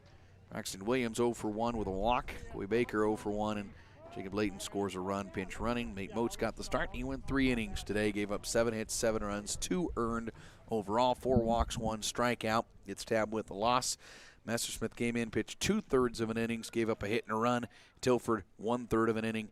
He got the final out of this one. Meanwhile, for the Colonels, 2-hit day for Broman today, and hits from Jensen, Hertz, Sutton, Buller, Rule, and Peterson. The win on the mound goes to Peterson, who went 2 innings. Gave up 3 earned runs. Coach Ryan Jones with us. Coach. Hey. A lot. Don't know really what to expect after, first games ever. But, I thought game 1 actually, you lost 13-1, but I thought it was maybe the better played game. Right. Yeah, I agree. I think more positives than negatives. We knew we were going to have a lot of work and a lot of work to do, but you don't know what you need to work out until you get out here and live against other teams and other teams' pitchers especially. And their first guy was a dude. He threw it well. A nice fastball, commanded it well, and mixed in his changeup just enough to keep us off balance. But, seeing live for the first time and then facing a guy like that is pretty tough. But, yeah, like you said, I thought we competed game one. We make a couple plays early in the game, and it could have been a lot closer. But I thought we hung in there, and, 13-1 against a really good team like that, it's really respectful, to tell you the truth. You're right. And then when you get a guy, you're not getting many plate appearance. I mean, you're not getting around a third time, so it's limited. It's hard to, when you're only going to get maybe 2 at bats, it's hard for guys to get a good read on. Yeah, and I thought Andrew Brocious did a nice job today. Did a good job in center when he came in and pitched. He threw strikes, and then got some hits for us at the plate. And we're going to ask a lot for Andrew this year at the top of the lineup, and so far so good with that boy. Right, absolutely. Overall, game 2, it kind of had a different feel, much slower pace, but reps. I think that's the most important thing for your team right now is just getting reps. Yeah, and like you said, you don't get a lot of at-bats, especially in high school baseball, which is 10 after 5, and, they got a guy out there. We got some more at-bats second game. Zarek got into one, and that was nice to see. I think the most that we need to improve on, do work on, is base running. It's so hard to practice base running until you get in those in-game experiences. A lot of kids didn't run the bases very well, including in the first game, but it's something to work on. Also, our pitchers holding runners on. Yep. That's something we'll have to certainly get better at. But it's there, and it's fun, and this is what we got into this for, is improve baseball in the area, and it's going to take a little time. I'm just, again, so excited for these kids to come out and take a chance to play high school baseball. And a good atmosphere. A lot of people enjoyed that. There was a ton of people. Yeah, I've coached Legion baseball here a lot of years, and there's not very many games besides Kearney where the place is this packed, and that was awesome to see. Nebraska Land National Bank came out and grilled for the people, and it just looked like that, especially that first game was more of a community thing. Sure. Place was packed. The game got loud when we were doing good things, and that was really fun for the kids to experience that. Saturday, Twin River, and another doubleheader, and obviously, some practice time in between now and then. Yeah. And the weather doesn't look great this week, but we'll get out here and get work done when we can. And like you said, Twin River's coming in. You improve so much from the first doubleheader to the second, so we hope that's the case and get out here. And I think we're going to make up the Lincoln Christian games Monday. So, we'll play 2 on Saturday and then go right back at it at Lincoln Christian on Monday if things hold steady. All right. Thanks for the time. All right, Best I of luck. appreciate We'll it. see you Saturday. Thank you. Ryan Jones with us here on the post game as the win again goes here in game 2, 8-4 to the visiting Colonels. Game 1, 13-1. Let's dial up our Swift Auto Center play of the game here for game number 2.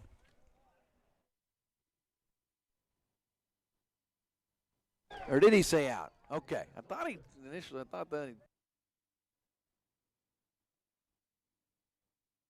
1-0 is a ground ball. This one softly hit, but Tilford cuts it off. He'll tag the base, throw to first in time. Yes, double play, 6-3. No, they say no. It ended up being a double play. It looked like he had signaled safe after initially calling out, but he did signal out. Mason Tilford turned the only double play of the day, so nice job from him. Did it all himself, tagged the base, and then threw it to first to get the second out. So Mason Tilford getting our Swift Auto Center play of the game. Top for our player of the game brought to you by Allo Communications, a telecom home team. Allo has taken tech to the next level with products and services that provide its fiber fans with an all-star experience. If you're ready to up your internet game, go to allocommunications.com today. I'm going to go with Mason. He made that nice defensive play. He also had a 2-a-day in game 2. 2 for 3 overall, drove in a run. So Mason Tilford, our Allo Fiber player of the game.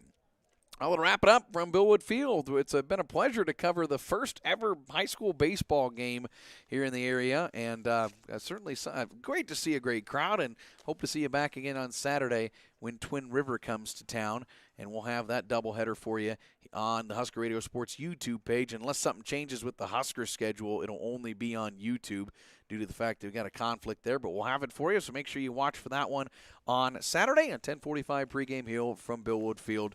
We'll do it again. In the meantime, my thanks to Coach Ryan Jones, to Trey Formansky for the video technician job here today. I'm Tanner Struckman saying so long from the first ever high school baseball games at Billwood Field between Maxwell St. Pat's and Central City Fullerton Centura. Have a great night. This has been Maxwell St. Pat's Baseball on Husker Radio. For a copy of today's game, call the station at 308-532-3344. This has been a Husker Radio production. We now return you to your regularly scheduled programming, already in progress.